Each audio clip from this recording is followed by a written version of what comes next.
Hey, just a quick note from me before we jump right into it. This is something silly that my pal and I recorded together. I hesitate to call it a podcast because that makes it sound more professional than it actually is, but that's how I recommend you enjoy it. Stick it on in the background while you're working, or hell, even while you're waiting for Resident Evil 8 to finish downloading.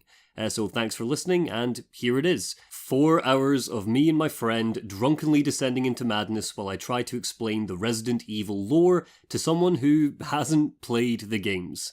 Enjoy. Hi, Chase. Hey, what's up? How's it going? I think before we do this, I think the most important thing is to ask you, what do you know about Resident Evil so far? I know there'll be some zombies. I know Jill Valentine, and I thought that Umbrella Corp was Capcom's logo. Right, okay. It's not Capcom's logo, as I've learned. Yes. Oops. No, yeah, oops. Oops.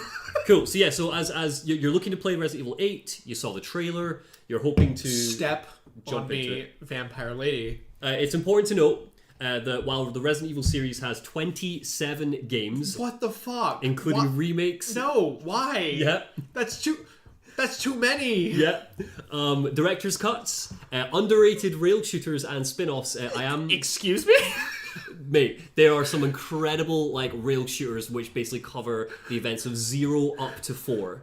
And you're playing with a friend and just shooting all the monsters. It's amazing. They're really underrated. Yeah. Okay, yeah. Sure. I'm just going to be focusing on the overarching main story. Hell yeah. Because nobody wants to hear me describe Resident Evil Dead Aim or the CGI movies like Resident Evil Vendetta, which are all canon, by the way. I'm going to walk you through Resident Evil 1, 2, 3, 0, Code Veronica, Resident Evil 4, Resident Evil 5, 6, 7, in that order. And you got at me for Kingdom Hearts being too convoluted. Yeah, but the difference is the Resident Evil 8, which comes out soon, doesn't rely on you to know absolutely everything about all the characters ever.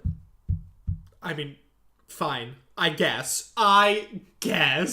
So, fine. Yes. But the story is amazing. It's also just bombastic and bullshit. There are areas, particularly we'll get to in Resident Evil 6, where it feels like there's some missed opportunities for them to go, and this is like that thing that happened then, and they don't. Which we'll get to when we get there, and it's a little bit like, oh, that's annoying. Kind of wish you'd tied things together there, but we'll get there because Resident Evil 6 is insane. I've also got some handy visuals for you to help keep track of what's going on, and I will be quizzing you at the very end. I have 20 questions. I don't know what I'm looking at sensory overload in a single picture right now. There are so many fucking characters on the screen right now. Yep. This is no. Welcome to Resident Evil. Yeah. It's amazing. So, are you ready? Sure. Okay. Let's do it. So, the year is 1998. Okay. The location, the Arklay Mountains, northwest of Raccoon City.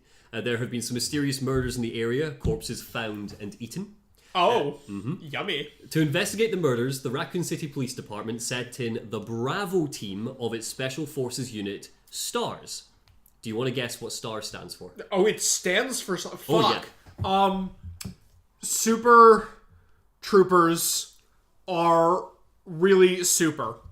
That's actually really close. Fuck, is it really? No. The Special Tactics and Rescue Service. That's not even remotely close. What are you on about? So the Bravo team signal goes dark, though. Right? So they cut shit. Out. So Alpha Team go in to investigate. Oh, the better ones. Yeah, I feel like they should have led with Alpha Team, but they don't. Probably. So we meet Chris Redfield. I know that name. Jill Valentine. Oh, she's hot. Okay. Barry Burton. Who the fuck is he? He is amazing.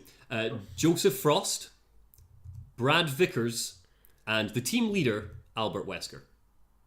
Okay? I know the first two of those. The other three don't seem relevant to me. But I like this guy's sunglasses. They're all important. He's pretty cool. So the team land, and Joseph is very, very quickly ripped apart by zombie dogs. Oh, he's cool. He's important, is he? He's important. Oh, he's really important, is he? Brad, the guy in the yellow vest, the helicopter pilot, he flies away in a panic, and the remaining team members rush to a mansion in the distance. You play as either Chris or Jill. What were you going to say? I was going to say the series really likes its mansions.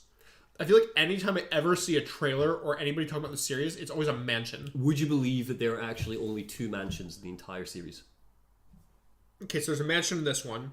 8 isn't a mansion. So I've seen that trailer. No. Is it not in a mansion? No, man, it's a castle. Same fucking thing. No, if they're counting mansions and castles, then you're right. They are in almost every game. Okay. Same thing in my mind. So, yes, you play as either Chris or Jill. You get to pick at the very beginning. Hell yeah. But no matter who you play as, the team splits up and you're left alone in the mansion for the majority of your playtime, dealing with zombies, traps, and monsters. The mansion is absolutely insane. As you explore, you fight a zombie giant snake, a zombie giant shark, a zombie giant spider, a zombie giant plant, regular-sized zombie dogs, zombie bugs, Poppers. and just regular zombies.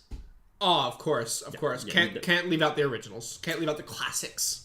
You quickly learn that the mansion belongs to this guy, Oswald Spencer. What is... A billionaire... Is that a tentacle on his face? No, he's ill. He's got tubes in him. Who the fuck puts IVs in the middle of your forehead?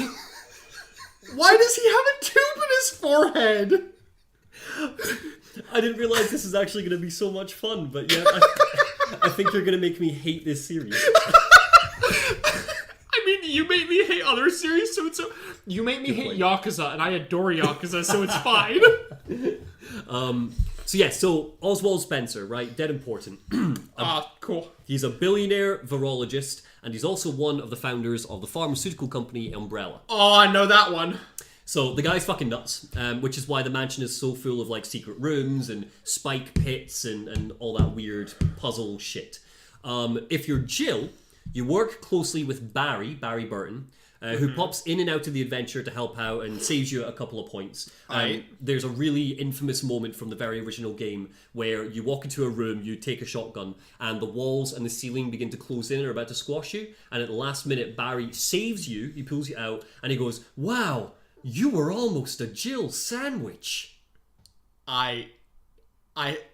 It's infamous. Yeah. Can we stop now? I kind of hate the series now. I kind of hate the series now.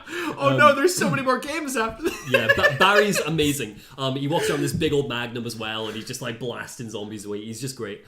So anyway, you eventually learn that a series of illegal experiments were being undertaken by a clandestine research team under the authority and supervision of biomedical company Umbrella. The creatures roaming the mansion and its surrounding areas are the results of these experiments, which have exposed the mansion's personnel and various animals, like guard dogs and stuff, and insects to the highly contagious and mutagenic biological agent known as the T-virus. That's important. I'm assuming this wasn't on purpose.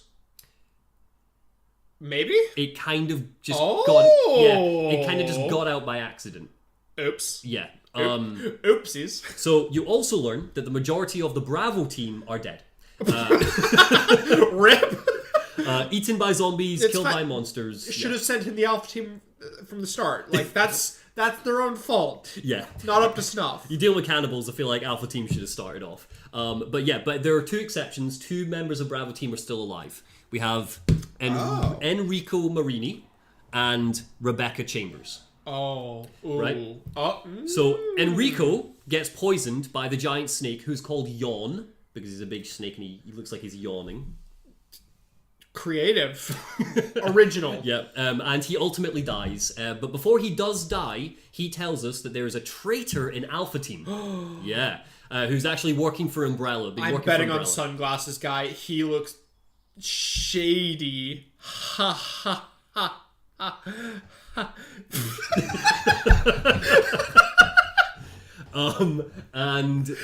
So the traitor in Alpha Team is working for Umbrella, but before he can tell us who he is, he's assassinated by an unknown assailant, most likely the traitor, but we don't get to see the face. What a shame.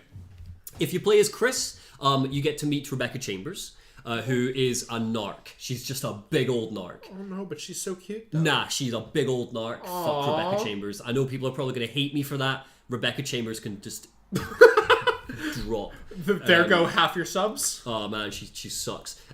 She's fine. She's just a big old narc. But anyway, so she acts as Chris's partner the same way that Barry does to Jill in her playthrough. She doesn't do much in the game, but it's important you remember her for later. Eventually, you find a lab underneath the mansion, which reveals all of the horrible experiments that Umbrella have been conducting. If you're playing as Chris, you find Jill locked in a cell. If you're playing as Jill, you find Chris locked in a cell. So whoever they are, they've been locked away by the traitor, whoever they are. You also find this picture of Umbrella's scientists. What do you notice? What a bunch of fucking nerds. Yeah. Also sunglasses. It's oh, it's me. Oh, that's me. That's your avatar. It's oh, hell yeah, best guy. Yeah, he is. He's the best character in the whole series. He's hell yeah. He's actually is he reoccurring? He is reoccurring, yes. Oh, okay. Do you remember his name? No. Should be taking notes, man. I'm gonna be asking these questions at the very end. I'll go get a notepad. I'm gonna study up for the test. So, rescuing Chris or Jill, whoever it is you rescue, Mr. Monty. You delve deeper into the lab to learn who the Alpha Team traitor is, which is Mr. Sunglasses, Albert Wesker. That's his name, Albert Wesker. Yeah. Turns out he actually lured Stars to the mansion to collect combat data on the bioweapons who are running free and sell them to the highest bidder. So that's been his plan all along. So there was the big breakout from Umbrella, and he was like, well, I'm going to make the most of this situation, and I'm going to find out just how deadly they are. And if maybe we can sell them. So he didn't intentionally release the virus. He just is capitalizing on the accident. Pretty much, yeah. Hell yeah. What a good capitalist. The game ends with a boss fight with the Spencer Mansion's ultimate threat, the T-Virus Tyrant. Oh. Yeah, he's great. Name? Well, that's not actually his name. He's just the Tyrant. Okay. He's actually called, like, Tyrant 2.0139 or whatever, right? Even worse. Yeah. But I like his nails. But yeah, so you fight him. Now, we also learn that Wesker has been blackmailing Barry Burton, Jill Sandwich guy, into working for him. Yeah. Threatening to murder his family. No. Yeah. But just as Wesker is about to murder Chris or Jill, he's got them at gunpoint, Barry summons the courage to fight back and plows Wesker with his obnoxiously big magnum. Hell yeah. Just 3 bullets, Wesker dead on the floor. Wait, I thought you said he... What? Yep. He's going to come back as a zombie. No, he's dead on the floor. He's gone. I was only joking. He's not actually a recurring character. Oh. Yeah. No, he's I'm like... dead. I'm a baddie. And then Barry's like, fuck you. Dead. Well, fuck. Shit. Okay. So, after you kill the Tyrant in the big boss fight, there's a self-destruct sequence, which is activated to blow the mansion sky high. And if we return to the lab, we see that Wesker's body is actually gone. So he's gonna be... Okay, so he's gonna be a zombie. We make it to the roof and kill the Tyrant, once again, because it returns on the roof. And we kill it with, of all things, a rocket launcher. Hell yeah, let's fucking go. The last scene is them just blowing it up with a rocket launcher. Barry, Rebecca, Chris, Jill, and Brad Vickers, who you might remember flew away and left them in the helicopter at the start. He comes back in the helicopter and rescues them. And they sail off into the sunset, leaving the horror behind. Nah, he can fuck off. We can do it without him. We don't need him. We didn't need him the rest of the game. So, Resident Evil 2. I like her jacket. She's got a nice red jacket. She does have a nice red jacket. Burst of character. Is she a ginger? She's not a ginger, no. Oh, it's a shame. I would have liked her even more. She's a brunette. She is probably my favorite character of the two. I like him, though. He looks like he's from a boy band. He's got some sexy hair. I'm glad. And that jawline. Ooh. I'm really glad that you've noticed the hair, because the hair is important. Why? Well, it's not plot relevant. Why is it important? It's a bit of a sticking point in the fan base, but you'll see why later as we go. All right? Sure. So, Resident Evil 2. 3 months pass since the mansion incident, and Raccoon City is now overrun with zombies. That's the worst fucking name of a city. I get it's iconic, but who the fuck comes... Raccoon City! It's Raccoon City, man. Was it overrun by raccoons when they moved in? Why did they move in at all? Raccoon City. I hate it. Well, it's called Raccoon City. All this takes place in the United States, by the way. I should be clear on that. Despite the efforts of Stars, Umbrella's reach has spread to the city streets. Here, we are introduced to 2 brand new characters. Leon S. Kennedy. The S stands for sexy as fuck. Leon is even a boy band name. Yeah. He's the best.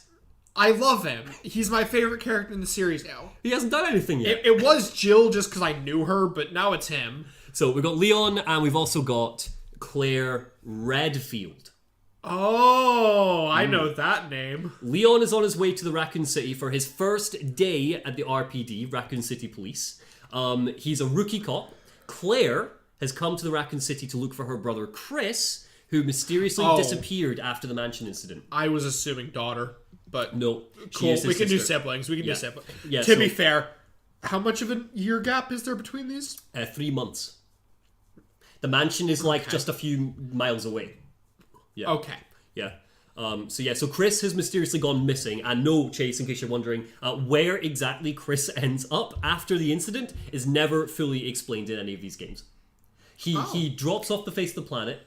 It is explained what he's been up to through movies and secondary material, but none of these games ever show us what Chris is doing, where he's been, why he disappeared, ever. It's always does he ever come back? You have to wait and see. So maybe one day. Leon and Claire, seeing that the city is under siege, team up and they make it to the Raccoon City police station, where the majority of the game takes place in this one location. Oh. Here's your mansion. Here's your mansion. This is this game's mansion. Yeah. They split up and search for clues, but the station is also overrun with zombies and monsters. They work through traps, puzzles, secret rooms. For example, you have to find 3 medals to slot into that statue to open up an elevator which leads into the sewers. As every police department has. Yeah. Standard protocol in a police department. Yep. It is actually explained why, but I'll get there. Why it's like this. I will explain why it's like this. Secret police department. So during their respective campaigns, Leon meets a mysterious woman. Do you get to choose who you want, like the last one, or you play them both? Yeah, no. So it's similar. You are encouraged in both of these games to play both of their separate campaigns. You can play them in any way you want, but they have a zapping system. Resident Evil 2 Remakes isn't quite great. Resident Evil 1 Remakes is great. Where basically, if you play Chris A and then you play Jill B, certain events in Jill's will be slightly different depending on what you did in Chris's. You are encouraged to play both of these, but there's a little bit of crossover. So, yes, Leon meets Ada Wong, a mysterious woman. She's got a nice haircut. You don't like her dress? I mean, this might just be me, the male in me speaking, as you do. That dress looks really uncomfortable with the seam down the middle. I feel like that'd be really uncomfy.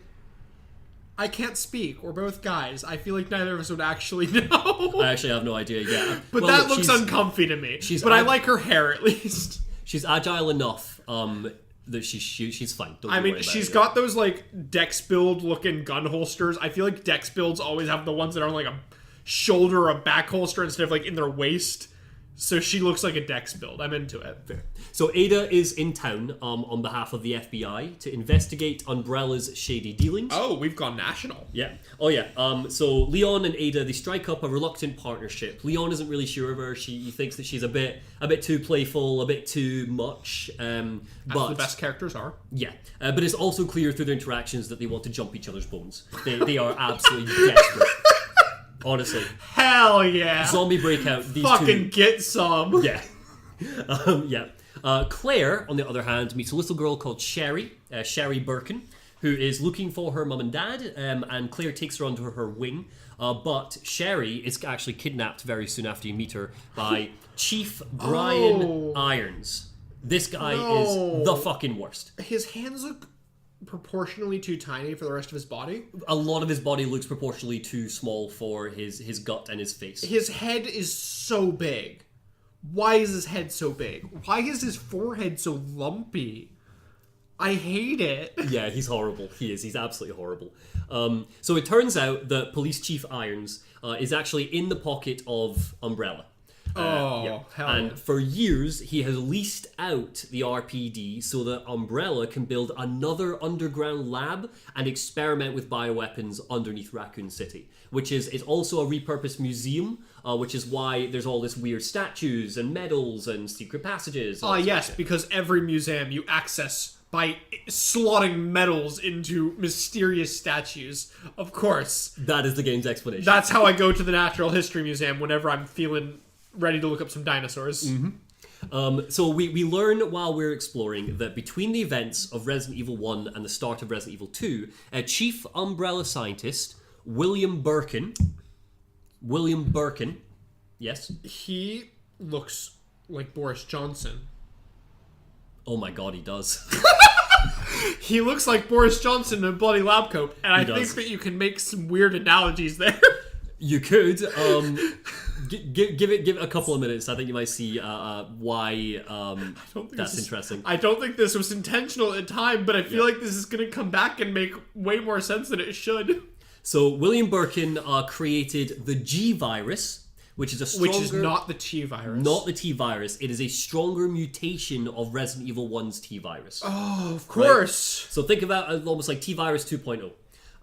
When Umbrella tried to seize the virus from him, he threw a hissy fit and they shot him. But in the process, a vial of the G virus smashed in the lab, rats picked it up, took it to the sewers, and thus we now have the outbreak in Raccoon City. That's why so it's not the T virus in Raccoon. It didn't escape the mansion.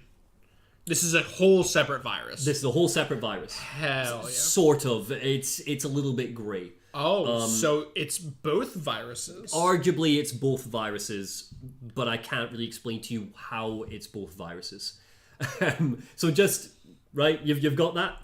So Umbrella shot him, G-Virus smashed, the rats took it, and now we have the outbreak. In an effort to save his own life, Birkin actually injected himself with the G-Virus and turned into a hideous monster. So, okay. So, I get from game reasons, because eyes being eyes, why he needs a massive eye on his shoulder. From biological, scientific virus reasons, why the fuck has he gotten a new eye on his arm? Why? Like, I am sure that is his weak point because fucking Zelda decided that eyes need to be weak points and that's just video games. But why did the virus go, yes, he needs to be able to see from his shoulder? Do you think that's the weirdest thing about this so far? Is that Yes. really your breaking point? I mean, he also looks like he's made of wood. Like, the entire arm looks like it's a log, but... That's fair. And it kind of looks like he's got some, like, worms or tentacles in there. He but does, outside of that, it kind of just looks deformity. I feel like we've been built up on science and logic, and now he's got a fucking eye in his arm. Fair enough. So he now patrols the police station, looking for his daughter Sherry, who you might remember is with Claire. Oh. Yeah. Because in his maddened state, this monster thinks, it can actually use Sherry to create more G mutants because they're related by blood. So a lot of Resident Evil 2's boss fights are given to just these two enemies. You've got William Birkin, who grows more monstrous and grim as the game goes on, and Mr. X, who you may recognize? I don't. Really? Not at I thought all. you'd recognize it from the memes. There are memes of him? Yeah, so there's I know numerous memes. nothing about this series. So people have taken... Outside of the words Umbrella and Raccoon City and Jill Valentine, I know nothing about the series. That said, his face looks like a spiral, and he looks like he's about to come up and do a little milady action. What, because the fedora? Yes. So, fun fact, the fedora was actually an original concept art for the first game on PS1. They removed it for the PS1 version, they brought it back for the remake. You can shoot the hat off and get an achievement for it. Yeah. I love remakes. So you're running around the RPD and he pops up and he doesn't stop chasing you. You cannot kill him. What a cunt. Yeah, you can slow him down, but he will not stop chasing you. You basically, there's a point in the game where it's like, right now I just need to run around, solve puzzles with this dickhead booming about the place. I mean, can you kill him? No, you can slow him down. You can like knock him down for a bit so he's like not chasing you for like 10 minutes, but that's pretty much it. It's great. It's one of the best like reveals of the game as well. He like rips a helicopter out of a building. It's fantastic. Who is he important? Should I know who he is? Is he? No. He's just another bioweapon. The fact he looks human. That this is the top of him. So he is like 10 feet tall. What? He's absolutely massive. Wait. Excuse. I feel like this shoulder up perspective you showed me is not. Yeah, no, the one that I should be seeing. Sorry, he's massive. I couldn't find a decent picture to show you, to be honest. What? He's absolutely massive. Yes, so Mr. X, we learn, is actually a tyrant sent to Raccoon City by Umbrella to destroy the underground lab underneath the RPD and kill any witnesses to their dodgy dealings. Halfway through the game, he stalks you through the RPD while you try to desperately solve the last of the puzzles. So if he's been sent on like a mission, then he's conscious. No, he doesn't speak. It's like he's programmed to destroy the lab. That's it. That's his only... So the virus can have programming now. I don't know. Are they not just mindless zombies? Do they have minds now? Well, Umbrella has been, like, he's something that Umbrella has made in their lab, and he hasn't broken out. They've So been, like, is he not related to the teen G viruses? I don't know. It's never really explained. This series has a lot of plot holes, doesn't it? Mate, we are only on game 2. So yes, so he's chasing you about, you're trying to deal with him. Back to the story. So Leon and Ada agree to work together to get a hold of the G virus, as it would be proof of Umbrella's corruption and they could take it back to the FBI. In the sewers, they meet Annette Birkin, Umbrella scientist, wife of William and mother of Sherry. Now, she ambushes the pair and she shoots Ada. Leon, however, takes the bullet. He dies in front of her. She shoots her daughter. No. So you got Leon and Ada. So Leon and sexy lady. You got Sherry. Sherry's the wee girl. There's too many characters. There are. Yep. So So Annette is the mother of the little girl. So she Whose name is Sherry. Sherry. Birkin. Okay. Down in the sewers, Leon and Ada meet her. And she basically is like, fuck you, because she recognizes Ada, doesn't want Ada to be here for reasons we don't quite know yet. And she basically says, like, get the fuck out of here, and she tries to shoot her, but Leon jumps in and takes the bullet.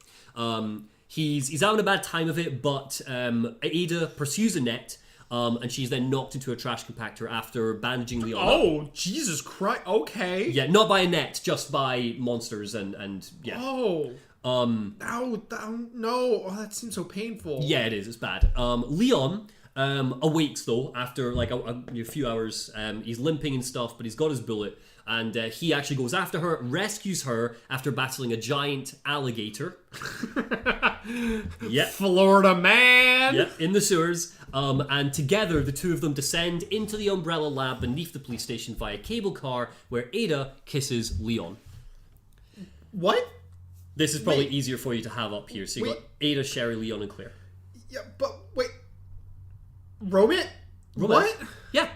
Oh, Ada. The two of them fancy each other. I'm getting carried. I thought it was the scientist lady. No, I got very confused for a second. Yeah, no. Sherry's mom is the worst, but she's out of the picture right now. On an unrelated, I really like the vest that Sherry wears. It's a nice plaid. I'm a fan. It's like a school uniform. I still like the plaid. Okay. I want a kilt made of it. Do you?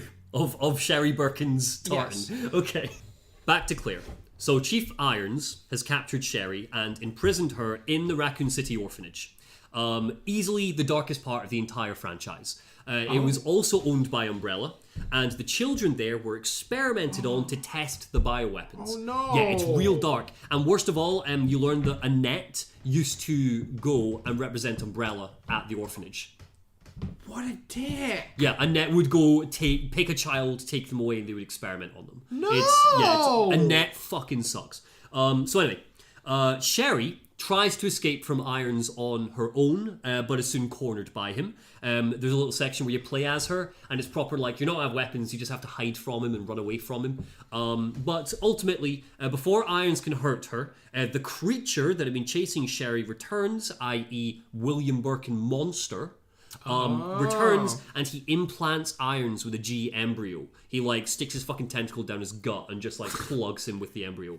Nice. Claire arrives to save Sherry at pretty much just the same time, and by this point Birkin is left, but a larva bursts out of Irons' chest and he dies. So William Birkin kills Irons and then leaves Sherry just because it's in a rampage.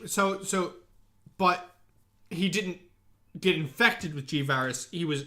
What? The larva so the larva burst out of Irons' chest and then it was wriggling about and it was starting to grow and mutate into a monster, and you just, like, step on it and kill it while it's in baby form.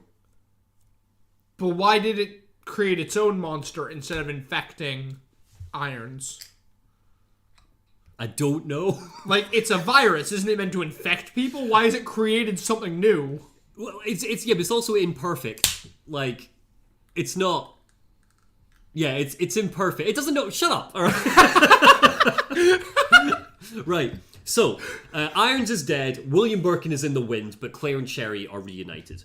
But their night is about to get worse as they meet Annette Birkin when they descend into the sewer themselves. The bitch. Yep. Annette realizes that William has actually already infected Sherry with the G virus off screen, and she is growing sicker and sicker as time goes. Wait. Yeah. No! So that scene you saw where Birkin implanted Irons with the larvae, it presumably did the same thing to Sherry, but Sherry's like it's DNA. Wait, so It worked, Irons grew a new person, and Sherry is becoming infected with the virus. Yeah. Those are not the... Why? Because there is actually an explanation for this. Because Sherry is related to Birkin, so their DNA is the same. So the reaction's different. So you're telling me that G virus is hereditary and can only infect hereditary, yet the fucking rats could spread it to everybody in Raccoon City. Shut up. Yes, everybody in Raccoon City is descendants of rats. Look, I'm probably almost certainly, and I'm going to go on the record as saying this, I'm not the Resident Evil expert, but having played all of the games in the franchise, all of the ones I'm telling you about now twice, I still don't even remember what the answer is. The story is that convoluted. It's okay, you're the Resident Evil expert in my heart. Oh, thanks, man. So yes, but I am going on the record here that some of the things I tell you might be slightly wrong, but the overarching narrative is the same. So it's all for fun. It's not for actual lore teaching. Yeah, please don't use this to actually get caught up. So she explains to Claire that Sherry's actually infected. Sherry's going sicker and sicker. She begins to pass out. But she tells Claire to take Sherry into the Umbrella lab as a vaccine should be there to save Sherry, right? Once there, Claire uses Sherry's pendant to unlock the vaccine that she's been carrying around. She's got this little key, she puts it in, gets the vaccine. But William attacks after mutating once again, so Claire sends Annette to administer the vaccine to Sherry, so save your daughter, I'll fight William. And then you get your big boss fight, and she fights William Birkin. Back to Leon. Ada Wong, who is now injured, requests that Leon go after the G-Virus sample without her. She's like, I'd go on without me, take care of it, come back to me when you're done. I feel like I'm still confused as to who the fuck she is. Like, Ada Wong. Who is she? Is she Umbrella? Is she Stars? Who is she? She's FBI, I told you this. She's here in that's what she told Leon. Oh, yeah. She comes in, she says, Leon, I'm an FBI agent. She flashes her badge at him, and she's like, you need to help me. It's so convoluted at this point that I'm forgetting details like that. So Ada tells Leon to go on without her. He reluctantly agrees, but once he finds the virus, he runs into Annette, who claims that Ada isn't FBI. She's actually a mercenary who will sell the virus to the highest bidder. So she's not FBI. She's a fucking capitalist. Yep. Yeah. Sure.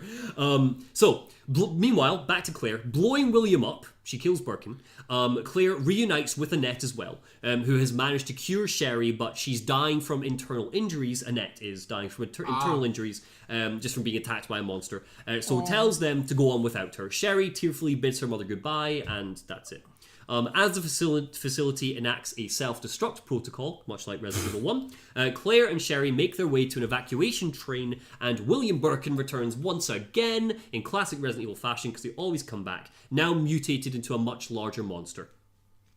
Meanwhile, Leon confronts Ada. This guy can't fucking die, can he? No, he can't. That's the Resident Evil thing. Your final boss fights you at least 5 times and mutates every time. It's great. Just wait for Resident Evil 6. The forms are amazing. So meanwhile, Leon confronts Ada as the lab's self-destruct protocol begins, where she admits to absolutely everything. She does not work for the FBI. She is a mercenary. She is here to steal the G-Virus and sell it to someone else.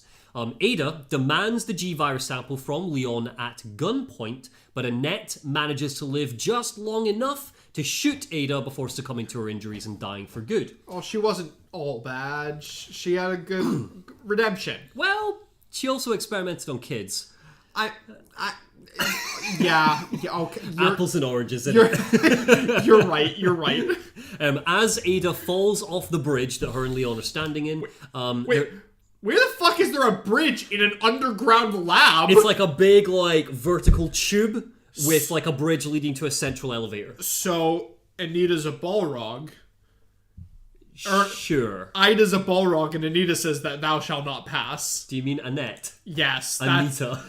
Same name. They both have A-N. Sure. So Annette shoots Ada, she falls, she dies.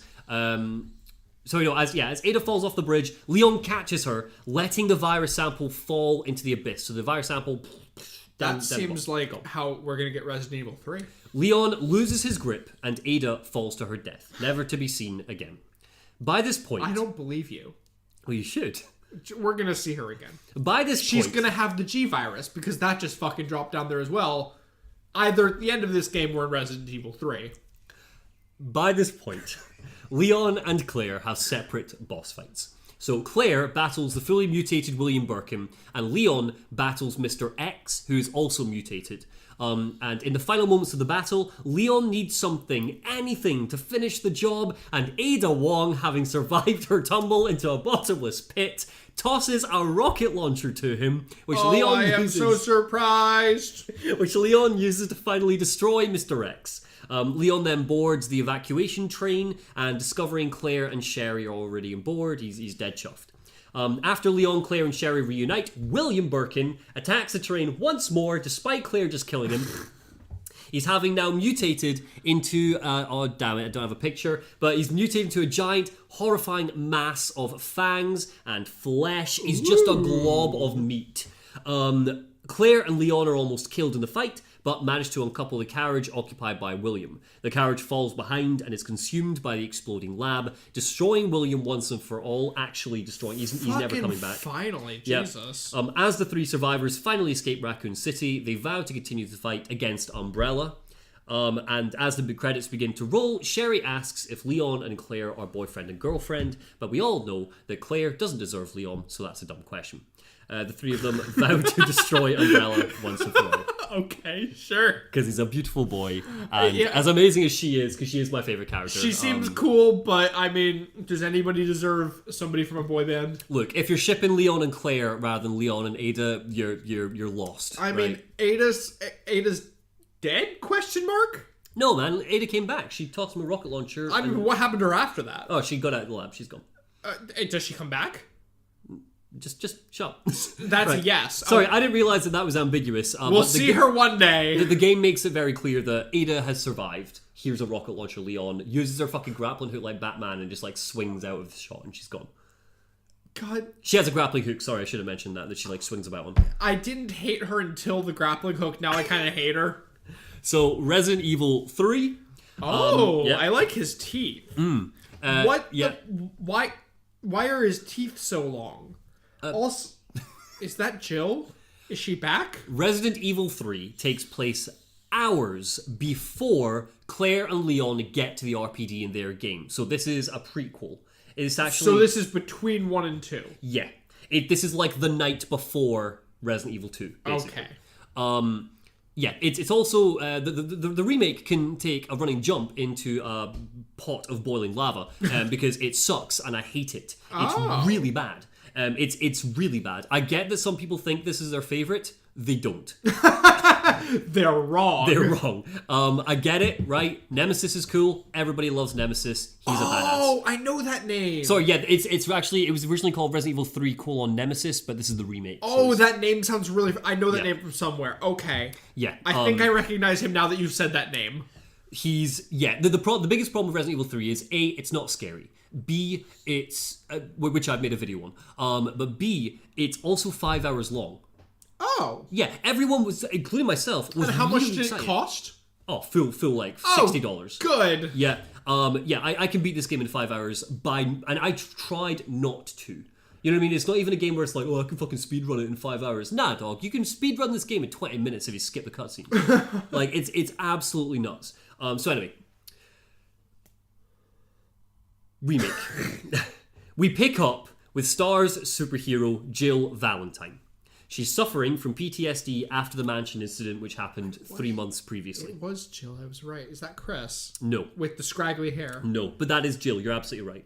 I was right on one. So, yeah, we pick up with Jill. She's having a bad time of it. She's got PTSD. I mean, I don't blame her. Yeah, no, yeah, she had a bad time. I feel bad that, she had a shit time. I don't blame her. So a cozy night at home is interrupted when the first intelligent tyrant of the series, codename Nemesis... Yep. The first intelligent, yet we had Mr. X who was programmed with a mission that seemed... Sure, go on. I don't know what to tell you, okay? That's what the wiki says. Go on. Well, I mean, to be fair, if we're talking chronologically, I guess he is the first since Mr. X came after him. Yeah, but in game-wise, it was Resident Evil 1, Resident Evil 2, Resident Evil 3. I'm going chronologically. It's fine. It's fine. So he breaks into her apartment and tries to murder her. After a short chase scene, Jill manages to escape and she reunites with Brad Vickers outside, who you might remember as being the helicopter pilot who ditched them in Resident Evil 1. Oh, I thought he was Jill Sandwich for a second. No, that's Barry Burton, who unfortunately you will not hear of again before the series is over. Peace. So yeah, we do get the cunt though. Sure. Yeah. Okay. I can't believe I really have it in for Brad. I hate him. He fucked off the beginning. He fucked us over. I hate him. He panicked. He didn't know what to do. I don't care. He's meant to be an alpha team. Well, he's meant to be the top dog, the Chad to the Virgin Zombies. Sure. Yeah.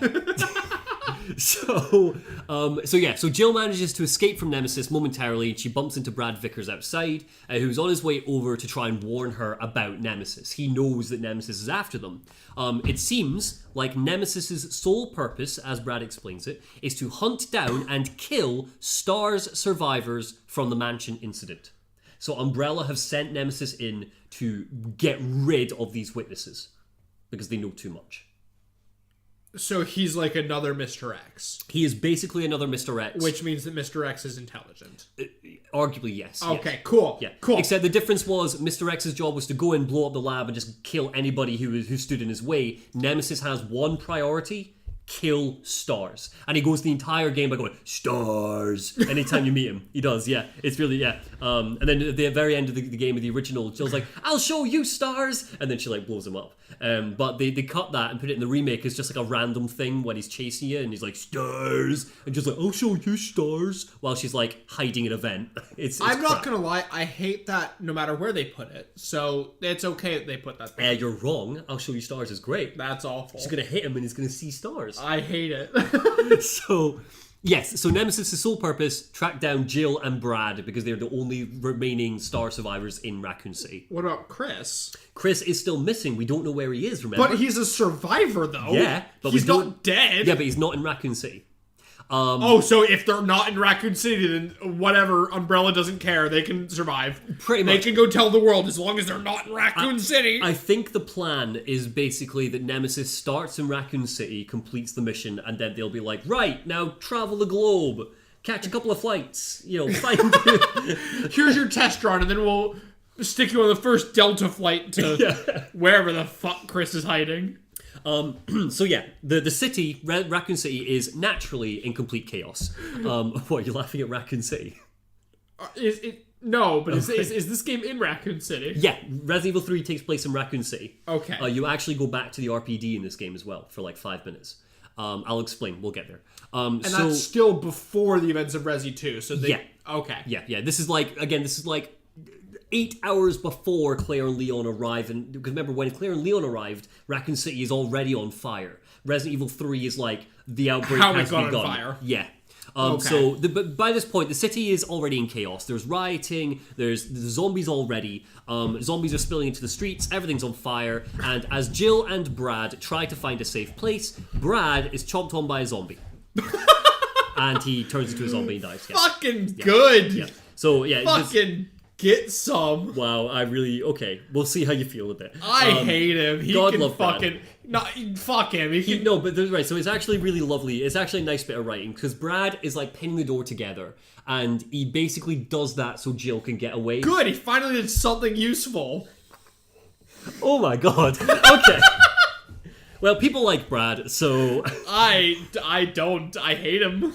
Resident Evil 3 is less compact than Resi 1 or 2. It covers a good chunk of the city. So you had the mansion, the RPD. Now we're basically just covering as much of Raccoon City as we can. Gotta flesh out the world. Gotta go for Resi open world. No, you don't. Yeah, gotta get it up to modern game standpoint. So on the run from Nemesis, who pops up a fair few times in the story, specifically trying just to kill Jill. He pops up with a flamethrower, a rocket launcher, all sorts. She runs into UBCS, Umbrella Biohazard Countermeasure Service. For a hot second, I just thought it was a bank. Yeah, yes. Like the UBCS. I mean, that sounds like a bank. United Banking Yep. Central Services. She pops in, makes a withdrawal just so she can get out of the city. So she meets Tyrell, Mikhail, Nikolai, and sexy dreamboat Carlos Oliveira, who you thought was Chris. When you saw his picture. Okay. He's hot. He is. He's great. He's great. really hot. Oh, fuck. Okay. So these guys have set up subway stations that they're going to use to evacuate civilians from the city. So Wait. Yeah. This guy. Yeah. Which one is he? He is Nikolai. He has an umbrella, so I'm assuming they work for Umbrella. They all work for Umbrella. They work for the UBCS, Umbrella Biohazard Countermeasure Service. They all do, including Carlos. Yeah, which is not a bank. Yeah. So like basically the idea is that they are a group of mercenaries who are just hired ad hoc by Umbrella to come in and clean up when Umbrella fuck up. So they don't have any allegiance to Umbrella, but they are here working for them. I like the fact that the fact that Umbrella has a cleanup squad implies the fact they fuck up all the time. They do fuck up all the time. Which is just super amusing to me. Well, you never know. They got to be ready. So yeah. So this is the team. These are like your main characters, basically.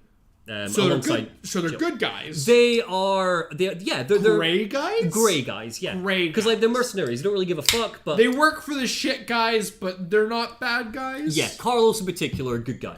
I mean, he's too hot to be a bad guy. If you wanted to play good guy, wank, you got good guy, wank, good guy. I mean, he looks like a wank. Yeah. To be fair, second guy kind of looks like a wank as well. You think? Oh, that's actually fair. Yeah, he's kind of set up for you to think he is, but he's not.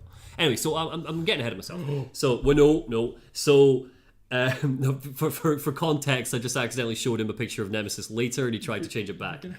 I am. So, despite distrusting Umbrella, Jill recognizes that the mercenaries are trying to help, so agrees to assist them with powering up the subway, get them working, get the people out of the city.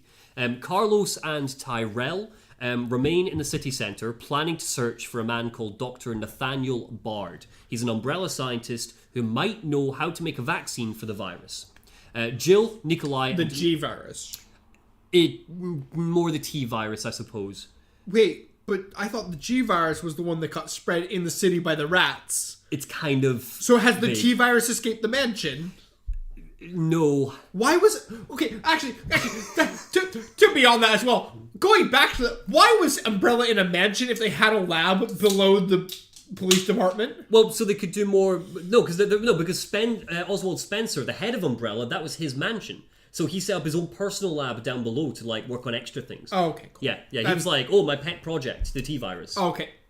So his pet project was the shit version of what his company was doing? Pretty much, yeah. Oh, of course. Yeah. I'm going to go home and create a shittier version of what my company's making.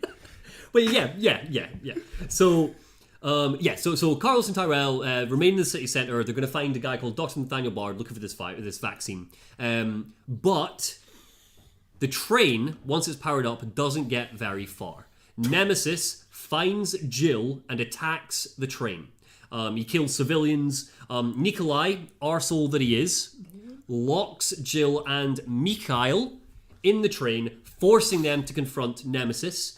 Mikhail, being the badass that he is, sacrifices himself to save Jill. He pulls out a grenade and says, "Get off my train, shitbird," and then blows him and Nemesis up. Yeah, so does Umbrella exclusively hire Russian mercenaries? I don't know. Apparently so. Well, no, because Carlos ain't Russian. He's American, to be fair. I think he's like American, almost Latin American, perhaps. Almost exclusively Russian. Yeah, almost. Yeah. There's a good chunk that are Russian who have worked together prior to this. Sure. So get off my train, shitbird, and they blow up. Jill tries to escape from the subway station. She gets off in the explosion, but Nemesis isn't dead. He is now evolved to... Jesus Christ! Yeah, he evolves after every quote-unquote death. So he's now evolved to run on 4 legs. Question. Is it ever explained? Mm-hmm.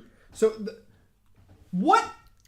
I feel like I should have asked this 3 games ago. What actually is the virus on like a biological sense? What are its effects? Because I thought it just made zombies, but it seems like it also does enhancements and transformations. And does it not do? Does it just do anything? And does it do whatever the writers need it to do? So, is that how it is? Is it just the writer's crux here? To be fair to the writers, There are numerous different types of viruses in the series. There are 2 so far. I don't care about the rest of them. No, that's fine. But so the point is though that the writers invent new viruses to do whatever they need to do. They do not necessarily change what the viruses themselves do. So like this guy is just a mix of all sorts of shit being pumped into his body to be designed this way. Things like... But nothing was pumped into him mid-game. He's transformed on his own. Yeah, so he's been given some variety of virus which makes him regenerate. And when he regenerates stronger than he was before. It's like rebuilding cells. I guess, sure. You're making me try to explain the logic of this. Yes! I'm a scientist. I need to know this. So that's basically the outcome. He has been genetically engineered to be this way. A lot of the other monsters you see, it's like basically Umbrella are trying to create super soldiers, right? But they keep fucking up. So whenever a T-virus is released, it's like, this ain't a super soldier virus. This is some shit that ain't good enough to be used yet. And we're not going to deal with disposing of it. We're just going to let it wreak havoc. Yeah. Well, they are. They set up the UBCS to try and tidy it up. You're going to see, right? We're going to get there. So we're still in Raccoon City. She runs away from Nemesis, who is now evolved to run on 4 legs, intercepts her, he fights her, and there's a big old boss fight in a courtyard where she manages to beat it, but it infects her with the T-virus before it retreats. No! So it can infect people with the T-virus. Jill's now got the T-virus. Which, to be clear, unlike the G-virus, actually infects instead of creating weird little... gremlin things that you step on. Yeah. It's the G. Think of the G virus like an alien. Like, you know how it like lays an egg inside you and then like you die, but like it creates life. It's like that. That's the way the G virus works. Unless you get it from a rat, in which case you get infected with the G virus. Yeah. Because the problem here, right, is it... Because you need that Black Plague analogy, of course. Well, because there's zombies in this game, right? This is where the confusion comes from for me, right? Because there are zombies in this game running rampant in Raccoon City, but it is never directly explained how the T-virus got into Raccoon City. It's explained how the G-virus got in, but never how the T-virus got around. And you're right. Probably from this fuck. I mean, yeah, probably. It's probably Nemesis. He's chock full of the T-virus. So he infects Jill with the T-virus. She has a bad time. And basically, she passes out, right? It retreats. It thinks that its job is done as far as it's concerned. It's like, right, infected, dead. I'm off to find another one. Meanwhile, Carlos and Tyrell, so just to remind you, Carlos and Tyrell... Hot guy and ugly guy. Sure, okay. Make it to the RPD. About an hour, by this point, they're about an hour before Claire and Leon would arrive to the RPD. Oh. This game takes place in a really tiny span of time. Oh, it does, yeah. This is a really fucking fast game. It is, yeah, because we are very close to the Raccoon end. City went to shit in the shortest span of time. I mean, zombie outbreak, innit? I mean, still feel like Zombie Outbreak would take place over a couple days instead of, 6 hours? Well... 6 hours, zombies take over. Yeah, that's fair. So they make it to the RPD, and they're hoping to find Nathaniel Bard who can make the vaccine in the STARS office, but they learn that he's actually at Raccoon City Hospital instead. There's a really tragic scene where Zombie Brad appears. It's real. This is real fucking tragic. Really quite good shit. See, but I still hate him, so I don't feel sympathetic. No, can we shoot him? We have to kill him. And while you're doing it, he's the first zombie in the entire game to speak because he's still transforming. So as he's doing it, he's marching towards you. He's like, "I'm sorry," and it's really sad. At least he fucking apologizes for being a cunt. Question: does he have the T or the G virus? He's all of the above. He's a zombie. He's got the virus. They basically, long story short, he's turning into a zombie. They shoot him and kill him. Thank God. And it's sad shit. And he's dead. That is him dead. He doesn't come back. Good. I don't want him back. Fucking useless. So they're in the RPD. They shoot Brad. All that's fine. Meanwhile, Jill manages to signal. She's like, oh my god, the fucking T-virus. She manages to signal her location to Carlos before she falls unconscious, and he finds her half a day later. So we are now pretty much aligning ourselves with Resident Evil 2. Wait. Yep. So Brad was infected with the T-virus at the start of this game. Yep. So assumedly, 6 to 8 hours later, is a zombie. No, he's dead. They shot him before he turned. but was turning into a zombie. Yeah. So Jill is found several hours later after being infected with the T-virus and is not a zombie? What is the infection rate? Does it depend on body type? What is explain to me the process by which the T-virus... Because I'm assuming the G-virus does not turn you into a zombie. Only the T-virus turns you into a zombie. Yeah. What is the infection protocol by which... Why is Jill not a zombie yet by the time that Carlos gets to her? I don't know. I don't have an answer for you. And I wish I did. Am I breaking your favorite series for you? No, because I already know that the story is absolute gobbledygook, so it's fine. But I'd never thought about it in this sense. So thanks for that. So Carlos is on his way. He manages to reach her in time, whatever that means, right? Half a day later. He takes her to the hospital where they believe Dr. Nathaniel Bard is hiding out. Right? But when they arrive, they learn that A, Dr. Bard has been murdered by the zombies. Fucking rip. And B, that the T-virus came from Umbrella. What? Bear in mind, Carlos didn't know this before today.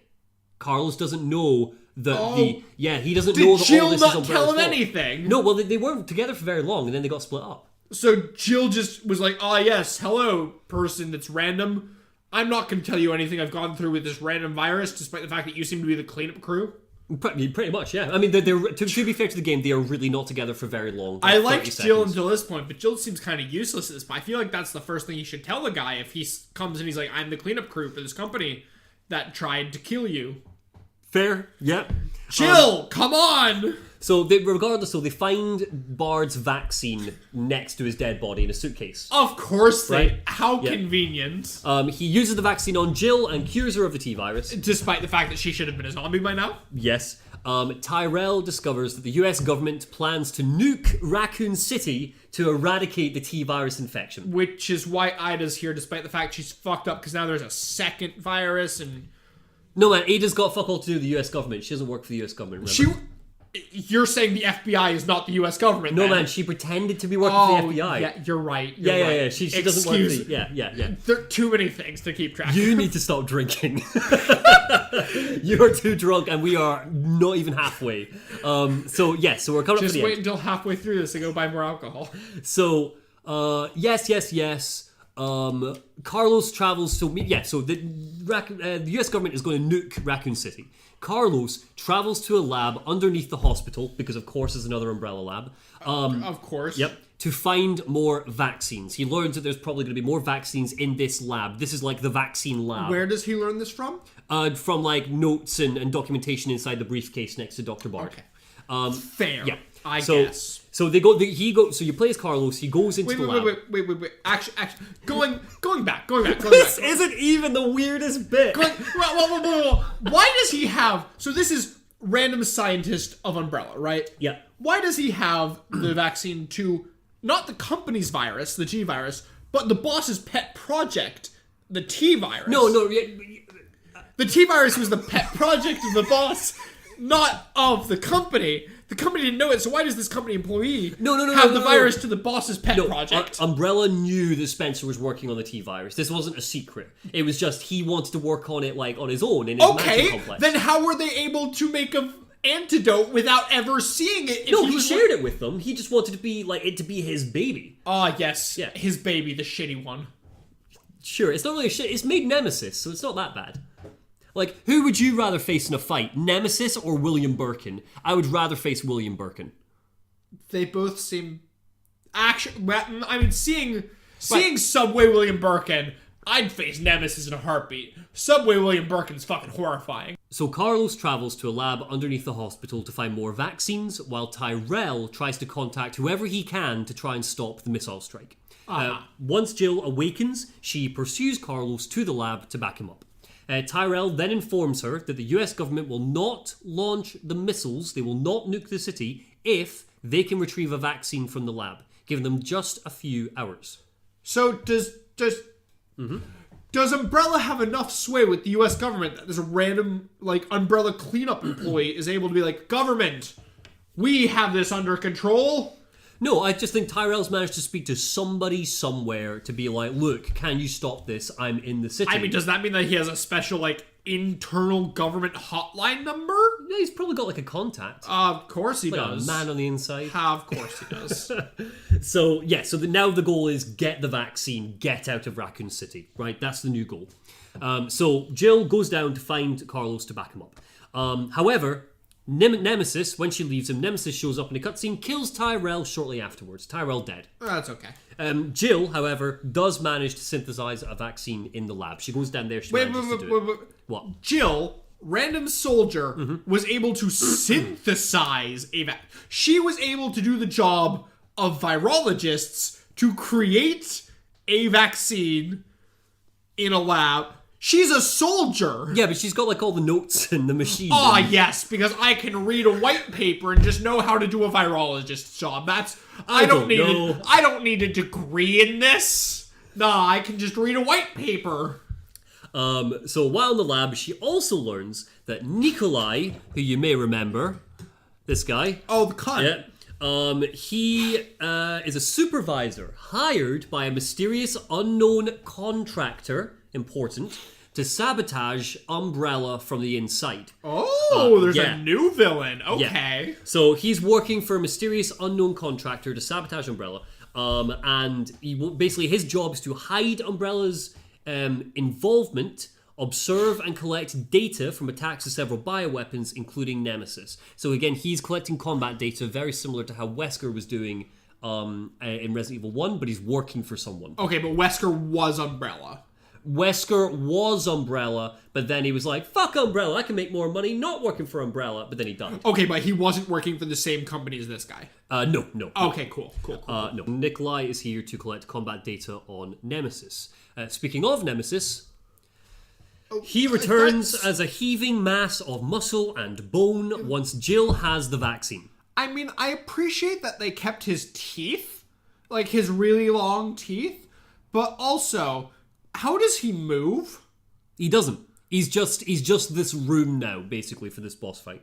I mean, I then why does she not leave the? If he, that seems like he can't do. That seems like he can't do any damage anymore. That seems like he's kind of stuck here now and he can't do any more damage. That's fair. No, he's got big arms that can grab her. There's no doors. She comes in here, he appears, and then he just like everywhere. What happened to the door she came in? No, she came in like the door's behind him. Oh. Yeah. So now she's trapped in here with Nemesis. This is final boss time. That's what this is. I feel like she should just die for the good of humanity at that point. Like, why? What? No. I mean, if she dies, where's Nemesis gonna go? It's not gonna get out. He's gonna go after Chris and co. You just said that he's a room now. He can't leave. He doesn't even know where Chris is. You said he only cares if Chris is in Raccoon City. Good point. Like, Chris fucked off. Who the fuck knows where Chris is at this point? Jill can also just kill him and leave, right? So that's what she does. So she has a big old Nimoy boss fight. In the chaos, Nikolai steals the vaccine from Jill and makes a run for it. Wait, how did Nikolai get in here? This is before this room. Nemesis appears. He's chasing her. Nikolai grabs the vaccine. She runs in here. Nemesis chases her in, and then boom, big boss. So Nemesis chases her into the room as a presumably still somewhat humanoid bipedal creature. Yep. Quadrupedal, whatever. And then they get into this room and he explodes and turns into a room. Well, not like a room, but you see it, right? It's a big mass, a hulking mass of yes, meat. but so he was he was like quadrupedal until he entered this room and then exploded? It just like grew and mutated. Of course. Yeah. So anyway, long story short, big boss fight with Nemesis, final boss fight, and she kills him once and for all by rocket launcher? No. Oh. Right? She jams the tip of a rail gun, which is in this room, into its mouth and blows it up. She's in an underground lab. She's in like an experimental weapons which area. Of course had a railgun in it? So Nemesis dead for good, actually is gone, right? Racing to the hospitals. I know that I have to say that, but you do. Racing to the hospital's helipad, coming up for the last moments now, she confronts Nikolai and tries to retrieve the vaccine, but in an act of spite, Nikolai destroys it. Stating what that a dick. Yeah, he's an ultra dick. Stating that he doesn't care about the city's fate so long as he gets paid for sabotaging Umbrella. So, Oh, sorry, this whole time he's been I like... guess I can't blame him, to Yeah. be fair. I mean, I'd do it for the paycheck. This whole time he's basically been like sending this contractor that he's working for, like proof that this is all Umbrella's fault, which they are then going to sell on the black market, to get them done. Sure. Right. So he doesn't give a fuck. He doesn't care about the city. He's good. There's a chopper waiting. He's about to escape. Right. Makes sense at least. But Jill basically seeing the vaccine get destroyed.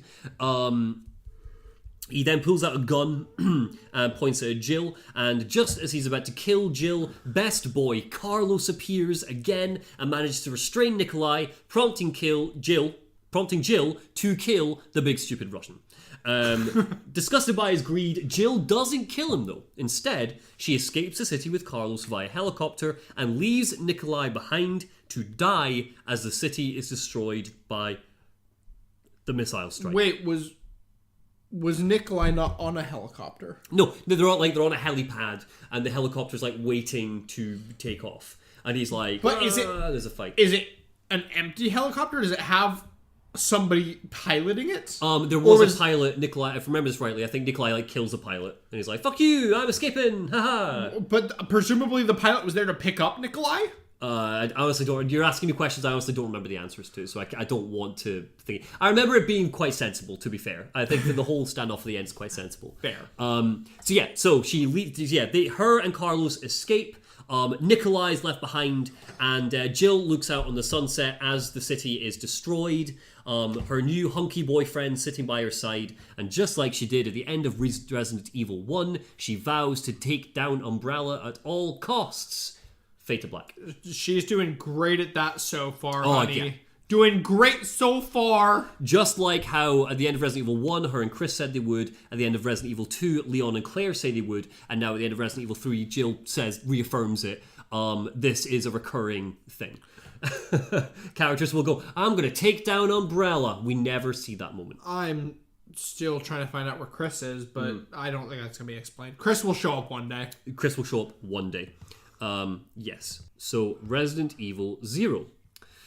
Of course it needed a prequel. It does. It explains things. Things, yes. We flash back to 1998, days before the Spencer Mansion incident. Okay. A train owned by Umbrella called the Ecliptic Express comes under attack from a swarm of leeches. As the passengers and crew are attacked, a mysterious young man watches over the resulting chaos from a hillside while singing opera. What the... What? Yeah. Why does he look taken out of like some fantasy RPG? Yep. Is he a mage? Nope. Is there magic in this series now? Nope. Is he part of a cult? You'll learn. Is he okay, sure. Just go on. So 2 hours later, Officer Rebecca Chambers of Bravo Team comes across the express after being separated from her comrades in the Arklay Mountains. I thought that Rebecca Chambers was in the Alpha Team. No, she was in the Bravo Team. Remember, Bravo Team got sent in first, then Alpha Team and Chris and Co went in afterwards. Oh, and she was one of the survivors. Okay, yeah. Cool. So she was a survivor. They've been there, they've been investigating. She's been separated from her team and she's found herself, find on this train. Good separated. stuff. So she comes across the express after being separated. As she explores it, she sees that the crew and passengers have transformed into zombies. Do you want to guess how the T-Virus got onto the train? Oh, God. Do I? I'm guessing Spencer was using this train to transport it somewhere. No, it was attacked by leeches. How the fuck did the leeches get the... Well, no, that gets explained. Excuse me? Yep. So, as she explores the train for answers, she teams up with Billy Cohen, the guy in the picture here. He is a former Marine Force reconnaissance officer who was to be executed for killing 23 people under the military police van transporting him crashed within the region. He saves Rebecca's life from a zombie, and she's immediately just a massive dick to him, telling him she's going to arrest him later and take him back to prison. She's a big old narc. I mean, he looks like a punk. I can't blame her right now, at least. Suddenly, the train starts moving again. So, unbeknownst to the pair, 2 soldiers from Umbrella attempt to take control of the train and destroy it, but are killed by the leeches before they can complete their mission. As the train speeds out of control, Rebecca and Billy battle a giant zombie scorpion before applying the brakes and averting its course towards an abandoned building. Yep. Upon exploring the area, so they've crashed, they're in this building now. Upon exploring the area, they discover it to be a disused training facility for future executives of Umbrella. William Birkin and Annette Birkin were trained here. Oh, I know those people. Albert Wesker was trained here. Oh. They were actually really good friends, and they were groomed under the watchful eye of Oswald Spencer. Oh, guy with the weird face tentacle. And his partner, Dr. James Marcus, but it's since been abandoned. So it's now just overrun with zombies. It's here that they also learned that in the 1960s, this is important, Dr. Marcus, this guy, discovered the progenitor virus in Africa. The progenitor virus. The progenitor virus in Africa. That sounds like the first one. This is the original, like, every virus comes from the work that was done on this. Wait, so was this a synthesized or was this natural? No, you will learn that later what the deal was with the progenitor virus. We'll get there eventually. So all you need to know now is that he and Spencer, they discovered the progenitor virus in Africa. They brought it back. They'll be doing some tests on it. Hell yeah.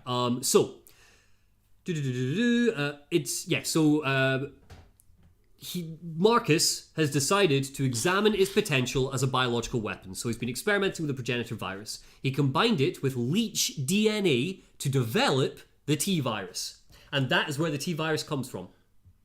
From leeches. Yep, they put the progenitor virus into leeches, they fucked around with their biology, and they extracted the T-virus. Which is why leeches were not present in any other game, except for this one. Yeah. Of course! Logic! And later, William Birkin would turn the T-virus into the G-virus, as we know. So eventually, Rebecca becomes separated from Billy, and while alone, she reunites with Captain Enrico Marini, who you might remember from Resident Evil 1, where he gets poisoned by the giant snake Yon, and is then assassinated by Barry under the threat of Wesker. He didn't seem very important. He wasn't, honestly. He has cool mustache. I'll give him that he has a cool mustache. Yeah? I like his mustache. There, points for the mustache, bro. He's a good guy. He's I don't think he's important. We don't know much about him. This is the last time we hear about him. Okay. Enrico tells Rebecca that the rest of the Bravo team will meet up at an old mansion they found, but allows her to stay behind in the training facility to find Billy. After a quick boss fight with Umbrella's first ever tyrant, yes? So was this the whole mission that they were sent on originally? They were not sent specifically to the mansion. No. They just happened to find the mansion on their original mission. Yeah. There were reports, news reports and police reports of weird deaths happening where it looked like people had been like half eaten and shit, their bodies had all been mutilated, and Bravo team had been sent in to investigate further. They got separated in the mountains, in the forestry, and they've been split up. And they found this mansion. They're like, right, that's a location we can all at least regroup upon. Okay. Yes, we'll regroup upon the zombie-infested mansion. Yeah. As we do. So after a quick boss fight with Umbrella's first ever tyrant, the tyrant before the tyrant we see in Resident Evil 1, Rebecca and Billy eventually reunite. Billy tells Rebecca the story of why he was arrested. He did kill 23 people, but he did it under government orders while in the military and has never forgiven himself. Damn. Other than that, he doesn't want to talk about it. The government sucks, man. The government sucks, and also, like, Billy's like, look, I do not want to talk about this. That's my fucking story. Please just drop it. That's really suspicious. No. He's like, it's clearly bothering him. He's gone through a lot. He's dealing with a lot. He's like, look, this is my full story. Please leave me alone after this. Please don't ask me how I'm feeling. I mean, that's it's a game. It's gonna come up again, though. That's gonna come up. It doesn't, but for the next few hours, Rebecca does keep asking him if he wants to talk about it. Oh, well. Because she's a big old narc. Eventually, Rebecca and Billy catch up with the leech-controlling man, who you thought was a Final Fantasy character, who happens to be James Marcus's final experiment. So there's a magic man who controls leeches. Pretty much, but the reason why he controls leeches is that he is the Queen Leech. That's his name.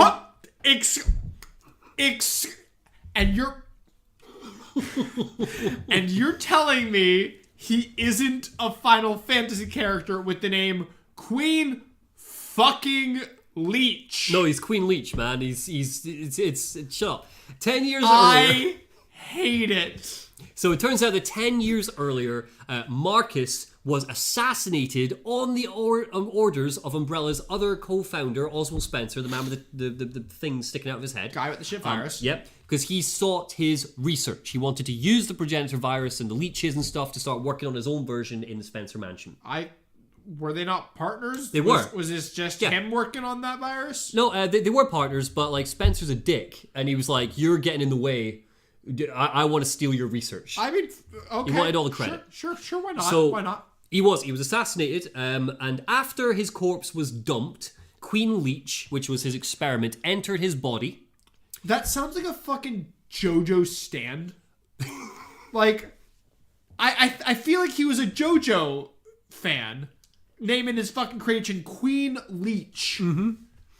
So yeah, James Marcus creates Queen Leech. He doesn't create this. He creates Queen Leech. And after he dies, Queen Leech finds his body, enters it, reanimates it, gains his memories, and the ability to shapeshift, whereupon it believes itself to be Marcus. And it orchestrates the T-virus outbreak in the facility and on the train as a means of revenge against Umbrella and Spencer. Since when can the T-virus shapeshift? That's new. What happened to when the writers need something they create a new virus? Nah, they're rewriting the rules of the old viruses.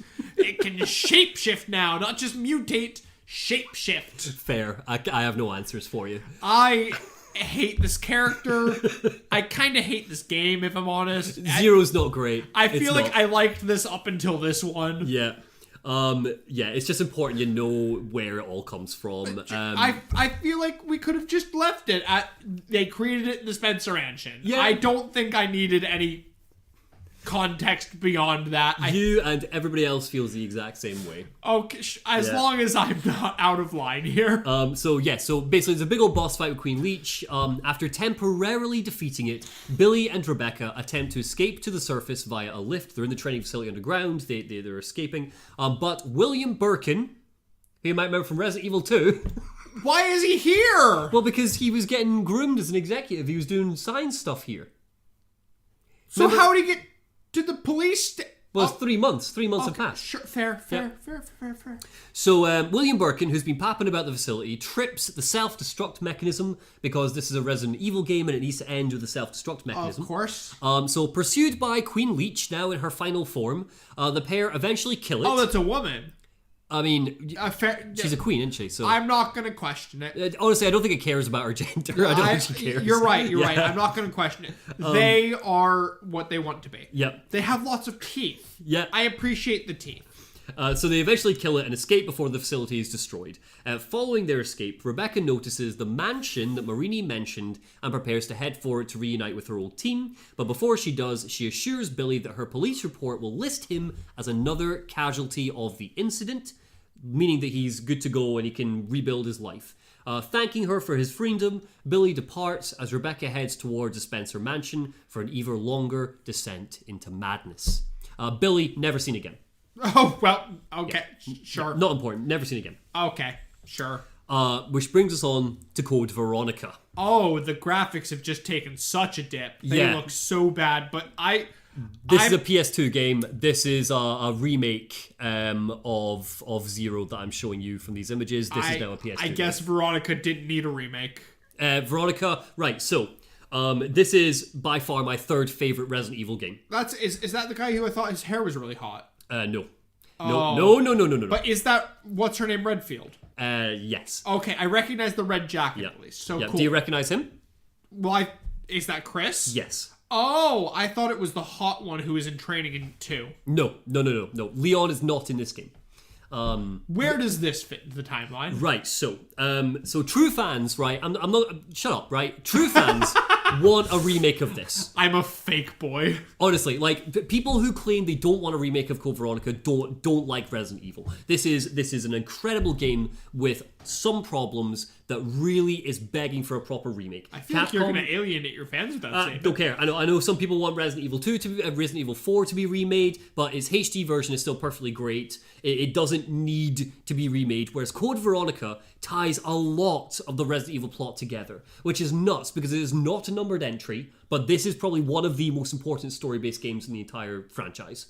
Like, it ties a lot together. So, while I've been talking about Resident Evil 3 and Resident Evil 0, you likely have been wondering what the fuck any of this has to do with the mysterious disappearance of Chris Redfield after the events of the first game. I didn't wonder what it had to do with him, but I have wondered where the fuck he is. Yeah, you are not quite going to get the answers to that. Of course I'm not. You are going to catch up with him. So, out of a side note, those guns, those don't look like they should work. I hate those guns. The ones that what's-her-name Redfield has, that's not how a magazine works. I feel like those bullets aren't gonna... I hate this gun. They're Uzis. That's a shit-designed gun. Well. Anyhow, continue with the story. So just 3 months, right? We're now back to present day. Just 3 months after escaping from Raccoon City in Resident Evil 2, Claire Redfield raids an Umbrella Corporation facility in Paris in search of her brother Chris Redfield. In fucking Paris? Yeah. Why have we... What? Why are they in Paris? Why have we... What? Yeah. You know what the worst part is? That's not where the game takes place. That's just the opening cutscene. What? Yep. So in this cutscene, she's raiding it, she's looking for Chris, and she's discovered by Umbrella's security forces.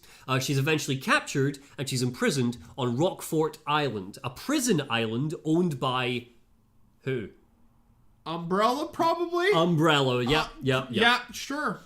So, sometime after her imprisonment, Claire finds herself released and gameplay is given over to us, and she discovers that an outbreak of the T-virus has actually occurred on this island. Why do they keep putting it everywhere? Stop putting this fucking virus everywhere. Well, yeah. Do they not know how to contain things? The island is abandoned. Any survivors have gone into hiding or turned into zombies. In the resulting chaos, she finds herself... Umbrella are shit at science, man. Umbrella are fucking... Like, how the fuck do they make money? They can't contain shit. What are they doing? How do they have a company? How do they still have money at this point? How have they not ended the world at this point? All of these are very fair things to wonder. They should not... How many fucking places have they... overruled with zombies at this point? Yeah. How? What? What? So, in the resulting chaos, Claire... Why is it not even a new virus this time? It's still the fucking T-virus. How many places did they have to unleash this shit to test it? Put it in the fucking mansion. That's enough. There's your test data. You don't need a fucking island. Yeah. Why? Fuck it. Go on. Let's continue. Fuck it. So, in the resulting chaos, she finds herself teaming up with Steve Burnside. Sure. Another inmate seeking to escape, and by far the worst character in the series. I can tell that judging by his hair, he has the worst haircut in the series. Well, that's a lie.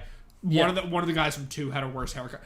I hate him. To give you a sense, right? He introduces himself to the game by firing on Claire with a light machine gun, and when she shoots back one bullet, he immediately surrenders. And he also, for the entire game chase, every scene he's in, he talks like this. He talks like I'm Steve, and I'm here to help, and you're a woman, so you're gonna slow me down. It's that. Oh, no. Bad time to mention, this game is easily 30 hours long. It is a long-ass game. It's a lot. Oh, no. Steve fucking sucks. Steve leaves Claire and heads off to the airfield looking for a plane to escape, but refuses to let her join him because he's a fuckboy and thinks she'll slow him down. Of course. Steve Burnside thinks that Claire Redfield will slow him down. Claire Redfield, who fucking, solved the RPD, battled William Birkin, saved Sherry, and, managed to escape Raccoon City. He's a little wank. Anyway, so, Claire uses the communications tower to request help from her old boo Leon, but due to the poor signal, she's not sure if he receives it. It's all crackly. It isn't long before the game drops its first story beat bombshell on us. It's me! Claire comes face to face with none other than Albert Wesker, who has come to the island for his own mysterious reasons. I thought he was dead. Yeah, no, he ain't dead. He's chuffed that Claire's here, though, because he knows that she's Chris Redfield's sister, and knows that her being here will lure his old enemy to him. He also has superhuman speed and strength. Of course he does. And you can see glinting red eyes beneath the iconic black sunglasses. Which... not in this picture I've got, but you see I'm assuming is...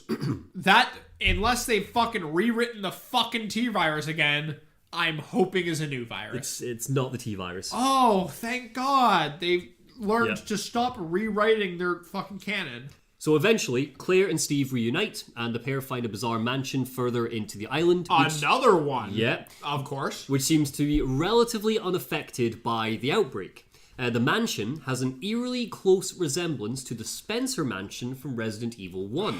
Except, of course, this one is littered with bugs. Just all the bugs. Statues of bugs. The keys look like bugs. There's even an old film of two blonde children, twins, killing ants with a magnifying glass. Leeches weren't enough. He needed bugs as well. Yep. Don't worry about the leeches. Honestly, we don't need to worry about the leeches. Of course we don't.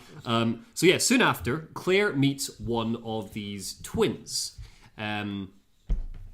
Alfred Ashford. From the video of them killing the ants. Yeah, she sees them as kids in like a old film, and she finally meets him, Alfred Ashford. He's amazing. He's easily one of the best characters in the entire franchise. Baddie. Of course. Yeah, so she confronts the island's commander, Alfred Ashford, the second best villain in the series. He is mentally unstable. He constantly switches between two personalities. His own and that of his twin sister, Alexia. He even dresses up as her, wig, makeup, the whole show. This isn't he's a trans person. He fully believes when he puts on the wig and the makeup that he is Alexia Ashford. This isn't a gender issue. This is purely just he has a dissociative identity disorder. So your time on the island ends when Claire and Steve finally find a seaplane and use it to escape from Alfred. They don't find and kill him. Battling a tyrant in the hangar. Steve takes his moment to try and kiss Claire, but she shuts him down because he's not her special boy Leon. And Good. He's the worst. He's a fucking misogynist. She should shut him down. He's a little shit, and he doesn't deserve to kiss her. Why did he think that he deserved that? Yeah, he keeps hitting on her numerous times over the course of the game. Spoiler alert, Claire never takes his advances. Ever. Good. Yeah, never. She shouldn't. He tries to kiss her, she shuts him down. Typically, though, Alfred pursues them and switches their plane to autopilot, directing it towards another Umbrella facility in Antarctica. One. Yes. Why the fuck did their plane have an autopilot? Two. How many fucking facilities does Umbrella have? Oh, like easily one per country. Like there's hundreds of them. Yeah. Like as many as the series needs. Oh, yeah. Of course. And also important, so Alfred, the reason why I really like Alfred is Alfred toys with Claire and Steve. Like, he wants to kill them, but he's very open about the fact he's like, I just want to fuck with you. I'm getting my kicks out of this. This is fun for me. I'll kill you one day. Yeah. And he also talks like this. There's a really iconic moment where he locks her in like a room, and over the speakers he comes in and he goes, hello, Claire. Like, that's how he laughs and that's how he talks. That's not even a poor rendition. He's like, every time he meets her. Is his laugh. Oh. Yeah. Hello, I'm Alfred Ashford. It's great. It's so good. I'm into it. So yeah, they crash into Antarctica. Now you think the story is over because they defeated the tyrant, but you're actually just a third of the way through Code Veronica.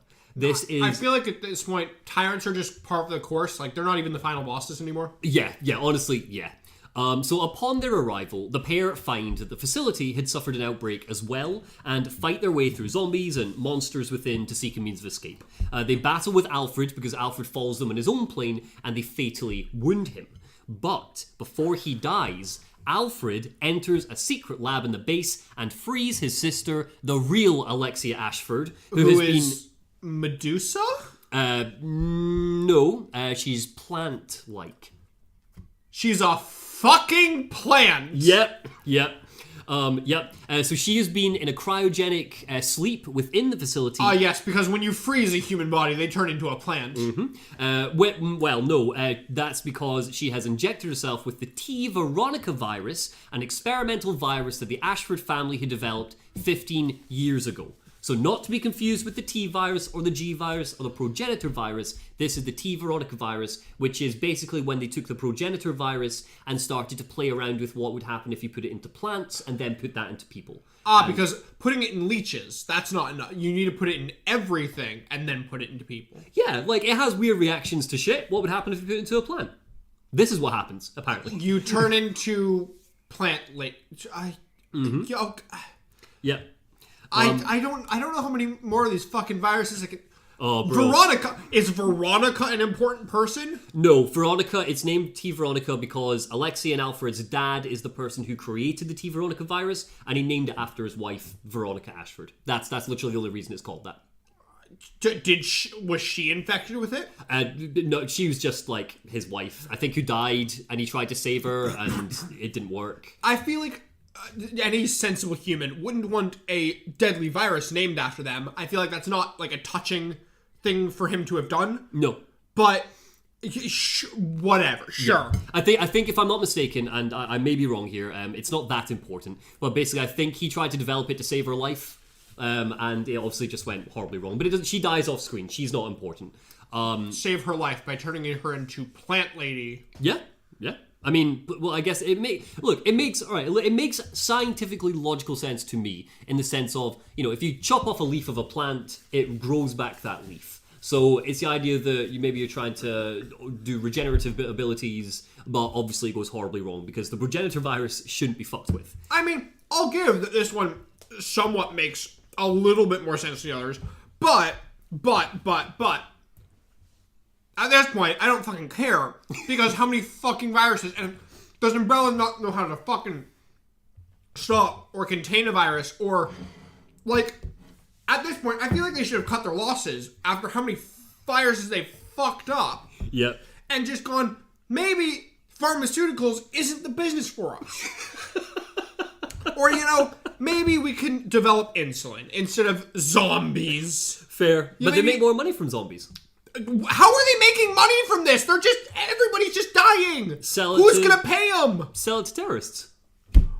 Dude, in the entirety of the series, is it ever terrorists who unleash these weapons, or is it exclusively always Umbrella fucked up? Or are we ever gonna have, a terrorist who bought the virus finally actually uses it? I can't tell you.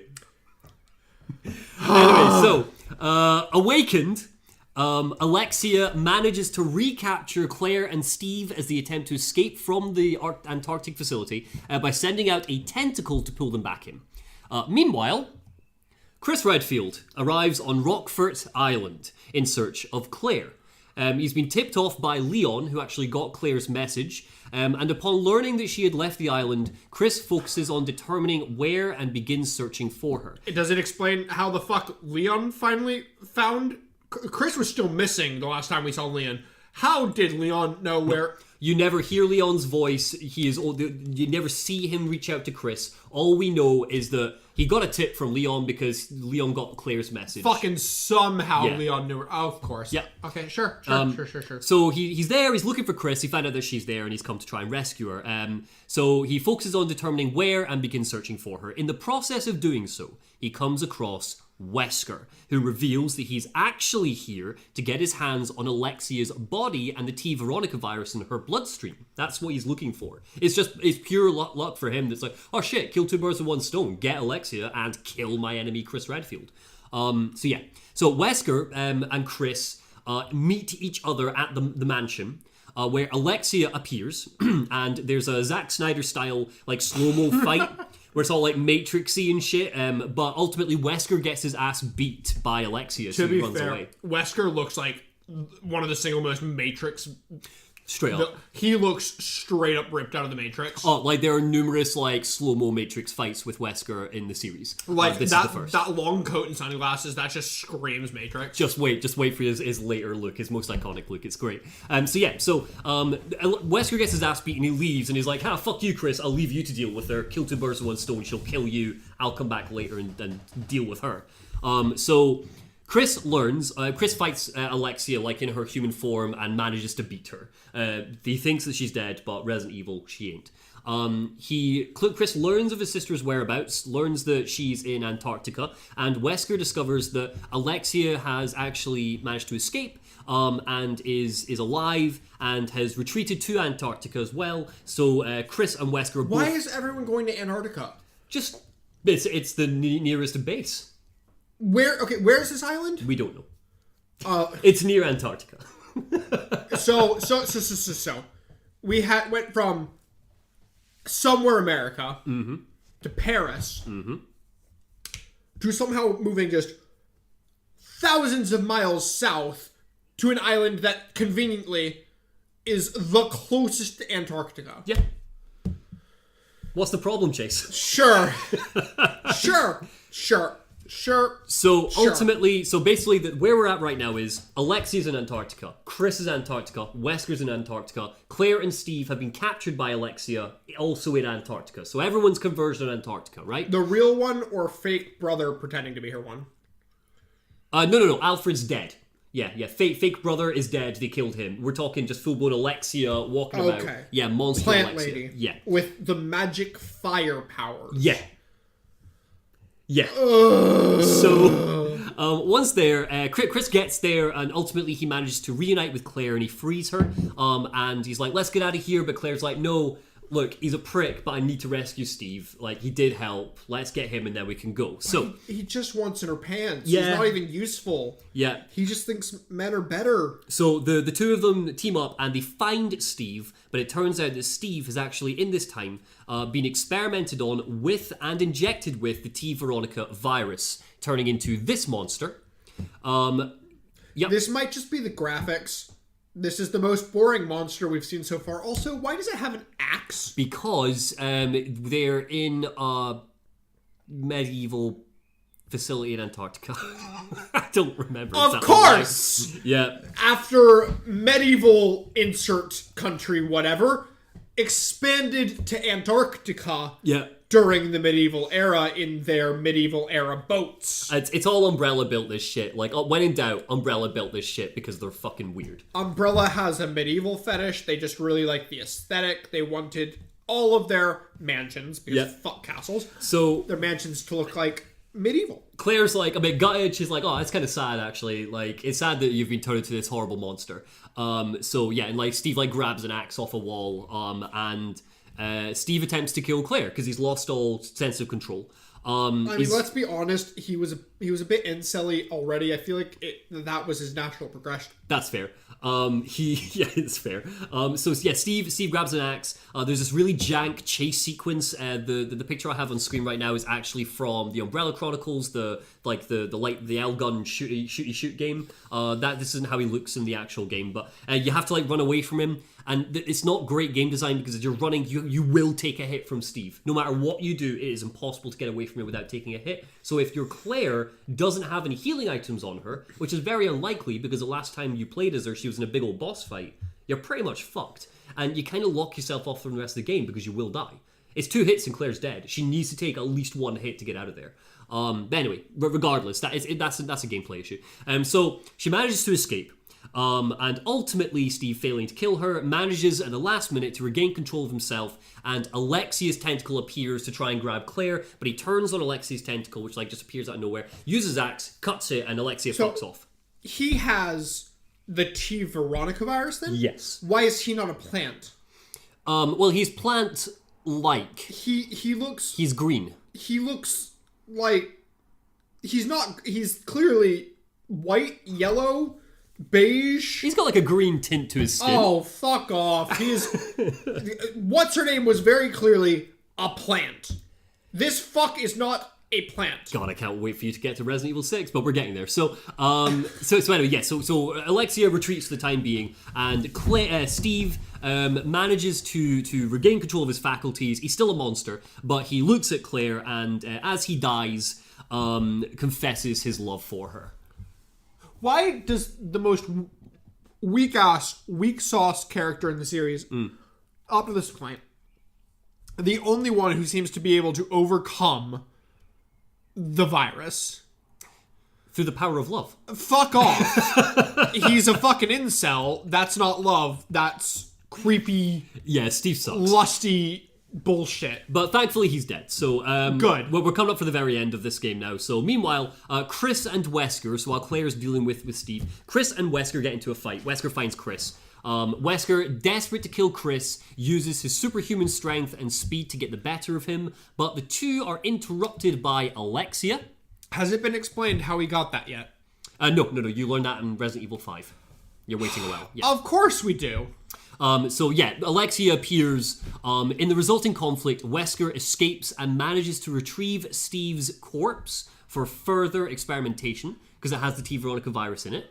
While Chris manages to defeat Alexia, who's now transformed into this giant bug plant thing, and not with a rocket launcher, but a weird rail gun again. Why is she a bug now? I thought they put the T. Veronica virus in plants. Yeah, but plants, bugs, it's all like... because they killed bugs in that movie at the start, so... Yeah. And everything's bug themed. But then why didn't they put the T. Veronica virus into a bug? Why'd they put it into a plant? Honestly, I'm pretty sure it's plants, but I think it's bug. It might also be bugs that they experiment on. It's a mix of the two. They should have put it... Yeah. Claire, and ultimately you kill Alexia. Wesker's fucked off with Steve's body. Chris and Claire reunite and they escape the facility as it self-destructs. Because every Resident Evil game ends with a monster being blown up and a self-destruct sequence. And that's the end of Code Veronica. On to Resident Evil 4. Yeah. So, it's 8 years later. 8 years later. In Resident Evil 4, you play as Leon Sexy-Ass Kennedy once again. Wait. Yep, that's Leon. No, what? No. From Resident Evil 2. No. What's wrong with him? No, He looks great. This is his most iconic look. This is what people know him from. To be fair, I do recognize this character, but he's not hot anymore. Are you joking? This is the hottest Leon in the series. His hair is hideous now. No, his hair. Why does he have a middle part? No. His hair's great in this. His hair's terrible in 6. Okay, I've not seen him in 6. He was hot as shit in 2, and now he's... Oh, no, right. So he was really naive. No. So in Resident Evil 2, he was very naive. He was like first day on the job, dealing with zombies. Resident Evil 4, Leon is a badass. Okay, he's like cracking, snark and shit. Fine. I'd probably like him in the series, but looking at him from a picture, I like Resi 2 Leon better because he looked like he walked straight out of a fucking boy band. This one is like... I'm an action hero. I'm like, you're fucking generic. No. This is Leon after the boy band, when the boy band splits up and he goes into the solo album. Like Harry Styles. He's the Harry Styles of Resident Evil, man. His hair's still shit. Well, regardless, he's great, right? So, after his time in Raccoon City, he has now become the President of the United States' right-hand man. What? Yep. And the President's daughter... Yep. The President's daughter, Ashley, has been kidnapped, and Leon has tracked her to an undisclosed village in Spain where our story takes place. I'm... Sure. Okay. Yeah. Yep. We need a reason to globetrot. Sure. Yep. We globetrot now, 100%. That's where the story is. We're not in America anymore. Okay. Resident Evil 4 does not have zombies. That's really, really important. Yeah. Instead, there is a huge contingent of unruly villagers who have pledged their lives to Los Illuminados, the cult that perpetuated Ashley's kidnapping. So a cult... The Illuminati. No, Los Illuminados. The Illuminati. So they've kidnapped Ashley for reasons which we'll get into, and Leon has been sent on a rescue mission to come get her, right? Sure. So, exploring the village, we meet Luis Serra, a former Los Illuminados researcher. I don't have a picture of him, I'm afraid. Oh, no, we do. Luis Serra, there he is. Oh, I like him. Yeah, I like great. his hair. I'm very into the hair. I feel like I'm very fixated on the hair of the characters in the series. This is early 2000s, remember? This is like... I'm into his hair. Yeah. I'm into it. Also, so is this also, he's a researcher, is this also a scientific company? Is this like a competitor to Umbrella? Don't think too much about Umbrella. Oh, sorry, I should have said, because this all happens off screen. Sorry. Umbrella's been shut down now. That's it. Umbrella's over. Oh! Yeah, it happens off screen, doesn't happen in the game. Code Veronica is the last time we hear about Umbrella, the pharmaceutical company, being in charge of doing things. There's a movie. There's a CGI movie which kind of covers it, but honestly, Leon like sums it all up in the opening things like, after the pharmaceutical company Umbrella got shut down by the US government, they stopped operating. Now this is where I'm at, and that's the story. I mean, I guess that explains why there's not zombies, but I guess... So, back to the original question. So, is the Illuminati a science organization? No. Then why do they have researchers? Well, because every organization needs research. Well, no, you'll find out, right? Sure. So Louis Serra, former Los Illuminados researcher who aids Leon on his mission. By examining Serra's notes, Serra has some notes in his pocket, Leon discovers that Los Illuminados gained control of their subjects by implanting a mind-controlling parasite known as Las Plagas in their bodies. Unfortunately, Leon and Louis are captured, during which time Leon is injected with that parasite. So he has it put into him. He got the plague, bro. Yeah. So after escaping, though, he obtains a key to open the church where Ashley is being held. She is a close second to Steve for most irritating character in Resident Evil history, and I am including the villains in that. She's really irritating, because the entire game is an escort mission. Oh. Now, to be clear, it is a very good escort mission. It is not really that problematic. But Ashley will get kidnapped and re-kidnapped again like 10 times in this game. All for story-based reasons. But yeah, she's irritating. Whenever she's like, Leon! And she's just annoying as fuck. Does she have a health bar? No, she doesn't. No. Then yeah. That's fine. Yeah, as long as she can't die, then fine. Yeah, there are moments when like you might get mobbed and like one of them can grab her and try to take her away, but like 2 bullets and she drops her. You can put her into like tell her to hide in places and she'll fuck off and hide while you deal with threats. That's and you spend so much of the game without Ashley because the game purposefully goes out of its way to be like, oh no, Ashley's kidnapped again. Time for you to be on your own for the next 10 hours. Like, yeah, you don't have to worry too much about it.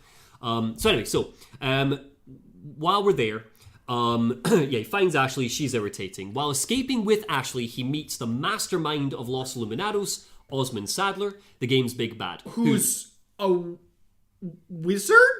No, that's just his ceremonial robes. No, that's a wizard. That's a ceremonial That's robes. a wizard.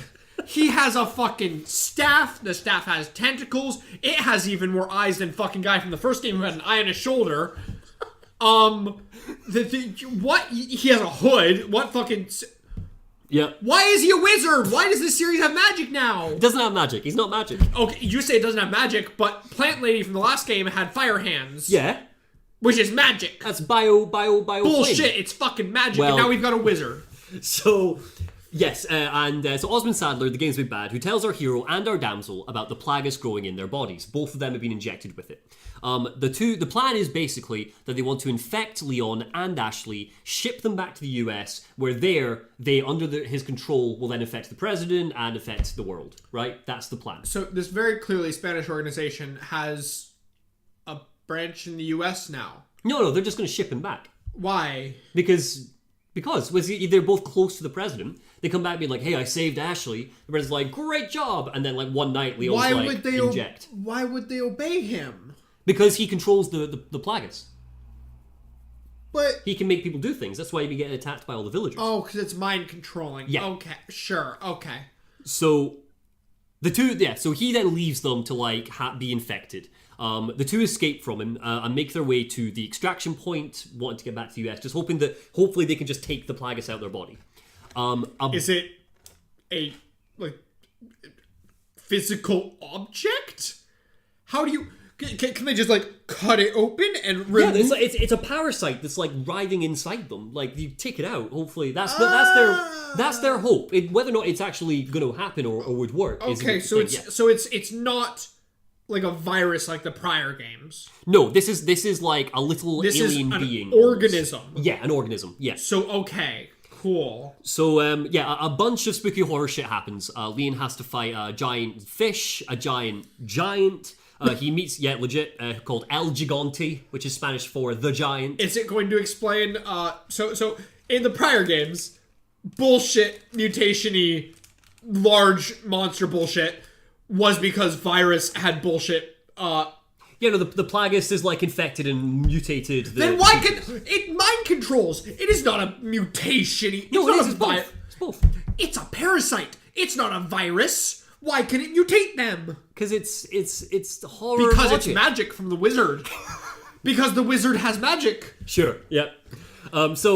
They ultimately Leon and Ashley meet back up with Louis Serra for a great section where you need to hold out against mobs and mobs ganados in a spooky cabin. It's a really good bit. It turns out that Louis is basically trying to escape as well. He's broken away from the cult. He's like, don't fucking agree with their shit. That's his whole situation. So eventually they get split up. So traveling down a gondola and facing village chief Betores Mendez. Wait, boss fight. A gondola? Are we in Italy now? No, there's just boats. That are gondolas in this. Does Spain this is from the wiki, man. They call it gondolas. Does Spain have gondolas? A gondola's not a Spanish thing. I thought I might just be stupid. I thought gondolas are Italian. I might just be either stupid or drunk, but I thought gondolas are Italian. So ignore me. You battle the village chief Mendez. You battle him in a barn which is on fire. It's fantastic and terrifying. It's one of the best boss fights in the entire. Look at that spine, though. Yeah, this is a really horrible boss fight. It's really good. Leon takes his false eye and uses it on a retinal scan to open a door after the fight. Yep, he has a fake eye. When? Why? How? What? Look, he shows up and he's like, "You're not fucking leaving," and then he mutates with the Plagueis, turns to a monster. Leon fights him, takes out his eye. I don't care about that. How did Leon get a fake eye? He took it out of his skull. Oh, the mutated guy. Yeah. Not his own fake eye. I thought you meant Leon had the fake eye. No, sorry. I should have been How clear did on that. Leon know this guy had a fake eye? Well, before this fight, you find a retinal scanner, and Leon's like, that'd be useful, and you just take it in gameplay. So he takes his false eye, uses it on a retinal scan to open a door, which leads to a nearby castle. Leon and Ashley believe they Of course. Can't be a Resi game without a mansion or a castle. Leon and Ashley believe they can take refuge in it until another chopper arrives. They're wrong. Inside, Leon meets... Jesus fucking Christ. Yeah, Leon meets another amazing baddie in the form of Ramon Salazar. I hate that. That's fucking Napoleon. Yeah, that's what everyone calls him. Little Napoleon. What? Is he made of... Is he a puppet? Or is this just a really shitty quality image? It's just a poor quality image. No, he's a little human man. He looks like a puppet. Yeah. Would you believe... Would you believe that he's... Yeah, so... Yeah, he's... Also, the fire's purple. Bullshit that there's not wizards in this game. That's magic fire. That's fair. A lot of the fire is purple. It's a level 5 fire spell. So, yes, he is Ramon Salazar, the Castle Castellan, and one of Lord Sadler's acolytes. So he's part of the cult as well. He's like one of the right-hand men. Okie doke. He is lovingly referred to in the fanbase as Little Napoleon because of his design, and he's also just 24 years old, Chase. Oh. Yeah. He looks like he's about 10. Yeah. This is also where the game properly doubles down on Leon's badassery. Ramon jacks Leon's communication device he has with Washington, where he's able to like speak to his agents back home. And he keeps popping up like Metal Gear Solid style, and Leon just keeps ripping the absolute pish out of him. Like whenever he does, he pops up and is like, "I've sent my right hand to come after you," and Leon's like, "Your right hand comes off," and it's like, yes. Peak Leon. This is peak Leon. Yes. So Leon and Ashley. Fucking cheesy. This whole game is so cheesy. So Leon and Ashley travel to the center of the castle, but Ashley starts coughing blood, which naturally distresses her, and she runs off. She runs away from Leon in a frenzy, and is captured by the baddies. While searching for Ashley, Leon meets a blast from the past. Ada Wong. Oh. Yep. She still. Yep. Has the same dress. Does she own any more outfits? No, that's a new dress. It's thinner material. Oh, yeah. I mean, at least she's wrapped in the same color. Yeah. I'll give her that. She got some longer hair now, or is that a ribbon? Or... That's a scarf.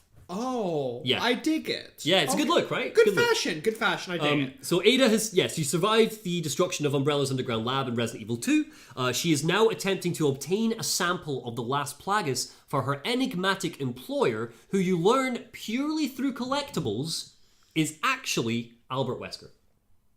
So she's now working for Albert Wesker. She's been working for Albert Wesker the whole time, even in Resident Evil 2. So... Yep. Hold up while I piece this puzzle together. Mm-hmm. So, there was never a spooky extra organization. It was fucking Umbrella the whole time. No. Wesker ain't working for Umbrella. I mean, yeah, but he's basically... No, he's trying to undermine Umbrella. He's freelance, yeah, but like basically the same... all the same Umbrella group. Yeah, but don't think of Wesker as being part of Umbrella. No, Wesker hates Umbrella, as does, if you remember Resident Evil 3, Nikolai, who was sent in to get the combat data. He's also working for Wesker. So Wesker has created his own little separate organization to get revenge on Umbrella for reasons that we'll discuss later. Because we don't need to know those reasons yet. No. Ever. No. Again, Wesker doesn't really pop up in the game. You only learn this through like DLC stuff and all that sort of thing. But yeah. So Ada's now working for him. Yeah, exactly. So yeah, she's working for Wesker. But again, she's like feeling a bit like, oh, I like you, little Leon, and you and me are friends, and oh, I feel a bit conflicted because I want to jump your bones and all that sort of stuff, right? So Leon feels betrayed because he thought that she died, and she's hidden from him all these 8 years. But the two playfully flirt before she leaves him. When Leon finds Ashley and is about to rescue her, Louis Serra appears with drugs to suppress the growth of the parasite that he's been working on to try and help. Oh. Yeah. Oh yeah, Louis Serra, good guy. Before he can help, though, he is killed by Lord Sadler, who laughs like a Bond villain, and then just leaves, saying he'll wait for the Plagueis to finish incubating in Ashley and Leon before taking care of them. Ashley is taken once more by the Ganados and sent to a nearby military research island, forcing Leon to travel there too, after finally facing off with Ramon Salazar, the Napoleon guy, who ends up looking like this. What the fuck happened to him? That's him in there. He was with the Plagueis as well, and he's able to harness it. I still hate that the Plagueis can cause mutations. It's a fucking... Right, so he defeats Ramon Salazar. Leon gets to the military island. He learns that Ashley's there. Now, all the enemies now are shooty, bang, bang men. They're shooting you with AK-47s and shit. Oh. Yeah. This really is the moment where, for a lot of fans, there's a couple of great moments on the military island. This is kind of where the game stops being horror and begins to devolve a little bit into an action game. Is the military island. Okay. It's fine. Resident Evil 4 is generally, people think this is the best game in the series. For numerous, yeah. The military island's a really, really short little section, and it's a low point really for a very fantastic game. You spend much more time in the castle and in the village, puzzle solving and all that sort of thing. So the fan base generally look at the military research island as the formal moment that Resident Evil begins to lose its identity. Here, he also meets up with his old ally, Jack Krauser. Now, you don't know who Jack Krauser is, and neither does the fan base when this game first came out. But then a year later, they released another CGI movie where we saw Leon and Jack Krauser work together for the US government. But it turns out that Krauser is also on the island working for Wesker alongside Ada, right? So he's a baddie. Where Ada's objective is to get hold of the last Plagueis sample, Krauser's job is simply to assassinate Leon and stop him from getting in Ada's way. But they were friends. Yeah, colleagues, but yeah. I'm pretty sure Krauser used to be his commanding officer, if I'm not mistaken. I think it's like he's his old boss. Oh, what a dick. But yeah, Krauser's gone insane now, though, because Krauser died overseas on one of their missions, and he blamed... dead? Yeah, but he got brought back. He's got a virus as well. God. And does he have a virus or a Plagueis? I don't remember. I don't think it's ever fully explained. What? I think he might have the Plagueis, but I don't really know. But I hate the... So, at the start of this, right, the Plagueis was my favorite one of these because it made logical sense. Right. Now I hate the Plagueis because what can the Plagueis not do? The Plagueis can bring people back from the dead. It can mind control. It can mutate. It can super strength. Well, it didn't bring him back from the dead, to be fair. It's like he was on the verge of death and it healed him. The Plagueis does what the writers need the Plagueis to do. Well, yeah. Resident Evil, baby. Anyway, learn to write a fucking story, Capcom! It doesn't matter that much because Leon kills Jack Krauser anyway, so it doesn't really matter. Almost immediately. Leon fights and kills him. Half an hour later, he confronts Sadler on the roof of the military base. This is the end of the game. Sadler harnesses the last Plagueis to transform into the Scorpion King. And Leon kills him with That's... It's horrible, right? It's a good monster design. I feel like you mean horrible as in spooky. I think this is the single worst looking enemy that I've been shown so far. Are you joking? Look, he's got his normal body. It's all from his neck. And it's just turned into this. It's grim.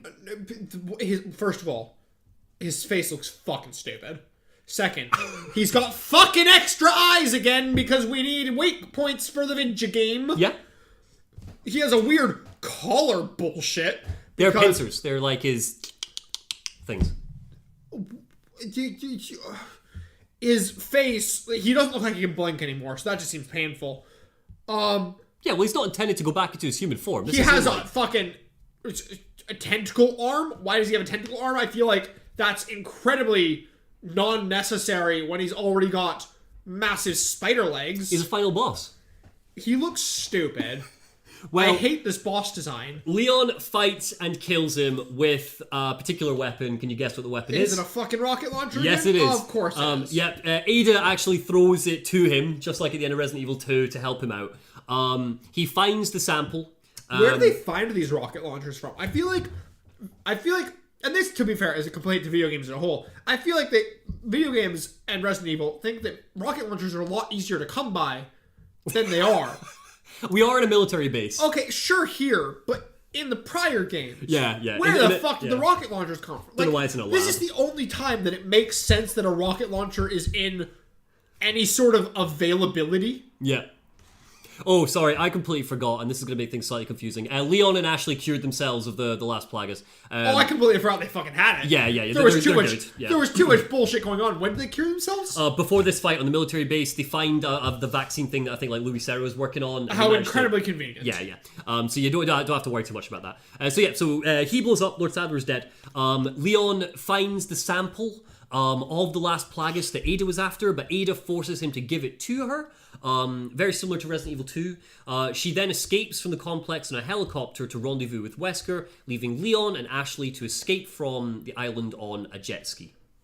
Ooh, that's the end of Resident jet Evil 4. ski. Yep. And then the game ends with Ashley being like, Leon, who's that woman back there? And Leon's like, it was just a old memory. And Ashley's like, oh, is she your girlfriend? And Leon's like, no. And then Ashley smiles and it like cuts to black. It's fucking dumb. Though Leon and Ashley don't date. Ashley never. I was about to say, it's not like trying to imply something. Nah, yeah, it's just fucking hero bullshit. But that's the end of Resident Evil 4. For a lot of people, the best game in the series. To its credit, it's amazing. It also revolutionized just like so much about your third-person shooters. Arguably for the worse, but at the time it was incredible. One of the first games to have solid QTEs as well. This was the game really that made QuickTime events like a thing, and they're really good in this game. It's just, again, games, they took them and made them bad. But anyway, we're on now to Resident Evil 5. So Resident Evil 5.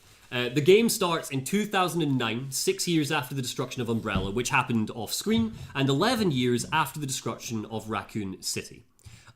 We see a mysterious hooded figure inject a local with a virus, and he mutates into a monster. Flash to Chris Redfield. He is spooky boy. Yeah.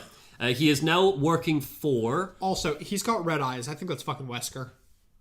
Interesting. You think this is Wesker? I'm just gonna put that out here now, and we'll find out if I'm wrong. I think it's Wesker purely because I feel like you specifically said the red eyes are important, and they haven't been important so far. Oh, that's But fair, he has yeah. red eyes there. Okay. So I'm thinking this is Wesker.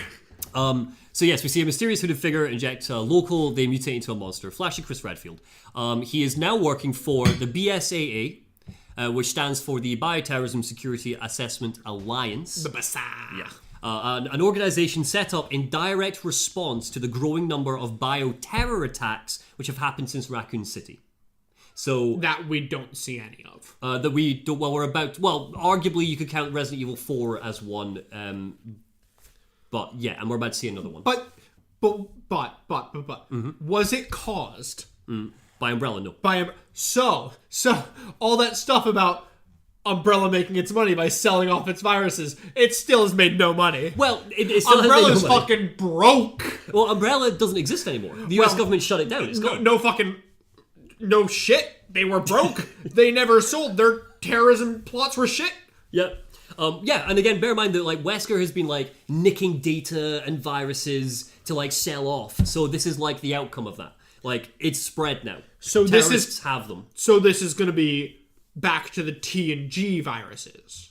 No. So Chris has been deployed to a town in Africa where he meets his new partner Sheva Alomar of the BSAA West African branch. Together, they attempt to rendezvous with the BSAA's Alpha team, who are attempting to intercept a bioweapon smuggler named Ricardo Irving, this guy. His face is unsettling. Oh, he's a really unpleasant looking character. Yeah. That's also What? That's a funny looking pair of sunglasses you got there. I wonder why he's got some sunglasses. Probably because he's in Africa. Chris wears sunglasses as well. Okay, fuck off. Fuck off and let me tie this all to Wesker. So everybody's Wesker. That's it. Wesker's got a new face. The new virus, it's the Wesker virus. It turns everybody into Wesker. So by the time Chris arrives in the city, most of the townspeople have been infected with the Type 2 Plagus, a more advanced version of the last Plagus virus from Resident Evil 4, which again means we've got no zombies. I mean... So it's an updated, bioengineered version of the last Plagus. Which doesn't just control minds, despite that's what its point was. Yeah, no, and don't worry too much about that, because whilst it's the last Plagus, it's very new in what it can do. Of course. Yep. So a lot happens in this game, which isn't actually that relevant. So I'm kind of skipping over that. There's a lot of Chris and Sheva just like battling through Africa, dealing with shite, dealing with the BSAA, and it's like honestly none of it fucking matters, and it's boring military bullshit. However, they fight through monsters, fight through infected locals, and Sheva is charismatic and energetic, and she loves to tease Chris, constantly referring to him as partner rather than using his name. Now, Chris doesn't like this, because about halfway through the game we learn why. Prior to the events of Resident Evil 5, Jill Valentine has been killed. She's dead. What? Yep. Off screen! No. Chris reveals that, and then we get a flashback showing us how it happened. So, flashback time. I still hate that it didn't happen with us playing as her. Mm-hmm. In a game. Fuck you. So, fuck you, Capcom. In 2006, 3 years prior to the game's events, Chris and Jill were working to track down Albert Wesker. They attempted to gain answers from the Umbrella's former president, Oswald E. Spencer. Wait, he was alive this whole time? Yeah, so to clarify, this picture I've been showing you... I thought he was dead! No, this picture I've been showing you is actually him from the Resident Evil 5 flashback. He didn't look like this in the 90s. I thought he's been dead since, pre-Game 1. He's been in hiding. Yep. So this they've managed whole to track time? him down. This whole time, while Umbrella fucking blows up around him, he's been in hiding. And they've managed to track him down in this flashback. So, yeah. My mind is slightly blown at... Yep. I feel like this shouldn't be the revelation that blows my mind, but this is the revelation that's blowing my mind right now. So they arrive, they find Oswald E. Spencer, and they arrive at the estate, though only to find Spencer dead at the feet of Albert Wesker. Ooh! Yeah. I like that outfit. Right? Isn't it a good outfit? This That's is his fucking new... cool. Yeah. This is his I'm the fucking baddie outfit. It's great. But also... See, it's cool from far away, and then I, start nitpicking. The weird checkers and then I start nitpicking it. Yeah. What's up with him in checkers? Yeah. Why? It's not even just his jacket. It's also his shirt. To be fair, his pants. I it's think, his boot. It's I think all checkers. It's meant to be made of alligator skin or something. I think that's the idea. That's why it's got that weird scaly look to it. That's not scales. That's checkers. Well, regardless. That is clearly checkers. So Wesker, they flashback time, they go back, they find that Spencer is just being killed by Wesker, and they meet Wesker. Wesker murdered him in a blind rage when he learned that he is just one of many test tube babies which Spencer raised, injecting him with the progenitor virus and experimenting on him to give him all of his supernatural abilities. So what I'm hearing is that this whole time... I know exactly where you're going with this, yeah. They never needed to make any more viruses because the one that they found worked exactly like they wanted it to the whole time. Yeah. Yeah. Now, to be fair to the game... Wesker's not a strong enough super soldier. We need monsters! So to be clear, this is like they grew him from the virus. And what they wanted to do was mass produce that easily. Perfect. That still means that they could have done that the whole time with the virus they already had. Why did they make more? They just wanted to make it easier for themselves. Bullshit. And they bugged themselves. So that's why he's so strong. That's why he hates Umbrella. That's why he killed Spencer, right? So Chris and Jill battle Wesker in this flashback, all slow motion and flipping over and shit. The pair are no match for him though, and he eagerly prepares to finish off his hated rival Chris once and for all. But Jill, just as he's about to kill Chris, Jill sacrifices herself, tackles Wesker through a nearby window looming over the surrounding cliffs, and unable to find either of their bodies, the BSAA were forced to assume that both had died in the fall. Okay, so that means neither of them are dead. That absolutely means that neither of them are dead. Chris and Sheva continue their search for Irving. We didn't see a corpse. They're both alive. They're fine. Chris can fuck off with his grieving. They're fine. So Chris and Sheva continue their search for Irving and eventually corner him in a building beyond the mines. Although, remember, Irving, he's the guy that they're there to find. He's the terrorist. They corner him, although he escapes with the help of a mysterious hooded figure. With the mysterious hooded figure who's popped up a couple of times throughout the game, the one that you saw. The one who's definitely Wesker. So eventually, after all this, the pair track Irving to the surrounding oil fields afterwards. So, there's a lot that happens in between, but none of it is relevant. They track him, they lose him, they track him again. They find him in the oil fields. Irving responds to their presence by blowing up the entire facility and escaping on his boat. They catch up to him, however, and corner him. With no other options left, Irving injects himself with the dominant species of the Plaga sample and uses it to try and defeat them, but big boss fight. Using the machine guns mounted on Irving's ship, Chris and Sheva destroy him despite his extreme makeover. This is from the wiki, that's what they've said. His extreme makeover. His extreme makeover. Before he dies, he tells the two agents to search in a nearby cave to learn who the real enemy is. Chris and Sheva head for the caves and discover an underground civilization that is home to a long-abandoned grotto containing a mysterious flower known as Stairway of the Sun, which the agents would later discover is actually the source of the progenitor virus. Almost like I said... Oh, wait, I said that off... I said shit. I said recording? No, you didn't. You said it on recording. You said that was why they were there. That's not why they were there. But they discovered this while they were there. Okay, well, At least I pieced that together. You did. I'm learning. I'm piecing things together. I was going to ask you if you remember what the progenitor virus is, but I think you've pretty much been following this pretty well so far. I mean, at this point, I'm just pissed off at the progenitor virus because... it was the only virus we ever needed to have in the whole series, and the rest of the series is stupid. Yeah. So journeying deeper to the area, they find a research facility that was once used by Umbrella, but has long since been taken over by another pharmaceutical company, Tricell. So the situation with Tricell... I hate that name. Why? I 3Cell. If I'm honest, it's because at first I heard it and I just thought Tricycle. I mean, which is fair enough. Which is which is just me. That's just me. But also, Tricell just somehow it doesn't hit like Umbrella does. Yeah. Umbrella is like we are everywhere. We cover all. Tricell. Umbrella is just like ooh, which is really weird because umbrellas aren't threatening. No, they cover us from the rain. Yeah, but.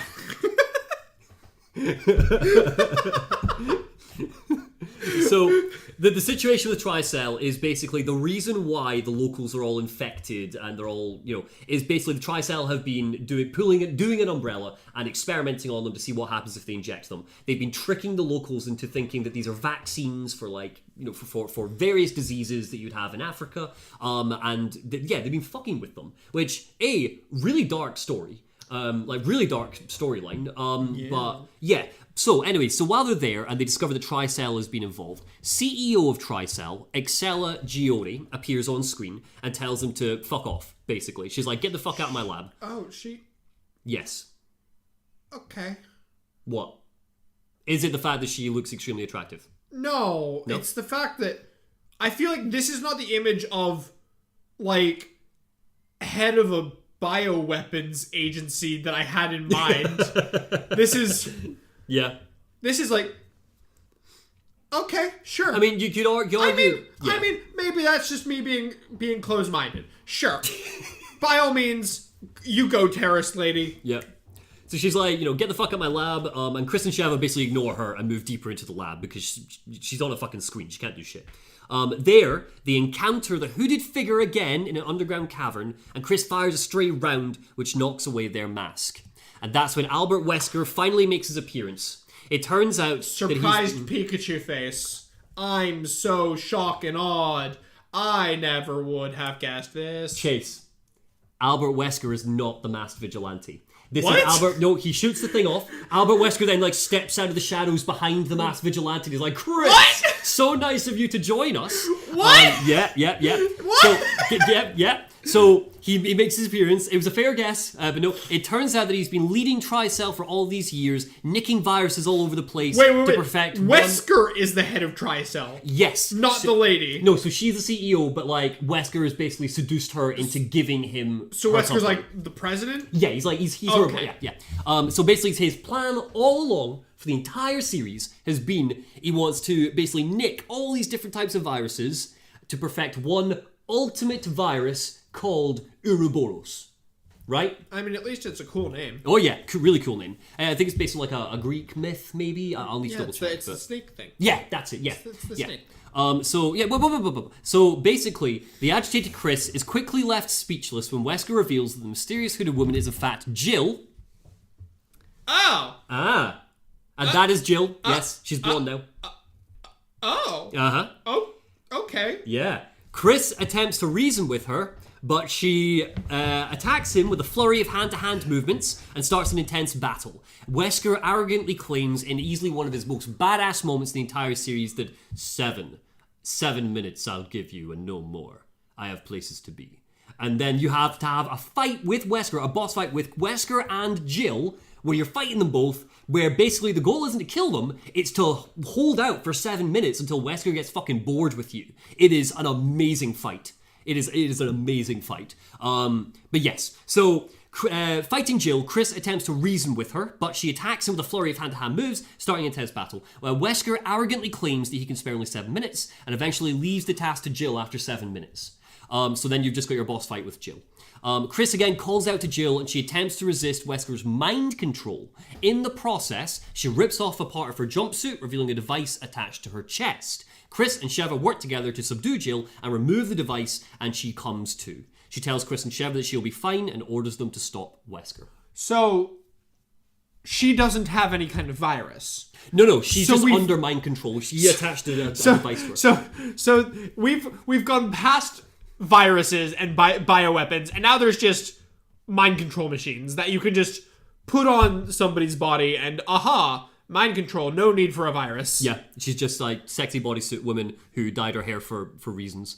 I mean, to be fair, she's following Leon's example. Leon also bleached his hair for some fucking reason. He did, yeah, his hair is lighter in 4, you're right. Yeah. Don't worry, that's going to go back to being dark. Resi characters like bleaching their hair. I don't blame them, so do I. So they managed to she's back to normal now. She's like, oh my god, like, thank you. Big hugs, reunited. Chris is over the moon. Chris and Sheva managed to board Wesker's ship and soon locate Excella, who's been working alongside Wesker this whole time, looking to rule over this new world he wants to bring about by spreading the Ouroboros virus. So basically, which does what? Which does what? It's a really good question. Basically, what Wesker claims it will do is that it kills off the weak, lets the strong live as super soldiers, and basically will cleanse the earth. This, by the way, is why, I know you mentioned to me the other day and I was looking into it, why the Umbrella logo, and particularly Wesker, are held up as neo-Nazi symbols. Because Wesker is he's the blonde-haired, like, in Resident Evil 5, he's basically lording it over, like, this small African town. He wants to cull all the weak from the world. It's all that shit. Oh. Yeah. Grim, right? Oh, okay. Yep. So that's his plan. He basically upsetting. wants to become, like, king of the world. That is ultimately Wesker's plan. Release a virus on the entire population and become king. Which is, fucking fine. He's lost his fucking mind by this point, right? This isn't cool, calculated Wesker. Like, his plan is insane. So, Excella, in the scene, she flees with a briefcase containing various chemicals, dropping a few syringes in her haste, which Sheva collects and eventually transforms into Excella eventually transforms into a massive monster which attacks the ship that they're on in the form of a boss fight. Jill calls and informs them of Wesker's one big weakness, which is regular doses of a serum called PG67A/W, overdoses which would weaken him, and Sheva realizes that the case Excella dropped earlier contains the serum. They've now got their Deus Ex Machina to take down Wesker. What? No. Yeah, you inject him with the thing, it'll counter his superhuman abilities. No, stupid. Yeah, but the difference is that they have to get close enough to do that. I mean, And he's sure. fucking Wesker, so yeah. See, I feel like, and this might just be me wanting what I want, it should have had some poetic moment where Chris and Jill infect themselves with the virus, knowing that this is a sacrifice they need to make, but they need the strength to overcome Wesker, fighting virus versus virus. Sure, yeah. And then they should have died instead of bullshit. Oh, there's a magic antidote that kills Wesker. Right, but we're not done yet. So, okay. Basically, the Chris and Sheva doggedly pursue Albert Wesker across the wilderness, right? We're in fucking endgame territory now. Chris and Sheva find themselves in one of Wesker's planes as it takes off. It's got like an Ouroboros like missile that he's going to drop on a country. Wesker has stocked the plane with enough Ouroboros carrying missiles to infect the entire planet. In the ensuing struggle, Chris manages to inject Wesker with an extra dose of that serum Axella dropped, and this greatly weakens him. He is then blasted out of an airlock by Chris, but manages to grab onto Sheva. Sheva then shoots him in the face, and he falls from the plane into a volcano. The plane crash lands nearby. Probably didn't kill him. He's probably fine. The plane crash lands nearby, and the two agents are shocked to find that Wesker is still alive.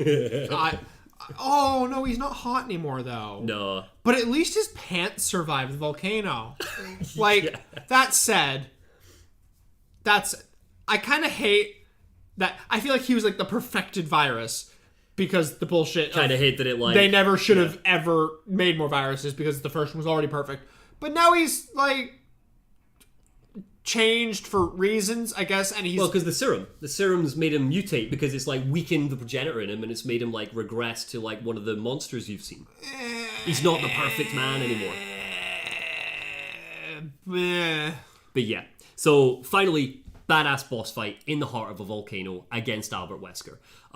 Having finally lost all that remained of his sanity, Wesker plunges his right arm into an intact Ouroboros missile and is immediately engulfed by the virus, and thus he transforms. The final battle begins, where Chris gets separated from the fight by a boulder, and Chris is about to kill Sheva, and in gameplay, through a QuickTime event, you, playing as Chris, need to punch through the boulder. Oh, I've seen this bit! I've seen this one! Good. I've seen Chris punch the boulder! Yeah, the most famous fucking Resident Evil moment of all time. He punches the boulder out of the way. Oh, I have seen that. That's great. There we go. Eventually, the heaving volcano causes the ground to crack and melt, sending Wesker tumbling into the magma. A BSAA chopper flies overhead, spots Chris and Sheva, and Jill Valentine in the chopper kicks a ladder down to them. Chris and Sheva barely escape as the ground melts beneath them.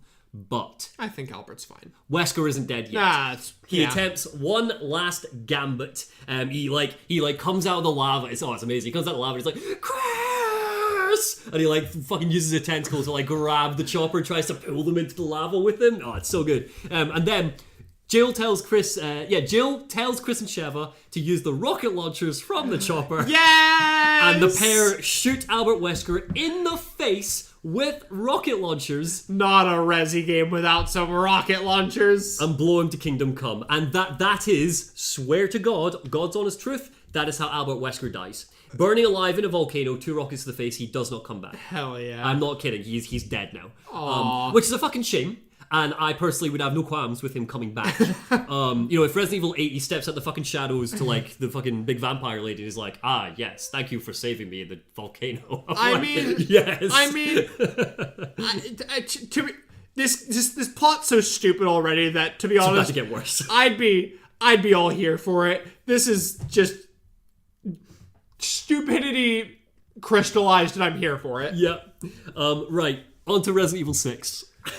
So, yeah. This is the edgiest poster I've ever seen. Resident Evil 6 I'm guessing is so that's Leon. Yeah, look, right, there you go. Look at that haircut. I don't mind it. I can't be friends with you anymore. Are you joking? I hate his haircut from 4 More. Because at least he doesn't have a fucking middle part now. No, because the problem is he can't see out of his eye, and he's shooting zombies. See, this might just be me being the fucking emo I am. I like the emo haircut, especially given this whole edgy fucking scene right here. Him with the emo hair and the fringe. I'm here for it. I love that. Yes. You go, Leon, baby. fuck your hair from 4. You're still the hottest in 2, but I'm here for your 6 look. Oh yes. Are you joking? I am legitimately not joking. This is the most heinous haircut in the world. No, because the problem is, right, and I said this in my Resident Evil 6 video, the Resident Evil 4 looked like a choice. Resident Evil 4 looked like that is just how he cuts his hair. This looks like it has been thrust upon him. That is his COVID haircut. It's too long. I shit you not, and there's no irony in the statement. I love this haircut. I can't believe you. I love that you've been setting me up this whole video since Resi 2 to dislike his hair in 6. This feels I feel personally attacked. And I legitimately love this hair on him. Right. To be fair, I still think they're both shit in comparison to 2 because none of them look like he did in 2. And I still think 2's boy band Leon is the hottest one. But I'm here for 6 Leon's. Fine. Okay, right. So, Resident Evil 6. Resident Evil 6 is batshit crazy. This is like the punching bag of the Resident Evil franchise. A lot of people really hate it because it isn't horror anymore. It is full-blown action. It doesn't even pretend. Well, Leon's pretends at the start, but the rest of them just do not pretend. I feel like I remember hearing about the reviews when this came out. Yeah. People hate this game. This is the perfect game to play with a friend. It is a boring game to play alone. I stand by that. No matter how action-packed it is, it's a great game to play together, not a game to play alone. So Monty Xander game, Monty Xander play with your boyfriend when? Yeah, exactly. So, right, Resident Evil 6, like this story is barmy, so you're going to need to really bear with me here. Resident Evil 6 has 4 campaigns, which you can play in any order you want. No. Yes. You have Leon's campaign, Chris's campaign, Ada Wong's campaign, and a new character. She's back. And a new character, Jake Mueller's campaign, who is voiced by Troy Baker. Jake, I don't like that name. Something Jake about Mueller? Jake is just... Apologies to any Jakes listening. Compared to the rest of these names, Jake is just like the most plain-ass name. In comparison to Chris. Like Ada. See, I feel like Chris can be quite a badass name, though. Like, Chris can be very badass. So, but we got Ada, Leon, Chris, and Jake. So I got into this series because of my dad, right? Growing up as a kid, my dad would play them and I'd like watch him be like, oh, the spooky thing, right? It was great. And of course, my dad's name is Chris. So you play Resident Evil 1 and you're playing as Chris Redfield. And I shit you not. And my dad was like, oh, this is good, isn't it? And he was like, all right, I remember this. It's one of the clearest memories of my mind. And he's like, Joe or Chris? Picking between the two, Joe or Chris? Well, I'm called Chris, so Chris. And ever since, and he's like me, he loves this series. He even likes 6. He's like, I quite liked that bit where something happens, which I won't spoil for you. He's like, I quite liked that bit with the boss at the end, it was good. Anyway, so, right, so you have your 4 characters, Leon, Chris, Ada, and Jake. These can be played in any order and cover the same story, but from different perspectives to explain the greater whole. So they're all the same story, but you see it from different points of view. I'm going to tell you the story the way it's recommended, which is Leon's story, Chris's story, Jake's story, and then Ada's story. But you're going to need to stick with me with this, right? So, first off, Leon's. It's June 29th, 2013. Okay? So many years have passed. Yes. Ivy University, a historic school nestled in the centre of the city of Tall Oaks. This innocuous setting soon changes beyond recognition when it becomes the epicenter of a bioterrorist attack. Unleashed indiscriminately onto the populace, the chrysalid virus, or C-virus for short, mutates all who are affected into literal walking corpses. In a matter of minutes, the school and surrounding city... You mean zombies? Zombies, they're zombies. Yeah. Walking corpses. This is from the wiki. I've just edited bits to add in my own flesh, yeah. The school and surrounding city are transformed into a nightmarish hell. President Adam Benford, father of Resident Evil 4's Ashley Graham, was at the school intending to publicly reveal the truth behind the Raccoon City incident. That happened 20 years ago. Years and years ago, yeah. He's intending to finally announce that it was Umbrella, but we've shut them down. We take full responsibility. Why are they doing this now and not 20 years ago? It's just the guilt of the years have finally, weighed on him that he's like, I need to tell people the truth that it was Umbrella. There's no deep dark secret. It's literally, it doesn't matter that much. Fine, yeah. sure, okay. Yeah. So he's at the school and he's going to reveal the truth. I feel like they just needed a reason for him to be there. Legit, because... I feel like they could have come up with 100 better reasons why he's there, but sure. The purpose really is, Resident Evil 6 was very much sold as, like, the conclusion to the saga, right? So they have to somehow find a way to tie it back. This is pretty much the only way they tie it back. Sure. Yeah.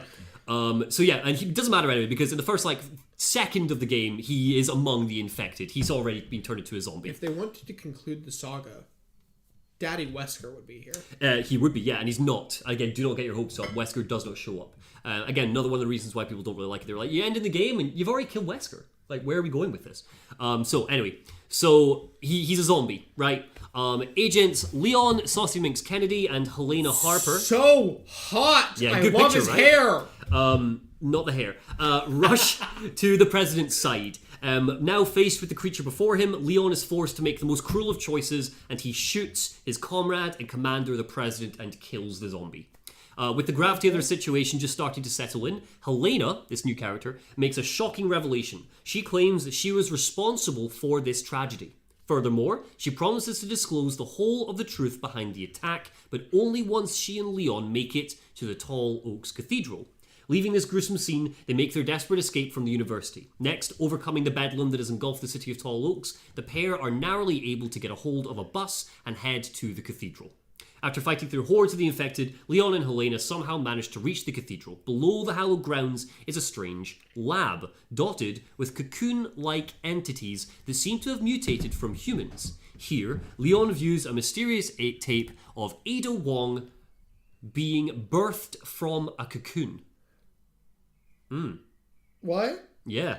No, what? So he sees an old recording of Ada Wong being birthed from a cocoon. However, the truth of which Helena had spoke is buried even further in the depths. In the deepest recesses of the catacombs is Deborah Harper, Helena's sister. What should have been a joyful reunion, however, is cut short in mere moments as Deborah suddenly begins to burn and writhe in agony. She transforms into a cocoon like the one seen in the lab. lady. Yeah, you could. This is it, right? You could look at this and go, "Oh, it's the T. Veronica virus," but instead they're like, "No, it's the chrysalid virus." Like, oh, okay. It would have been nice if you went, "It's the T. Veronica virus." Yeah, this just looks exactly like identical to the right? T. Veronica. She looks just like Alexa in like her human form. But anyway, this is the first of two moments where I'm like, gutted that you didn't just link it to Code Veronica to make things nice and clean. But regardless. So she emerges, no longer herself, but as a monstrous BOW that proceeds to attack Leon and Helena. As the ensuing battle grows more dire, Ada suddenly comes to the two agents' rescue, appears out of nowhere. Her appearance gives Leon pause as he recalls what he had seen in the lab, sparking feelings of distrust. The fight, however, is ended by Helena. Choking back bitter tears, she is forced to kill her sister, the very person she had come to rescue. With her sister lost forever, Helena finally reveals the truth of what happened in Tall Oaks. The person behind it all was a single man, Derek Simmons, a presidential aide. Helena goes on to explain... That is the largest ring I have ever seen. That ring is actually important. Why is it so big? Because Why is it on his thumb? Yeah. That's the most inconvenient finger to have a ring on. I'll just tell you this now. So that ring, which actually makes the size of it even dumber, is actually a symbol that he works for a super secret organization called the Family. Yeah, called the Family. And that's it. It's just a symbol to show off. It's like the Masons or the Illuminati or whatever. And yeah. So why does he wear it and why is he so big? Why is it so big, though? That's so inconvenient. Yeah. I like his lab coat, at least. I'll give him that. Oh, it is a lab coat, I guess. It is a lab coat. I think it might not be. It might just be a suit jacket. I'm going to assume it's a lab coat because I think that looks cool. It probably isn't, but I'm going to assume it. So he is a presidential aide, but all of this was his plan. He's the one who's released the toxin. Helena goes on to explain that her sister Deborah had been taken hostage by Simmons, forcing Helena to assist in his plan to assassinate the president by turning him into a zombie. With this, Ada takes her leave, and the two agents attempt to contact federal agent Hunnigan, who is like Leon's woman in the ear, like back in Washington. Oh. Yeah. However, it is Simmons who answers their call. Derek Simmons was the man who orchestrated the attack at Tall Oaks, which led to the assassination of the president. With the two agents now sharing a common enemy, Helena and Leon vow to bring Simmons to justice and begin to make their way out of the catacombs. However, upon arriving at the surface, Leon and Helena bear witness to yet another tragedy. In what must be an attempt to contain the outbreak, Tall Oaks is eradicated by missile strike. Suffering the same fate as Raccoon City, and an organization called Neo Umbrella have taken credit for the incident. That, I'm not gonna lie. Cool logo, as iconic as Red Umbrella logo is, that one's fucking cooler. That is a really cool logo. That's a really cool logo. I'm into it. Yeah. I also like how they still have the red motif in the middle. Yep. I'm into it. Now, you might think from the name Neo Umbrella that they are related to Umbrella in some way. Oh no, I'm gonna assume. I'll put this out here. I'm gonna assume that they're like, we believed in the ideals of Umbrella, and we're just some super loyalists to the cause. Yeah, this isn't like a bunch of fucking Umbrella execs have like come out of the woodwork together. This is literally just they've just taken the iconography. That'd be boring if they did, to be honest. Elsewhere, we find Simmons on his way to China, where by no small coincidence, we country hop, where by no small coincidence, a similar bioterror attack has begun. Leon and Helena follow, but find out the plane they're riding to China had been infiltrated by a sea virus monster. Of course. It's defeated by letting it fall from the plane's cargo hatch, but not before it spews airborne sea virus, which immediately infects every passenger on the plane. Leon is forced to take over the plane's control and crash lands. Except for Leon, of course. Because Leon can't have a virus. That'd be stupid. You kind of need to take it with a pinch of salt, but for reasons beyond us, suspension of disbelief, right? All of your main characters cannot get infected by viruses anymore. They used to get them, and that was like a plot point, but no infections now, kiddos. So Leon takes control of the plane. He crashes it into a cargo bay. Everybody somehow survives. But amidst the chaos as they're climbing out of the plane, Leon is reunited with fellow Raccoon City incident survivor Sherry Birkin. Oh! Now all grown up. Yeah. Oh, hell yeah. What's up? Yeah. Now a federal agent, her current assignment is to protect Jake Mueller, who the young man with her, for reasons not yet revealed. It turns out that Sherry's boss is none other than Derek Simmons, the baddie. Yeah, that we're after. So, okay, I'm not sure if Sherry's a baddie, but I'll let it go for now. Leon and Helena explain what Simmons has been up to, and taken aback by Simmons' actions, Sherry immediately reveals his location to Leon. Oh, yeah. Well, there we go. Okay, cool. Just as they're about to team up, though, a huge monster appears and tries to attack Sherry and Jake, separating our team. We'll learn more about that later. Despite being split up in the ensuing fight, Leon promises to meet back up with her again at Simmonson's location.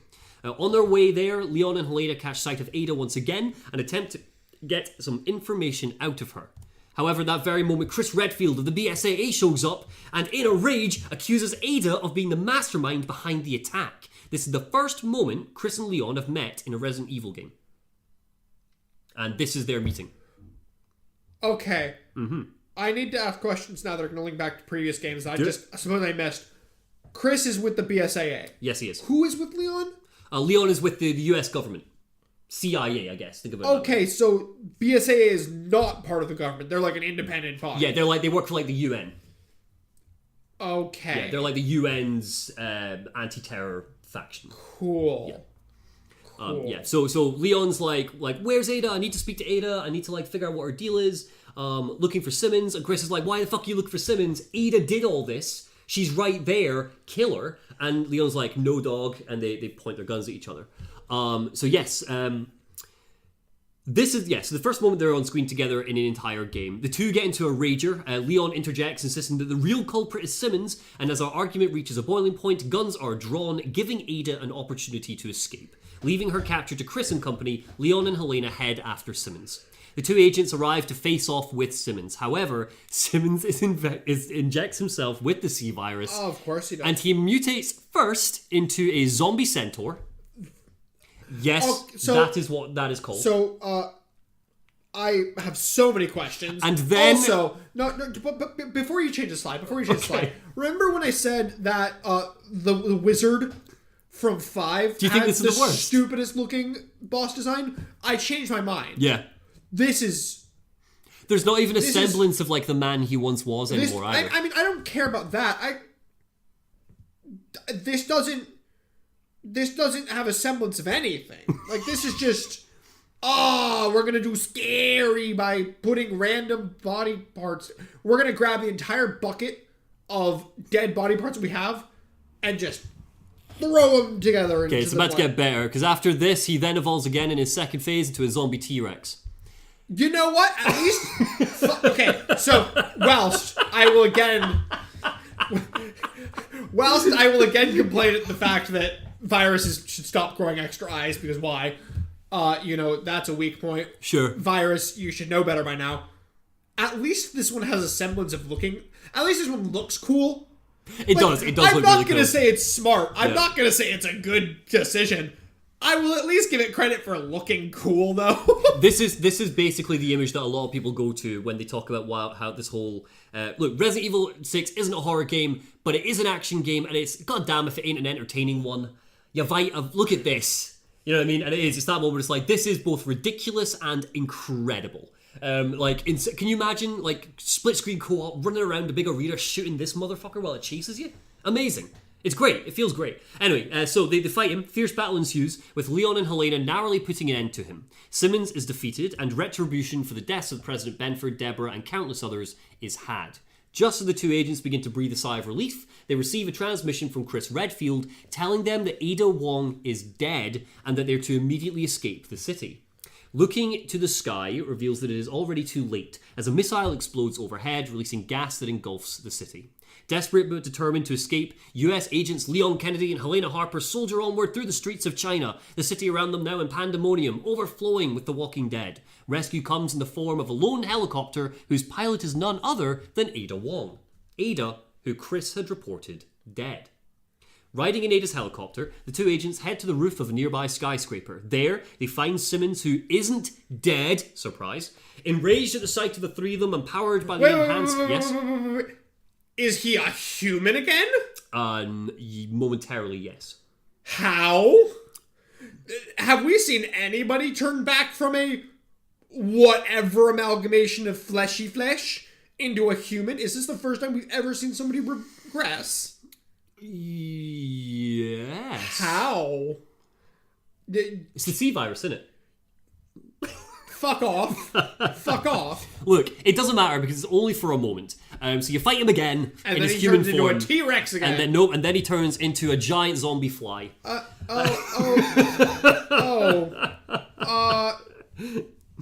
The size of a building, by the way. This picture doesn't really show it, but it's massive. What? No. Yeah. What? Yeah. You don't fight it. What? You don't fight it in the form of like a fight. This happens in cutscene. You jump into a helicopter. If I remember this rightly, you jump into a helicopter. And the helicopter has rocket launchers. And the helicopter has rocket Hell launchers. Yeah, it does. And they shoot fly Simmons in the face and kill him once and for all. Hell yeah, it does. And the two of them escape the city. And that is the end of Leon's campaign. Oh, fuck. That's only one campaign. Yeah. Oh, Jesus Christ.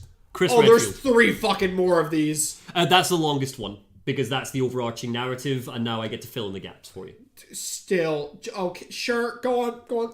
So, Chris Redfield. I don't like Chris very much at this point. I'm not gonna lie. Well, he's very unlikable in this game. Very unlikable in this game. I feel like... He goes through some shit, to be fair. I don't know where he's going. So, just to catch me up from 5. Jill is just alive now, right? Jill's alive. She's good. She's not in this game at all, but she's alive. Why? Yeah, perfect. Why? Question. Yep. Why isn't Jill Leon's partner rather than new character Helena? I feel like Jill is potentially more iconic than Chris as like when you're looking at the most iconic character in the series. At least, at least for people who do not know the series like myself, who know like the bare minimum of Resi, I feel like Chris, Jill, Raccoon City, Umbrella are like the 4 things you know. Cool. Yeah, that's fair. So where's Jill? Yeah. She's. I mean, you do not see or hear from Jill now for the rest of the lore. Maybe she's an 8, but I doubt it. So yeah, she's the vampire. I mean, legit. I wouldn't be surprised if they bring back a brainwashed Jill. If Chris is in it, whenever Chris is on screen, there's a good chance that Jill's not far behind somewhere. But no, she's not. Unless it's 6. Unless it's 6, where she's just not involved for some reason. So anyway, Chris. So it's 6 months before all of the death of the president, right?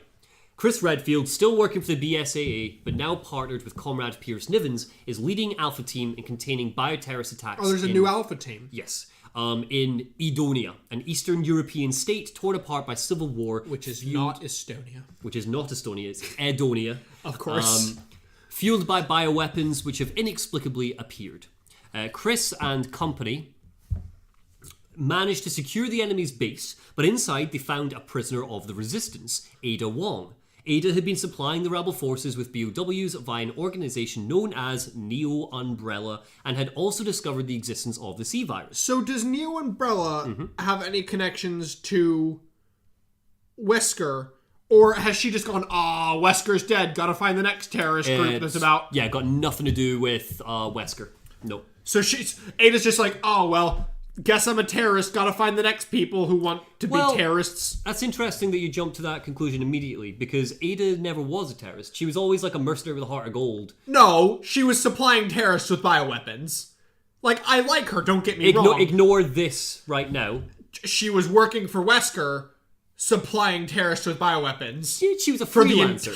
She didn't like... She supplying wasn't terrorists with bioweapons for the entire story. Yeah, but like she didn't get like a pension from his company. Like he'd be like, Ada Wong, here's $2 million to go and do this one thing for me. She's like, this is the last time, Wesker. I'm not getting roped back into a life of crime. She's done it like 3 times in 3 games. Look, she's doing it again. Ada Wong is a very sketchy character. I agree with you. I love her. Don't get me wrong, but she's a fucking terrorist.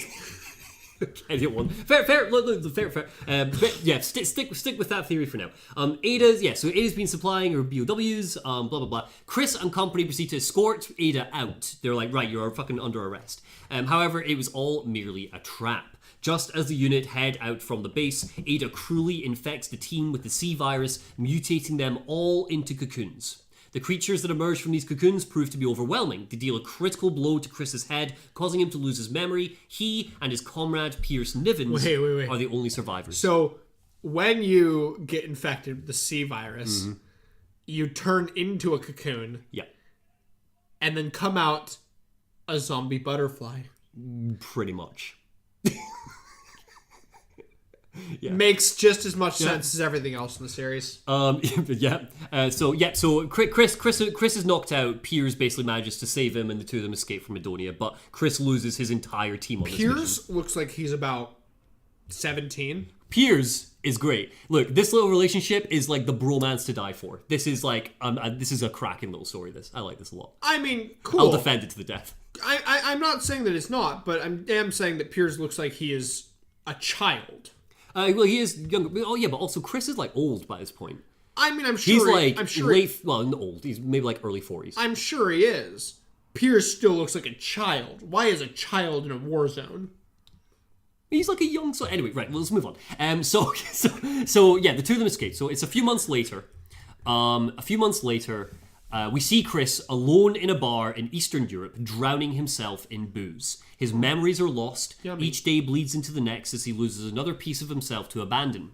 It is on one of these dark days that Pierce Nivens, he's an absolute dick. This is actually how his campaign opens up. Everything I've told you is told to us through a flashback later. Okay. Just to keep things simple, I've told out of order. But yeah, he's been a dickhead to the waitress. He's drunk, and he just doesn't even remember who he is. He's lost his memory from the virus attack. Yeah. Okay. Pierce Nivens comes one day to the bar. He's tracked him down to shake Chris out of his drunken stupor and back into action. Wait, so how did they get separated? It's kind of vague. You kind of get a sense that Pierce saved him, and then the two got separated, and for reasons. For months, yeah. Despite the fact that Pierce probably should have stayed with his partner who had memory loss. Legit, yeah. So anyway, Chris, he comes and he shakes Chris out of his drunken stupor and back into action. He shows him pictures of all the teammates that died in Edonia, and he's like, "Do you remember this? Do you remember this?" And Chris starts having like these horrible like flashbacks, and he's like, "I remember like bits, and please leave me alone." And he's like having a fucking shit time of it. And basically Pierce is like, "Look, we need your help." Because there's been a bioattack in China, and we need you to come in. Yeah. We know that one. Yeah. So Chris is like, fine. So he goes back. After learning that it's overcome with the C virus, by combating the bioterrorism exploding there, Chris hopes his lost memories will fully return. Wait. So, yes. Wait. So they're going to China. Yes, they are. But wasn't Chris at Tall Oaks before China? Chris was never at Tall Oaks. But Leon's at Tall Oaks now. Wasn't that where he met Leon? No. They met in China. Okay. Leon's in Tall Oaks, deals with the president, fights a bug lady, sees Ada on the cocoon, and then they go to China. I thought that happened in Tall Oaks. Okay, Yeah. Continue, China. All stories converge in China is the idea. So they go to China. By round about this point, Leon and Helena, if to keep you parallel, are probably like getting a call from Simmons. They're like, "Oh shit, you're in China," and they're like getting ready to go. Learning all of this, they go, and just in China, despite being thrown from one desperate crisis to the next, Alpha Team, along with Bravo Team, are able to complete their rescue mission of rescuing some UN representatives. Bravo Team now. Yeah. Inside of the enemy stronghold is a nest of human cocoons, and upon seeing these, Chris remembers what happened in Edonia. Learning that she's in China and deaf to Piers' advice, Chris loses all sense of composure and grows reckless in his thirst for revenge against Ada Wong. While hunting down Ada, Chris and company come to the aid of a young man and woman who he later learns is Sherry Birkin and Jake Mueller. Chris leaves the pair to continue his relentless pursuit of Ada, despite losing more comrades. He finally reaches the research facility where he gets into his Barney with Leon. They have their guns pointed at each other. Ada escapes, but Chris and Piers pursue her to the nearby Neo Umbrella helicarrier. Fighting through hordes of bioweapons and overcoming numerous traps, Chris and Piers make it aboard the aircraft carrier occupied by Neo Umbrella. On the vessel's bridge, the two finally corner Ada just as she sets off a zombie missile, a weapon that, starting with China, will soon change the entire world into a living nightmare just like the Raccoon City tragedy. Ada moves confidently, sure for victory, however sudden incoming fire from a helicopter mortally wounds her. Ada utters her last words and falls from the bridge to her death. Aww. Bye, Ada. Reeling from his failure, Chris is suddenly contacted by Leon, who asks that he rescue Sherry and the young man with her, Jake Mueller, before evacuating. However, Chris then learns two things. Number one, Jake carries antibodies for the Z virus, and B... Wait. The Z Sorry, virus? the C virus, I said it Oh, wrong. Yeah. okay. And B, the reason why he has these is because he's actually the son of Albert Wesker. I'm gonna leave. Do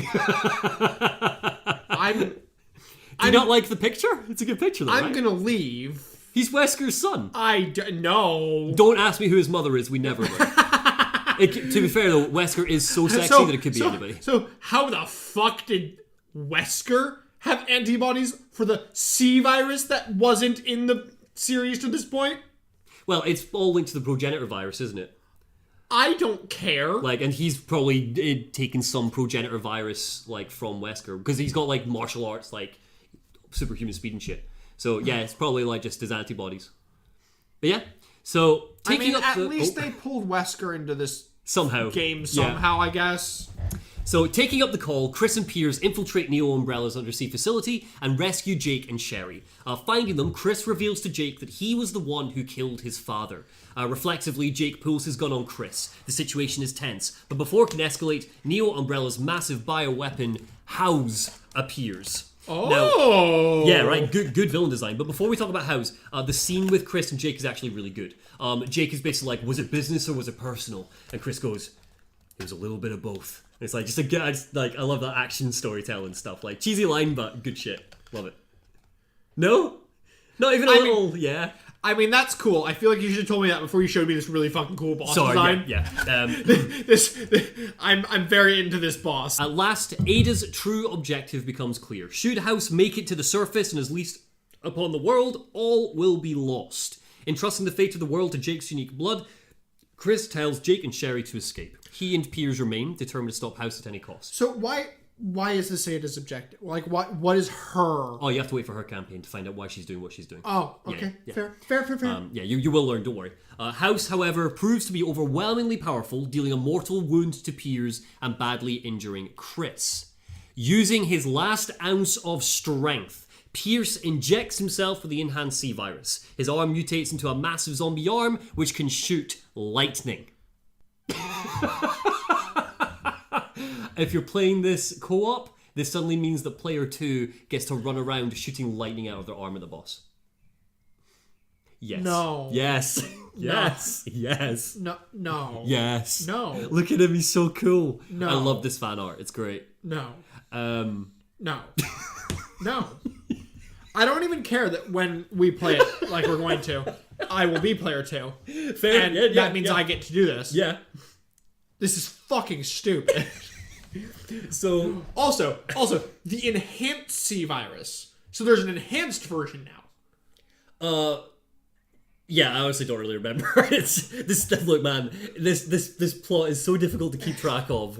Yeah, I think they find like a vial on Ada's body or something, Jesus and Christ. yeah. So, but I know I've already said this, but Kingdom Hearts is easier to understand than this. No, it's not. Kingdom fucking Hearts is notorious for how shit its story is, and it is easier to understand and piece together than this. Look, just look at if you look at the viruses as like just magic. At least it stays fucking consistent with its magic powers. Unlike this bullshit. Yes, the viruses are magic that have no rules or logic or continuity. Lightning? Yes.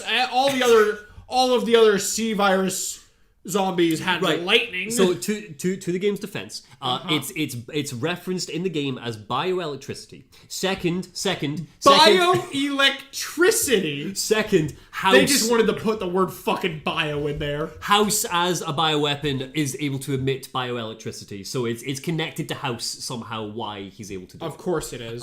But yes, so though Piers is able to contain House, his body is visibly being eaten away by the virus. Understanding that his fate lay on the ocean floor of the crumbling facility, Piers loads only Chris onto a nearby escape pod. Yet another team member lost. Chris's battle comes to a close. However, his comrade's sacrifice does not go in vain. He now carries with him a renewed sense of optimism. Jake. Because his partner died. Because his partner died. Jake's campaign. So it's Jake's campaign, not her campaign. No, yeah, Jake is player 1. Oh. Yeah, Sherry's player 2. Okay. So I've only just noticed that everybody has a player 2. Is this very intentionally because this is a co-op game? This game has been designed to be played with a friend. You can play it alone. I do not recommend it, and honestly, neither does Capcom from looking at the advertising. But yeah. So back when Chris Redfield was in Edonia, he wasn't alone. It turns out that Jake Mueller, a mercenary, was there grinding out a living fighting for the rebels. Life in the Eastern European states suddenly changes with the arrival of a strange medicine billed as nutritional supplements. Surprisingly, all who take the supplements begin to change, losing all human rationale. They transform into monsters, and Jake alone is left unaffected because of his antibodies. But he took it. Hey, he takes it. Yeah, this is literally how, again, my first 10 minutes video, right? Literally the first thing you see in Jake's campaign is he's like whistling absently, tossing an apple about. There's a zombie coming towards him and he's just having like a casual conversation like, hey man, how's your day going? He picks out his fucking, and just injects himself with it. It's like, this doesn't do anything for me, and just like flicks it away. He is as cool, like fucking cool dickhead as you could possibly get for this sort of game. The game is not a horror anymore. Seems a bit like a moron, but okay. I mean, he is a moron as well. He's not particularly bright. But yeah, he's proper like action hero cool guy. You know, it's it's great. Sure. It works. So yeah, already confused by the chaos erupting at the base, the sudden appearance of US agent Sherry Birkin only further confounds the young mercenary. Sherry explains that the so-called supplement is in fact the C virus, a horrible new mutation-inducing virus developed by the terrorist group Neo Umbrella. Jake, however, as Cherry explains, apparently carries antibodies. This fact quite possibly makes him the last and only hope for humanity in fighting the virus, and is the reason Sherry needs his assistance. True to his mercenary nature, however, Jake insists that if he really is the key to saving the world, his help will come at a cost. An agreement of $50 million for a pint of his blood is on the table, and the two go to make their escape from the embattled camp. At that same moment, Neo Umbrella unleashes a monstrous hunter known as Ustanak to pursue them. And this, in my opinion, is the second missed opportunity, because Ustanak should have been Steve from Code Veronica. Wesker takes Steve's body And we never see that body again. What if Neo Umbrella found a way to bring Steve back, mutated him, and had him, like, come after, like, Albert Wesker's son? Huh. You know what I mean? Like, just silly things where it's like the chrysalis virus is clearly similar to T. Veronica. This would be a really missed up... Anyway, but regardless. He looks really dumb. He is absolutely terrifying, to be fair. For the entirety of Jake's campaign, he basically keeps popping up and chases the shit out of you. This is a really dumb picture of him I've used, but his arm, it looks like it's a Gatling gun. It's not. It's like a big metal claw. It's it's grim. He's actually quite effective. So he starts chasing them. They manage to escape onto a helicopter, but Usanak's relentless pursuit continues. In the creature's attempt to capture Jake, the helicopter sustains massive damage and begins to crash. Sherry and Jake manage to bail out, however, as they near the ground, a piece of the helicopter tears through their parachute, causing them to fall. Jake and a mortally wounded Sherry lie on the snow-covered mountainside. Sherry had shielded Jake from a large fragment of the destroyed helicopter, which is now lodged in her torso. Oh no. Jake removes the massive steel hunk from her, expecting the worst, yet to his astonishment, her wounds heal right before his eyes. What? Do you want to guess why? Oh, for fuck's sake. Okay, okay, Sherry is the daughter of...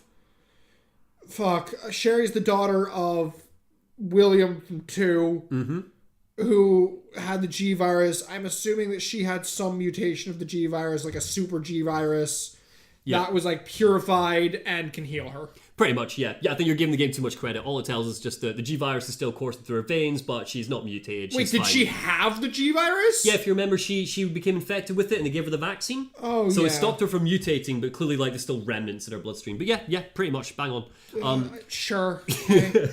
I mean, I get at least they finally fucking referenced a prior virus. I'll give them that. Legit, yeah. Usanak returns once again, but Jake and Sherry somehow manage to make their way through the frozen landscape and reach the Edonian border. Yes. Wait, so is Sherry immortal now? Yeah, I mean, I think if you chopped off her head, she'd die. If you have a virus, and you somehow survive the virus, are you just an immortal? I think like if you chopped her head off, she'd die. But like, she's got like regenerative abilities. Maybe that's why there's vampires and they're immortal, is because they have viruses. Almost certainly, yes. I guarantee, because they're always about viruses, right? So I guarantee that it will be. They're not fucking magic vampires. It'll be like, we all have the virus and we're all immortal. I mean, too, they can turn into bats. They can. Or I think bugs. I've skimmed the trailer. It's they're like bat fly things. Oh, there's a bug virus. There we go. Code Veronica vampires. That's it. Yeah, Code Veronica. Code Veronica makes vampires. Yeah, they're all daughters of Alexia or some shit. I mean. No, wait. We'll hold on to that because I want to. Yeah. So they make it out of Adonia.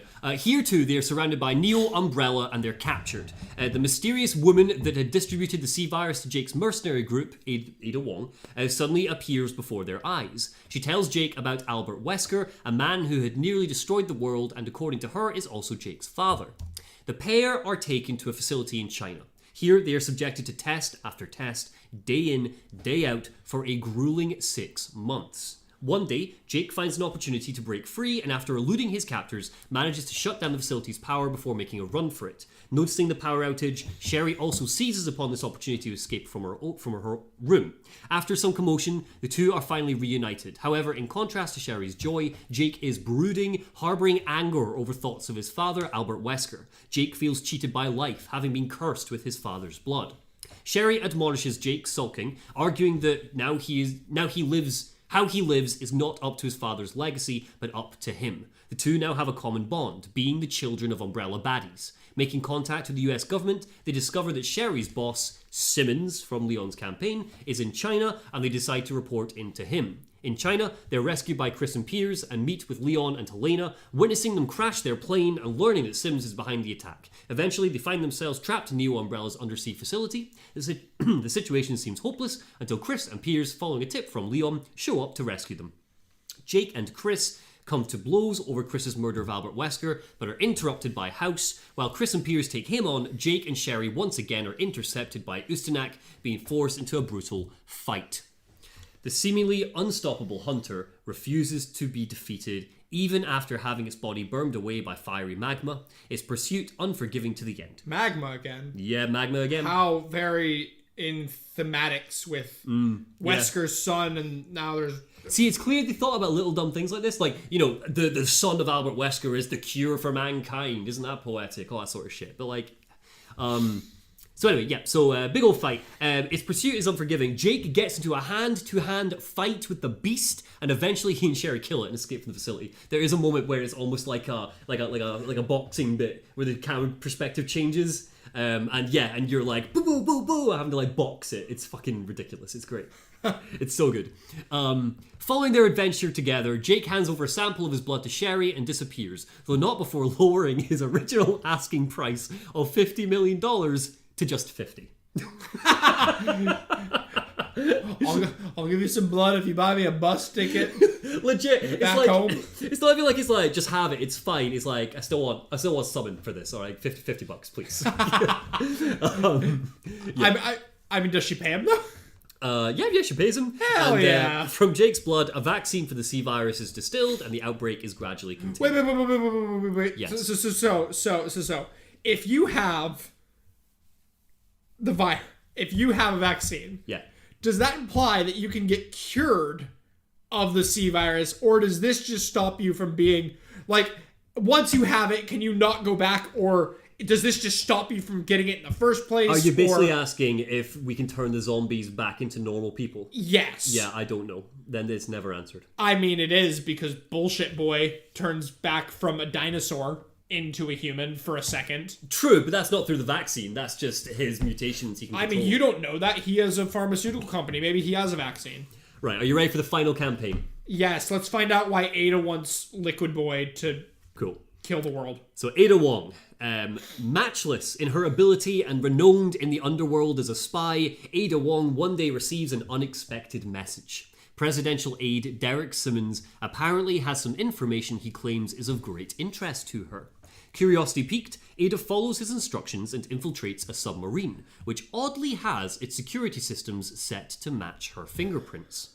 There, she finds orders from Simmons regarding the capture of Jake Mueller, a young man who possesses antibodies to the C virus. However, the orders are from more than 6 months ago, and Ada has no recollection of having received them. You gasped. Is there a little gasp? You got something to say? You good? No. You good, champ? Okay. I thought... Let's keep going. Escaping from the submarine, she receives another message from Simmons, this one informing her that the orders from 6 months ago are a large piece to the puzzle. Further, he reveals that Neo Umbrella will launch bioterror attacks first in America and then in China. Not wanting to be left out in the cold, Ada heads to America. Good to his... Was she already, like, did she know she was part of Neo Umbrella at this point? Or did she just kind of wake up like, I don't remember things from the past 6 months, but sure, Neo Umbrella sounds like a pretty dope place to be. Interesting theory. I can't tell you anything, I'm afraid. I'm going to have to just keep going. Oh, okay, Yeah. Sure. And normally I would, but I want you to, get the full whack of this. That just makes me very worried that this is going to be the stupidest explanation, but let's go. So,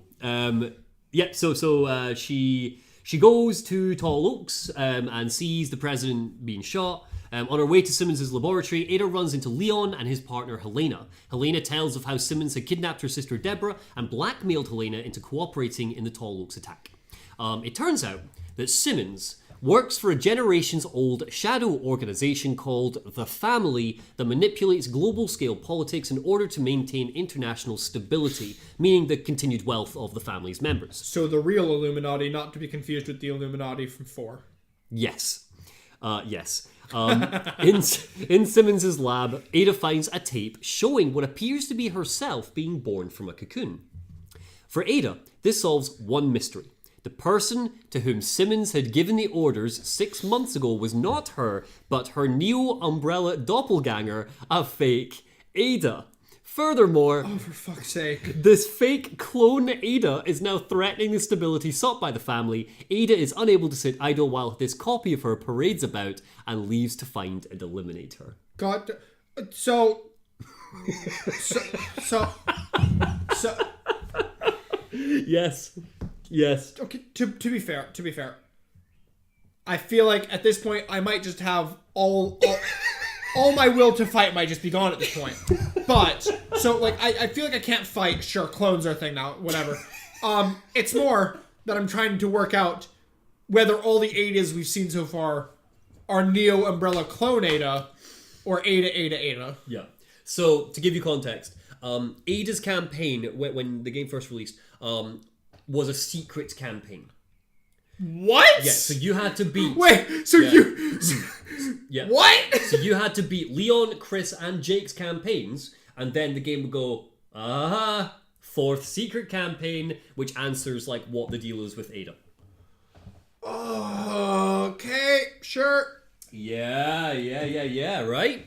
Look, Resident You're 6... saying right like that's a cool thing. Oh, come on, that's kind of cool. No, it's not. No? It's fucking stupid. It's stupid, but, like, you gotta hand it to them. Like, a little secret... Like, if I finished Resident 6, I was like, yeah, it was a bit of fun. And I remember I did. I played it with Neil, and we were like, this is incredible. And then suddenly, I remember us being like, finishing Jake's campaign, like, oh, that was good.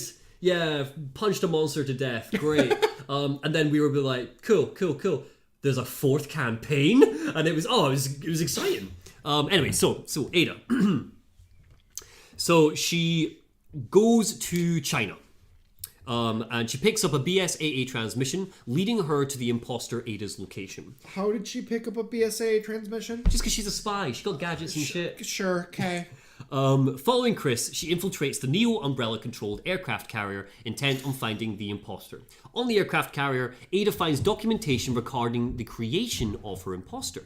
It all stemmed from Simmons being a big old creeper and being frustrated that Ada wasn't the docile, obedient soldier that he wanted. Oh, no. This frustration Derek. bore a...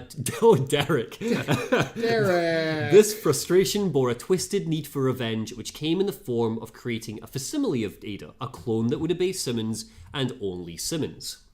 The road to perfecting the clone was long and littered with failures, countless test subjects used and discarded, until finally success was had in injecting the C virus and a sample of Ada's DNA into a woman called Carla Radames, a science working under Simmons. So that is why the C virus was made, to clone Ada Wong. And then it was used as a bioweapon on other things. Are you fucking kidding me? Yeah, man. So, because yet another incel in this series Yeah, pretty much. was getting fucking, told no. He's like, I don't like no! Yeah. I'm gonna make a fucking terrorist weapon. Gonna make a clone. However, Simmons' success Are was the short-lived. writers of this series okay? They're great. Like, Look, I think they're having a grand old time. I think they're having so much fun. I think they might need help. I think they might need therapy.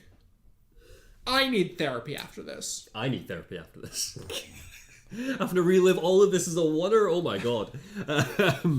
So, yes. So, Carla Radames is the fake Ada. However, this success in the cloning was short-lived. The buried consciousness of Carla slowly awoke to her situation and began to fight against Simmons. So now we've got Ada clone being like, fuck you, Simmons, and trying to destroy all of his plans, and basically just wants to blow up the world. Ada finds her clone's body crumpled on the floor. The imposter had been cornered by the BSAA, but ultimately gunned down by a helicopter working for the family. As Chris and Piers deal with House, Carla's body springs to life and attacks Ada, powered by an enhanced strain of the C virus. Carla undergoes violent mutations, shrieking that she is the true Ada Wong. Following a desperate struggle, Ada is eventually able to defeat her clone. However, still having some loose ends to tie up, Ada takes a helicopter and flees the aircraft carrier. Flying into the city, now engulfed in a zombifying gas, Ada spots Leon and Helena locked in a heated battle with Simmons. Simmons, it seems, has injected himself with the same enhanced C virus as Carla. Ada rescues Leon and Helena, and together they all destroy Simmons before Ada slips away. Though the building is unstable, Ada makes her way into the Quad Tower laboratory in China and uncovers Carla's myriad notes and research, but most importantly, she finds Carla's ultimate work, a single cocoon housed in a glass chamber. Without pity or remorse, Ada unleashes a barrage of fire into the equipment, destroying all of Carla's things, along with the unhatched cocoon. The end of Resident Evil 6. What the fuck was the cocoon? The cocoon was what the clone Ada was birthed from. Oh! So she just destroyed the cocoon so no more fake Adas could be made. Okay, that's fine. Does that all make sense? You good with that? Resident Evil 6, baby! Sorry, things are about to get much simpler with Resident Evil 7. Much simpler. I mean, that's because it's a fucking reboot, because they realized they fucked it. Yeah, pretty much. So Resident Evil 7. The game begins with Ethan Winters traveling to Louisiana after having received a request from his wife Mia to find her there. Oh, he's got an Apple Watch. He does, yeah. Do you also notice the severed limb? Oh, is he okay? He's having a bad time. Oh, so he looks like the most like upper middle class, like lower upper class, like rich boy, like just came off his course at Harvard Law.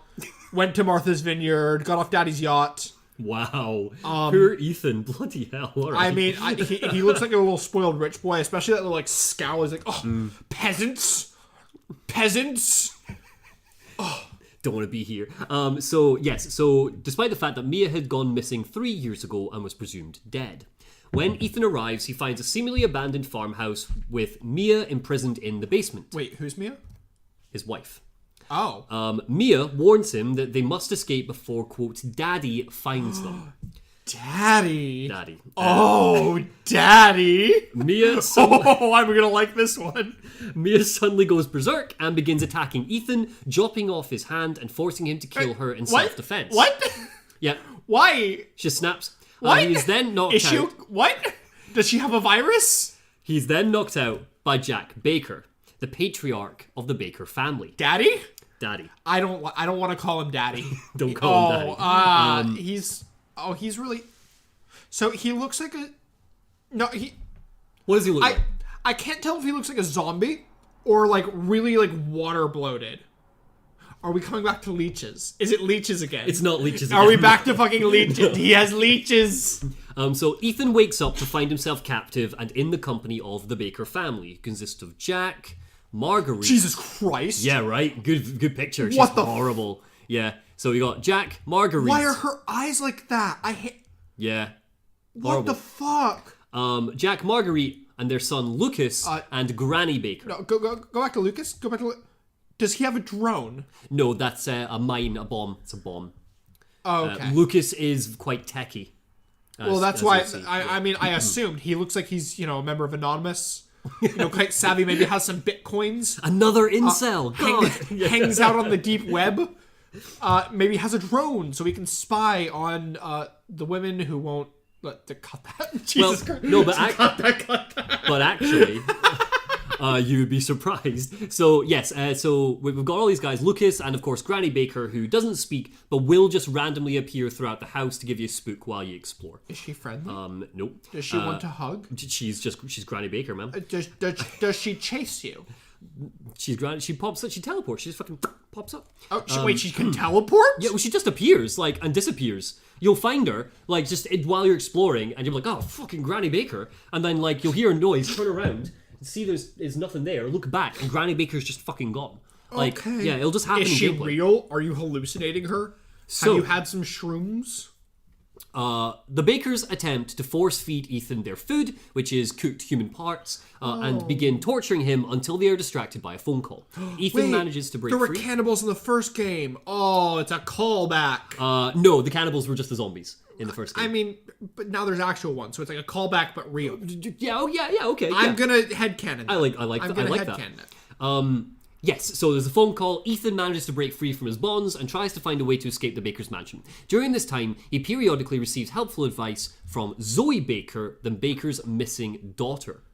Who also has the mom's scary fucking eyes. Yes. And also looks like she's not been eating the same human flesh. She looks a bit thin. She needs to eat something. Yes. So suddenly a deputy comes to investigate the Baker estate.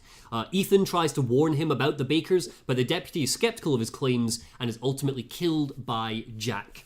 Ethan manages to kill Jack in response, but quickly finds out that Jack and the other Bakers have powerful regenerative abilities. He kills Daddy. Yeah.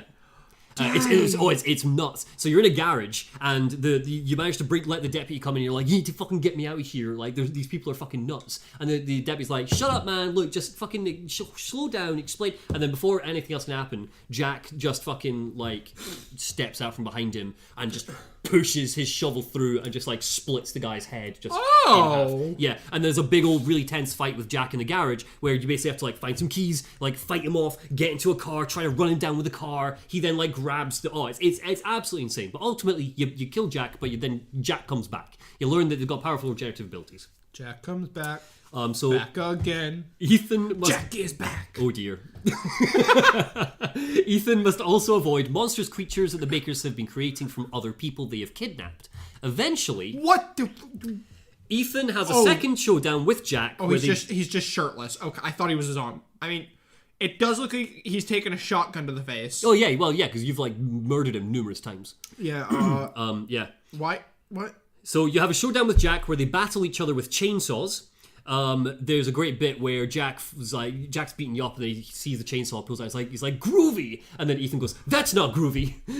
You're fucking kidding. Like, they do not. The Evil Dead, yeah they do. They totally reference the Evil Dead, yeah, numerous times too. Yeah. God. Oh, groovy. He's like, that's not groovy. God.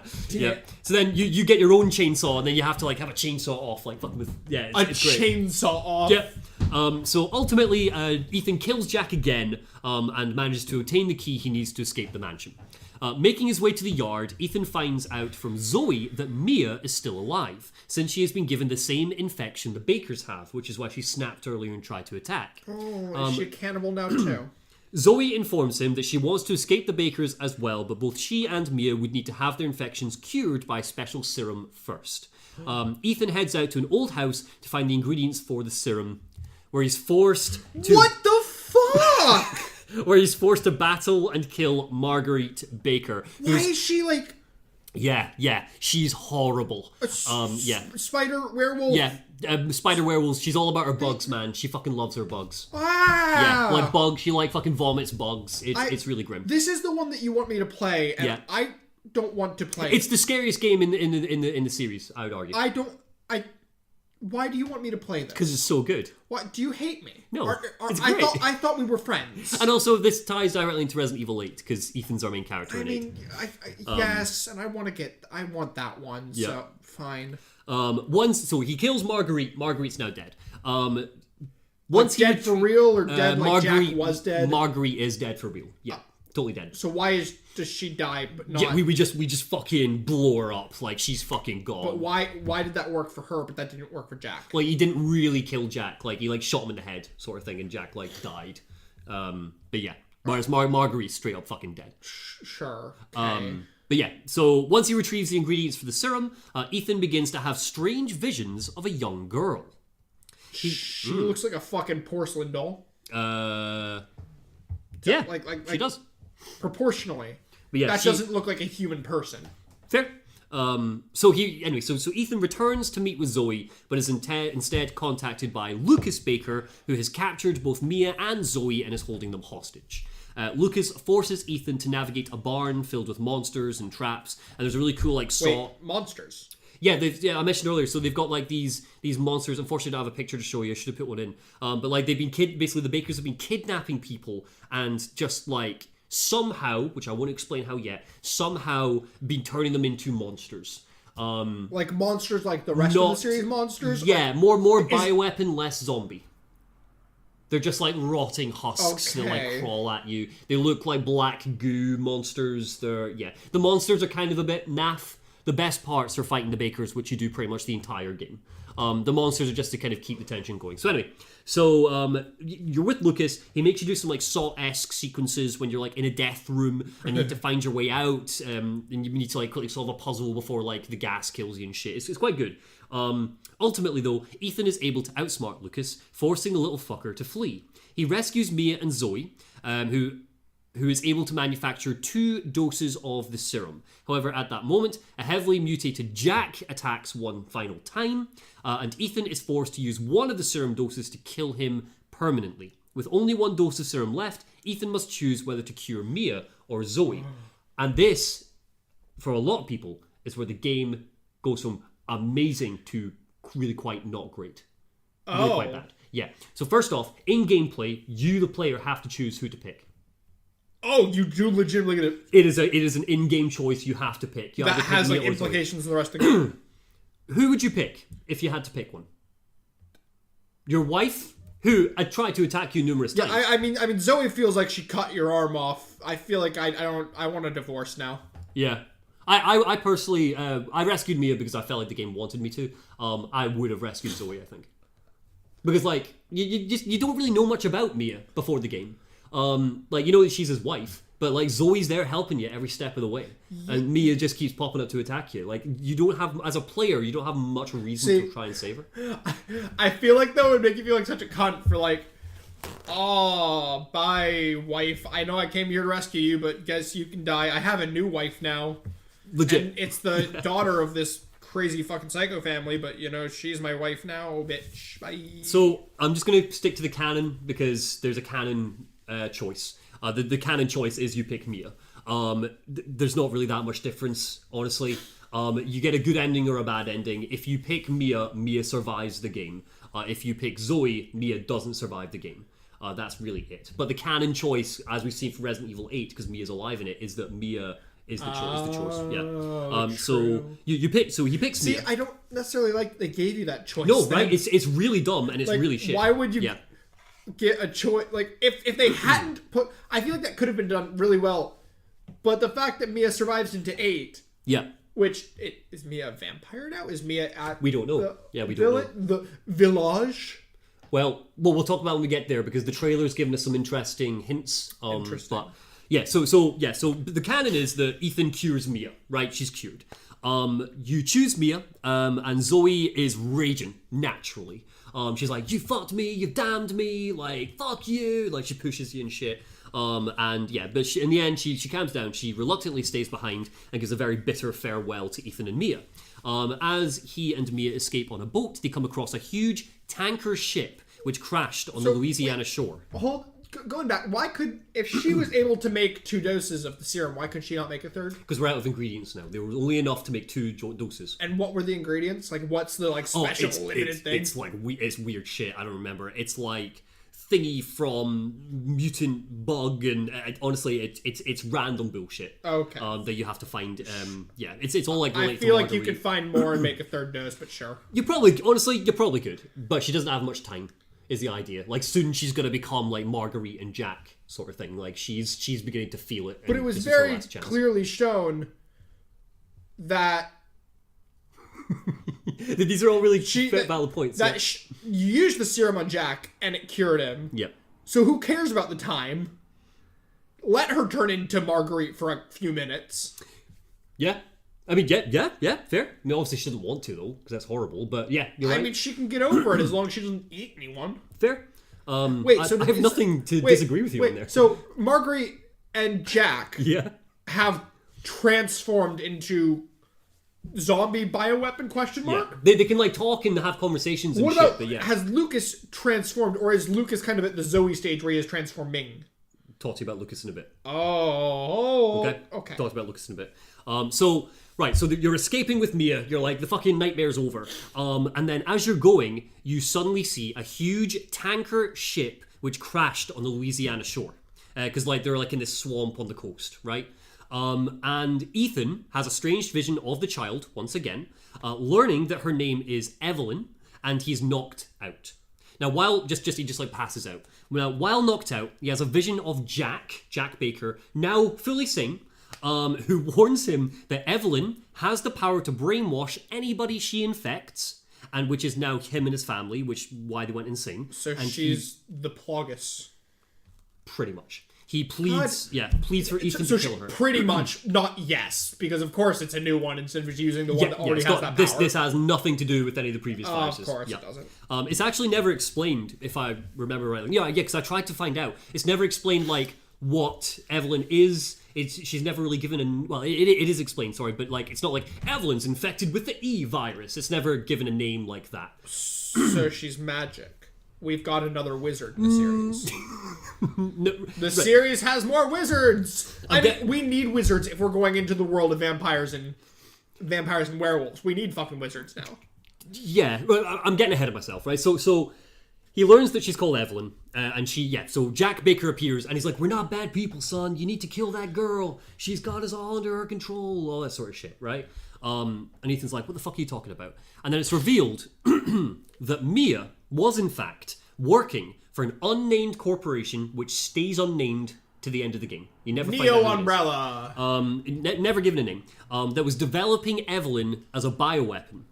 It was Mia's job to oversee Evelyn as she was being covertly transported to Central America on board the tanker's ship. However, Evelyn, naturally, managed to escape containment and crippled the ship. She then infected Mia in an effort to force her to be her mother. She's developed this psychotic obsession with forming a family, which would make sense, being a child bioweapon. Realizing her role in creating Evelyn, Mia rescues Ethan and hands him a vial containing Evelyn's DNA. So we're now back, playing. Wait. So Mia was infected before the Bakers. Yes. So what happened was they're on the ship. Evelyn's like, fuck you all, and like fucking runs rampant, forces the ship to crash, finds the swamp, infects the Bakers, take her in as like, oh my god, we found this, like, just nice, good people. They're like, oh my god, we found this little girl, like, she's stranded, she's all alone, and Evelyn, like, fucking infects them with her virus. Then Mia's, like, stranded in the fucking wilderness, like, where am I? And the Bakers all infected come out, and Evelyn sends them out to, like, kidnap Mia. And then Mia gets infected. Oh, the timing of this adds 100 more questions. It does. No, it does. Why, if Mia was the original one infected by Evelyn, are the Bakers seemingly more infected, stronger, the ones who capture her? Why is Mia not supposedly the most strongest zombie, so to speak? Is it just because Evelyn can control them and Evelyn has decided that the Bakers get to because fuck Mia? And why is Mia able to flit in and out of, like, being infected and being not infected? Because Marguerite and Jack, like, specifically, seem to be able to just be infected all the time. And just be insane all the time. But Mia's like, Ethan, honey, it's okay. Ah, I'm gonna kill you, chop off your arm. Like, she just flits in and out. Why? There's no explanation for it. It's very messy. The details are very messy. Again, I really love the first 2/3 of this game. You say that like the details of the rest of the games were any clearer. Totally fair. I think it's because I think the reason why it's problematic with Resident Evil 7 is because the first 2/3, up until you make that choice, are so photorealistic, and you're being chased by what feel like just cannibals who can somehow regenerate, and everything just feels very real and gritty. Whereas even the early Resident Evil games always had some sort of pseudo-realism over them. Like, everything was just a little bit campy, but Resident Evil 7 doesn't really do that. Like, yeah, you get your chainsaw fight where he says groovy once, but then you've also got, like, them sticking a blade in his mouth and breaking his teeth. Like, there are differences. Yeah, there's a difference between presentation here, which makes you start questioning stuff from Resident Evil 7 that honestly you wouldn't in other games, like, while playing them. But it's a funky one. So anyway, so Evelyn is our big bad. Right, she's this little girl bioweapon that's just fucking running rampant and gone insane. So Mia, finding Ethan once more, hands him a vial that she's able to find containing Evelyn's DNA. She manages to resist Evelyn's control long enough to seal Ethan out of the ship so that she can't turn and hurt him. And Ethan goes back to the Baker estate. Specifically, in order to get there, he needs to go through an abandoned salt mine where he finds a hidden laboratory. God, fuck, of course. Yes. Now, after Wait. So, God damn it. Evelyn was not developed in Louisiana. No, she wasn't. No, this lab's separate. Why is there a fucking lab here? That does get explained, to be fair. So Ethan makes his way to an abandoned salt mine where he finds a hidden lab. After some investigation, Ethan learns that Evelyn is an E-series bioweapon, so I guess you could call her the E-virus if you wanted to, but she's never referred to as that, who can infect people with a psychotropic mold that allows her to brainwash and mind control them. Side effects of the infection cause insanity, powerful regenerative abilities, extreme mutations. Lucas... At least they try to be a bit clear on, this is the virus, this is how it infects, these are its effects. Yeah. Like, at least they tried, being a bit more explicit. I'll give them that. So, Lucas, who you haven't killed, by the way, you just managed to escape. He just ran away. Yeah. Lucas is revealed to be working in secret for the organization which created Evelyn, as he has been. So he's not brainwashed. He's just been pretending to be brainwashed. Lucas is just a dickhead. Yeah, Lucas ain't brainwashed, and you find like little files where it's things like the bakers go out and they'll like capture some college girls who are camping nearby and bring them back for Evelyn to turn into monsters, and Lucas like fucking like is dead creepy with them. It's never directly instigated that he does any of the that never does anything. Yeah, but it is hinted that Lucas has been extremely vile, and he is. Lucas is just a bad guy. He's not infected, he's just a bad guy. So anyway, so he's built this lab, and he's all tech and shit. He's working for this company to basically try and gather data on Evelyn to feed back to them, because they're like, look, she's not in Central America. Yeah, why were they putting her in Central America? Just cause. Sure. Never explained. Okay. So that's Lucas's whole I feel deal. like this is a really stupid idea, right? To develop a sentient bioweapon, because what happens when she grows up? Oh, legit. She's gonna kill him. Yeah. Like, she'll just take over the world when she grows up. I guess their whole goal here was like, they could control her, but they obviously can't. They clearly can't. Yeah. Yeah. Why does nobody learn from, like, Umbrella and the previous companies that this doesn't work? Yeah, so Lucas is still alive, but we found his lab. We found out that he's not infected, and that but he's also been betraying the organization. Yeah, and he's been in contact with another organization, a secret organization. So we've now got two unnamed organizations. Umbrella. He's been in contact with Ada. I'm just going to tell you, because it stops it from being confusing, and I know that you know this already. He's been in touch with Blue Umbrella. Right, and he's basically, because he started... Oh, I did get that spoiled, yeah. Yeah, you know that Chris Redfield shows up at the end. Yeah, I knew that little detail. So basically, Lucas, when he started to realize that, oh fuck, Evelyn's actually a little bit scary, and I maybe shouldn't be doing this, he's basically gone to Blue Umbrella and be like, listen, come and get her, help. So he's called them in, basically. So Mia is not working for Blue Umbrella. No, Mia is working for the secret, unnamed organization, which we never get the name of. Yeah. So, but Mia's also like, we made a fucking mistake, and this is a horrible mistake, and I regret everything about it. Please forgive me. Like, Mia's shit. Mia sucks. But yeah. Okay. You good? Okay, we're almost at the end. Sure. So yes, Lucas. There's DLC which is released. So Lucas in the DLC is the story of Lucas, basically Blue Umbrella comes in. Wait, is that reveal like how the base game ends? No, right, okay, no. So the base game, we'll stick with the base game for now. Sorry, getting ahead of myself. So you are Ethan. You've got your little Evelyn serum that you're going to use to stop her. You basically find her, and it turns out that Evelyn was actually Granny Baker the whole time. Through using her powers, Evelyn has begun to decay and age at a really rapid rate, and she has been Granny Baker the entire time. Okay, that's kind of cool. That is kind of that's cool, kind right? of It's a neat reveal. It is a neat reveal. I think that's the first time in this entire series that I've gone, yeah. Okay, that's kind of cool. Especially because, obviously, right at the start, when you have dinner with them, she's right there, and she keeps popping up. Just keeping an eye on what you're up to the whole time. But yeah, so she's Granny Baker the whole time. So eventually, yeah. So Ethan walks up to her at the granny and is like, "Fuck you, you little bitch," and just like, how does he find that out? You go in, you find Evelyn's bedroom that they kept her in. Like, you go back to the estate and you unlock a door, and you find this bedroom, and it's all creepy, and there's like weird sketches, like demon sketches of like Evelyn and the Bakers, and then I think there's like a final one of like. There's like a reference, I think it might be like from Lucas or Zoe, which basically references like Evelyn's growing more and more each and every day. She looks more like a grandmother or something like that. So yeah, basically and ultimately you find her. And he injects her with the toxin. But yeah, he's described. Can she fight back? Like, is she powerless if she's not controlling people? Well. Injecting her with the toxin makes her turn into this globular thing that you see on the screen before you. I really liked the game until this very second. Yep. So I kind of hate it now.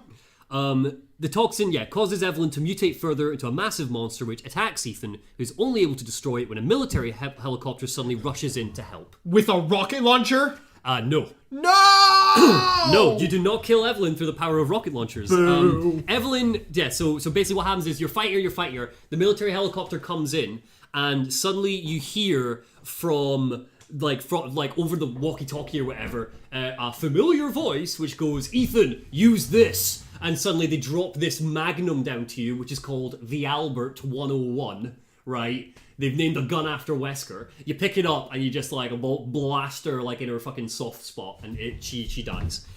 Should have been a rocket launcher named the Albert. Should have been, yeah, but no, instead it's just like a fancy gun.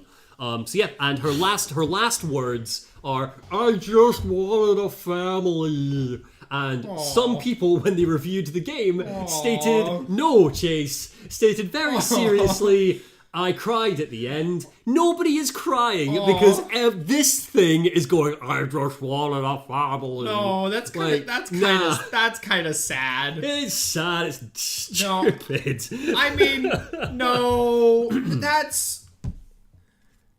I don't care if she looks grotesque now. That's like... Well, yeah, she looks grotesque because of all the experimentation with on her. Yeah. She did just want to... That's sad. That's sad. Well, I think it might have just been the presentation. It might have been the fact that it's like Chris Redfield from the sky. They've just dropped a Wesker gun on me. She's the size of a house. And I'm just a bit like...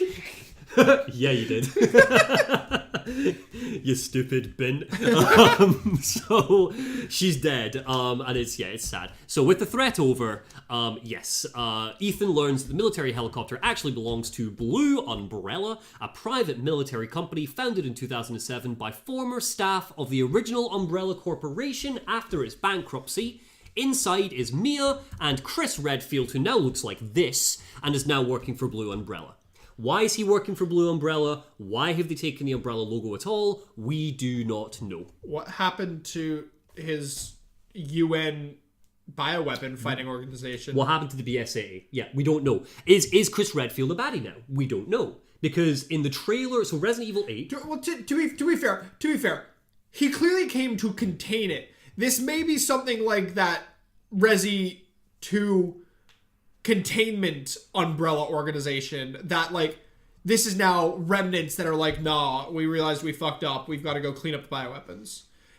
I'm not on the Chris is a baddie boat. It could be. So the question of the Chris is the baddie thing, right? So there's DLC where you play as Chris Redfield, and it takes place moments before he shows up. Okay. And he's not been a baddie. He's a good guy, and he's working with the soldiers, and he's basically it's the story of how they got Lucas.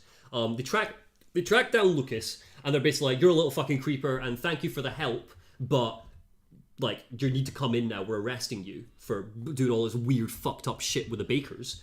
Lucas, in a panic, injects himself with the Evelyn infect virus mold shit and turns to a big monster, and then you as Chris have to kill Lucas. So that's just so you know, Lucas is dead. But Resident Evil 8, because then I've got 20 quickfire questions I want to ask you. Oh god, I'm gonna fail. Yeah, we'll just see how you get on, just out of curiosity. So Resident Evil 8. We have seen a trailer now with Resident Evil 8, which involves vampire ladies who are almost certainly infected with some form of virus. And who are so hot. And are very hot. Please step on me. Which I personally... Madame Demetrius Camus. Oh!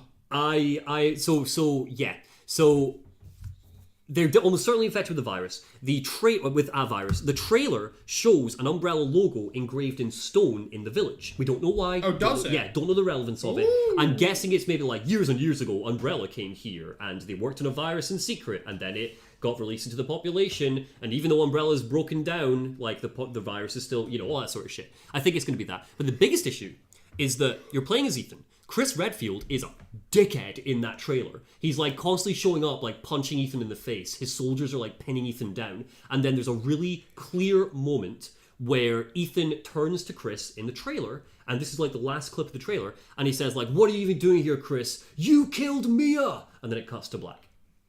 So... Oh! And you've seen the poster, which is the picture of Chris, half Chris face, half werewolf face. My theory is very simple. I think I haven't seen that poster, but... Oh, sorry.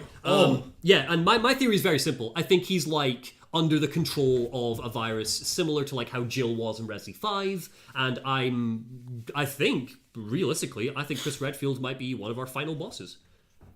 I think that this might just be the end of Chris Redfield, this game. I think he's going to mutate. Fair if they're going to replace... Look, the guy's been through absolute fucking hell over the course of 7 games. Like, scrolls the entire PowerPoint. Legit. And like, after all of this, I keep casting, and it wasn't until I was revisiting Resident Evil 6, right, that I was like, God, yeah, Chris is so embittered and angry, and like and rage-filled in Resident Evil 6. And even though the story ends with him, like, filled with a newfound sense of optimism, like, it's not like he's giggling or laughing on the chopper home. The guy is fucked up. If it literally is just a case that Chris Redfield has snapped after everything he's been through, I personally will be like, yeah, I get it.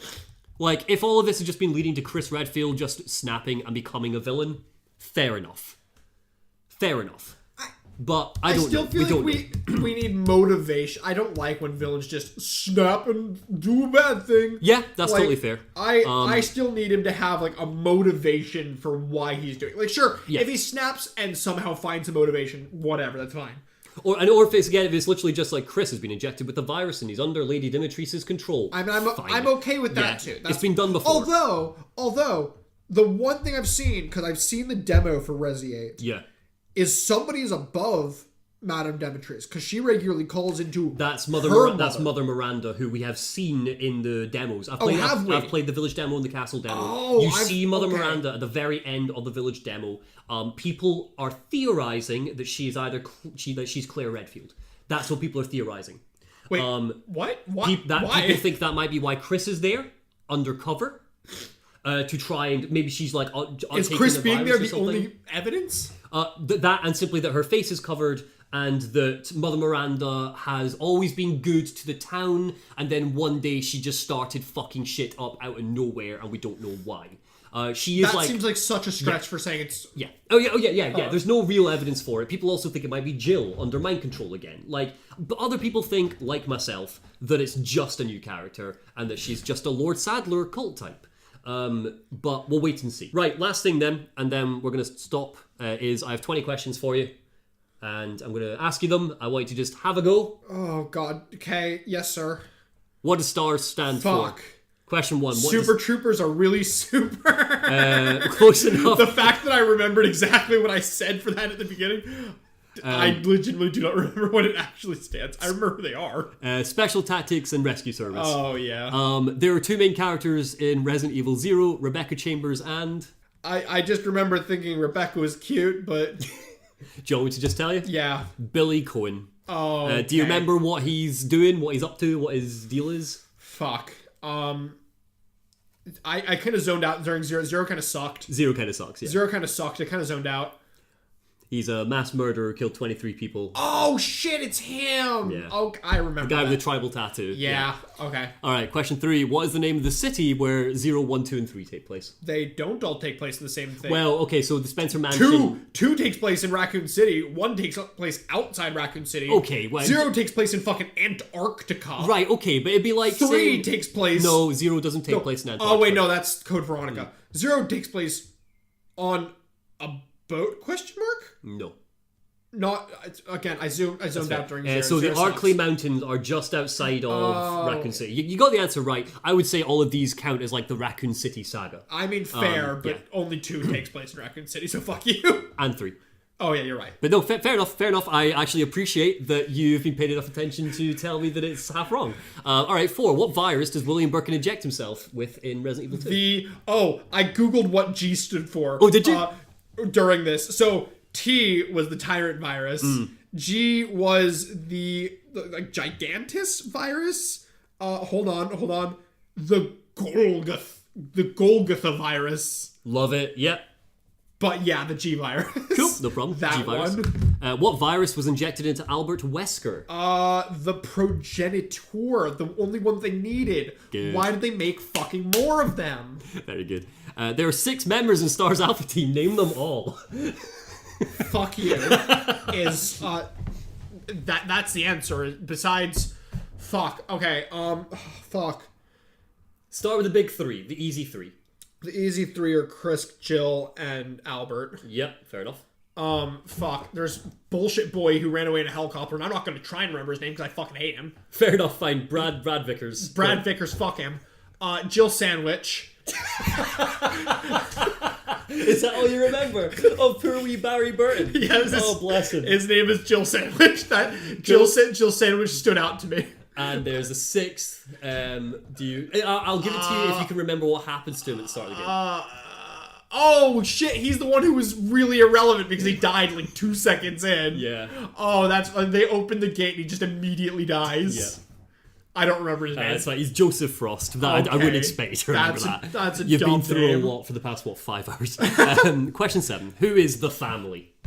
Which one? Oh, there tell are me. so many families. There's the bullshit family from 6. That's like the Illuminati. There's the Baker family. I'm pretty sure there was a family in 5. There's a family in 8. There is. Every fucking game has a family now. I'll take it. Resi is the family. We're the family. The question was that you're absolutely right. I'm assuming you meant the one from 6 that was essentially the Illuminati that... Yeah, totally fair. Dennis. Dennis? Dennis? Yeah. Was his name Dennis? I don't remember. I've done this for so long as well, I don't remember anymore. Who are the 2 co-founders of Umbrella? Guy who doesn't matter and Tentacle Face. Wow, okay. Do you remember what happens to Guy Who Doesn't Matter, James Marcus, in Resident Evil 0? Oh, it's fucking 0 again. I don't care. See, it's so important, but it's so boring. It's really bad. No, I don't. He turns into Queen Leech. Leeches take over his Oh, body. he's the one who has a fucking JoJo stand. He sings opera at the start. He has a JoJo stand. Okay, question 9. Oh, it's Spencer as well, by the way. Sorry. Question 9. What animal is used to create the T-virus? Fucking leeches. Leeches, baby. Yeah. In Resident Evil 2, Ada Wong pretends to be from which government organization? The FBI? Yeah, the FBI. The FBI. Question 11. What STARS member dies in Resident Evil 3?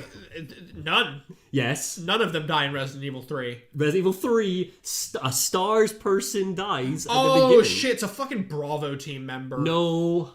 What? It's an Alpha team member. Oh, it's Jill Sandwich dies. No, Jill Sandwich doesn't. Barry Burton survives to I thought up Jill's... him out. Oh, I remember. It's fucking Helicopter Boy. Helicopter Boy. Helicopter Boy felt bad and he made us... And I didn't sacrifice. feel bad about him dying. That's right. It's fucking Yeah. Helicopter Boy. Poor Brad Vickers. No, who fuck Brad sacrificed Vickers. himself. Fuck him. Question 12. What's the name of the cult in Resident Evil 4? The Illuminati. And I would like you to name it properly.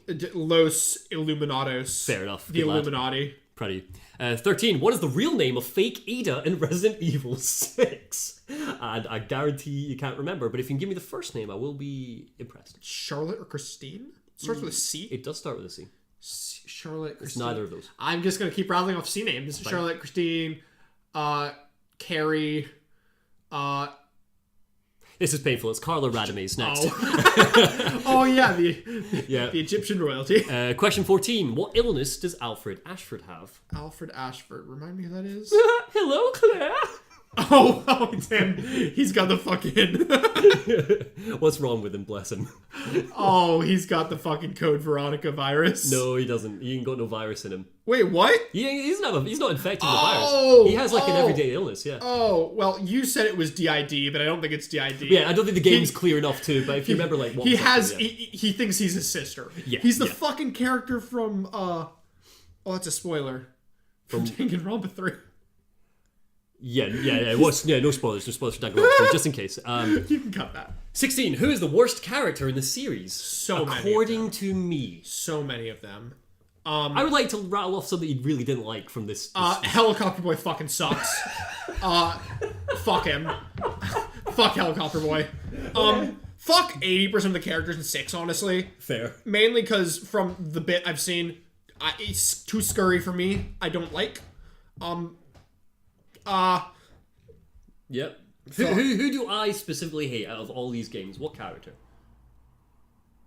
There's one that I really just Steve. Yes, Claire, you can't come with me to the airfield. Question 17. What's the name of the prison island from Resident Evil Code Veronica? It's Island Fuck You is what it's called. It's called Rockford Island. Fuck you. Question 18. Why does Wesker kill Oswald Spencer? Which Resident Evil 5 is flashback. the tentacle face. Yes. because Wesker was the Umbrella secret, he was like bred by Umbrella to be a super soldier, you know, completely fulfilling Umbrella's objective before they even started making more viruses. Yeah, fair enough. Yep. Question 19. What was the true purpose of the Raccoon City orphanage? I just fucking told you. No. Did Wesker come from the orphanage? No. Separate entirely from the orphanage. Okay. Yeah, that was just so they could have people to experiment on, generally. Yeah, 100%. Yeah, just kids that they could play with. And final question. Oh, don't say play with. Not like that, yeah. Okay, based on the story and the character designs, who are your favourite characters? I'm curious. And what's your favourite game out of all of them so far? Fuck. That you haven't played, but what's your favourite story? Outside of Mr. X being kind of stupid, 2 seems like the one that I'd like the most. 2 is probably my favourite. I think I'm gonna like 8 a lot, but that's mainly because I just really like gothic shit. Yeah, okay. But we don't know anything about 8. 8 might crumble like sand, like 7's story does. So. I mean, I really liked Rebecca Chambers. I really liked Sherry. I really liked Jill. Can you tell that it's all the female characters that look exactly the same? Yeah. Leon is the single hottest character in the series. Yeah. I would give my body to Leon in a heartbeat. That's fair. Even with his Resident Evil 6 haircut? Yes, even with his Resident Evil 6 haircut, which looks really good on him. As long as it's not his Resident Evil 4 haircut, which is the worst thing I've ever seen. Look at this boy. Look at that. I hate it. He can at least see through his hair there. That looks fucking dog shit. His Fair Resident enough. Evil 6 looks like he was styled for a runway. He is giving me fucking style fashion for days. There you have it. That is literally how we're going to end this, with you being a fashionista about Leon Scott Kennedy's haircut. Okay. Yes. Thank you for doing this, Chase. I appreciate it. I had a giggle. I hope you did. I'm never playing this series. Fuck you. At least you're now fully caught up. You can jump into 8. You'll get any references. I can let the vampires step on me in peace. When Mother Miranda turns out to be Claire Redfield, you'll be like, I get that reference. So, yeah. She better fucking not be. Yeah. I don't know. I'd giggle at it, but I'd be like, I just want it to be an original character. I just want them to be scary. The demos weren't scary, which was slightly worrying to me. I thought they would be, and I think it's because I think it might just be a personal thing. I don't think werewolves are scary, and I don't think the sexy vampire ladies are scary. They can chase me around, telling me that they're going to slit my jugular and guzzle my blood, and I'm like, and I don't even mean this in a simping like, oh my god, step on me way. I literally mean this just ain't scary. Like, fuck off, go away. I mean, you're fair. annoying. That's fair. I'm hoping that evolves as because now that we know there are 4 houses, so I like the idea of maybe each house. Oh, are there? There's 4 vampire houses because there's 4 daughters or whatever you want to call them. Oh. So if it's like you've got the bug house or the torture house, which seems to be the case, I think I might find that more scary once we flesh them out a bit and I get a bit more of like what their deal is and why they're scary. Cool, but right now I'm just a bit like, yeah, cool, whatever. Vampires. Fair. That's fair. But yeah. All right, well, thank you very much for doing this, and I think that's where we're going to stop. And thank you for listening, those of you who have made it all 4 hours of this breakdown.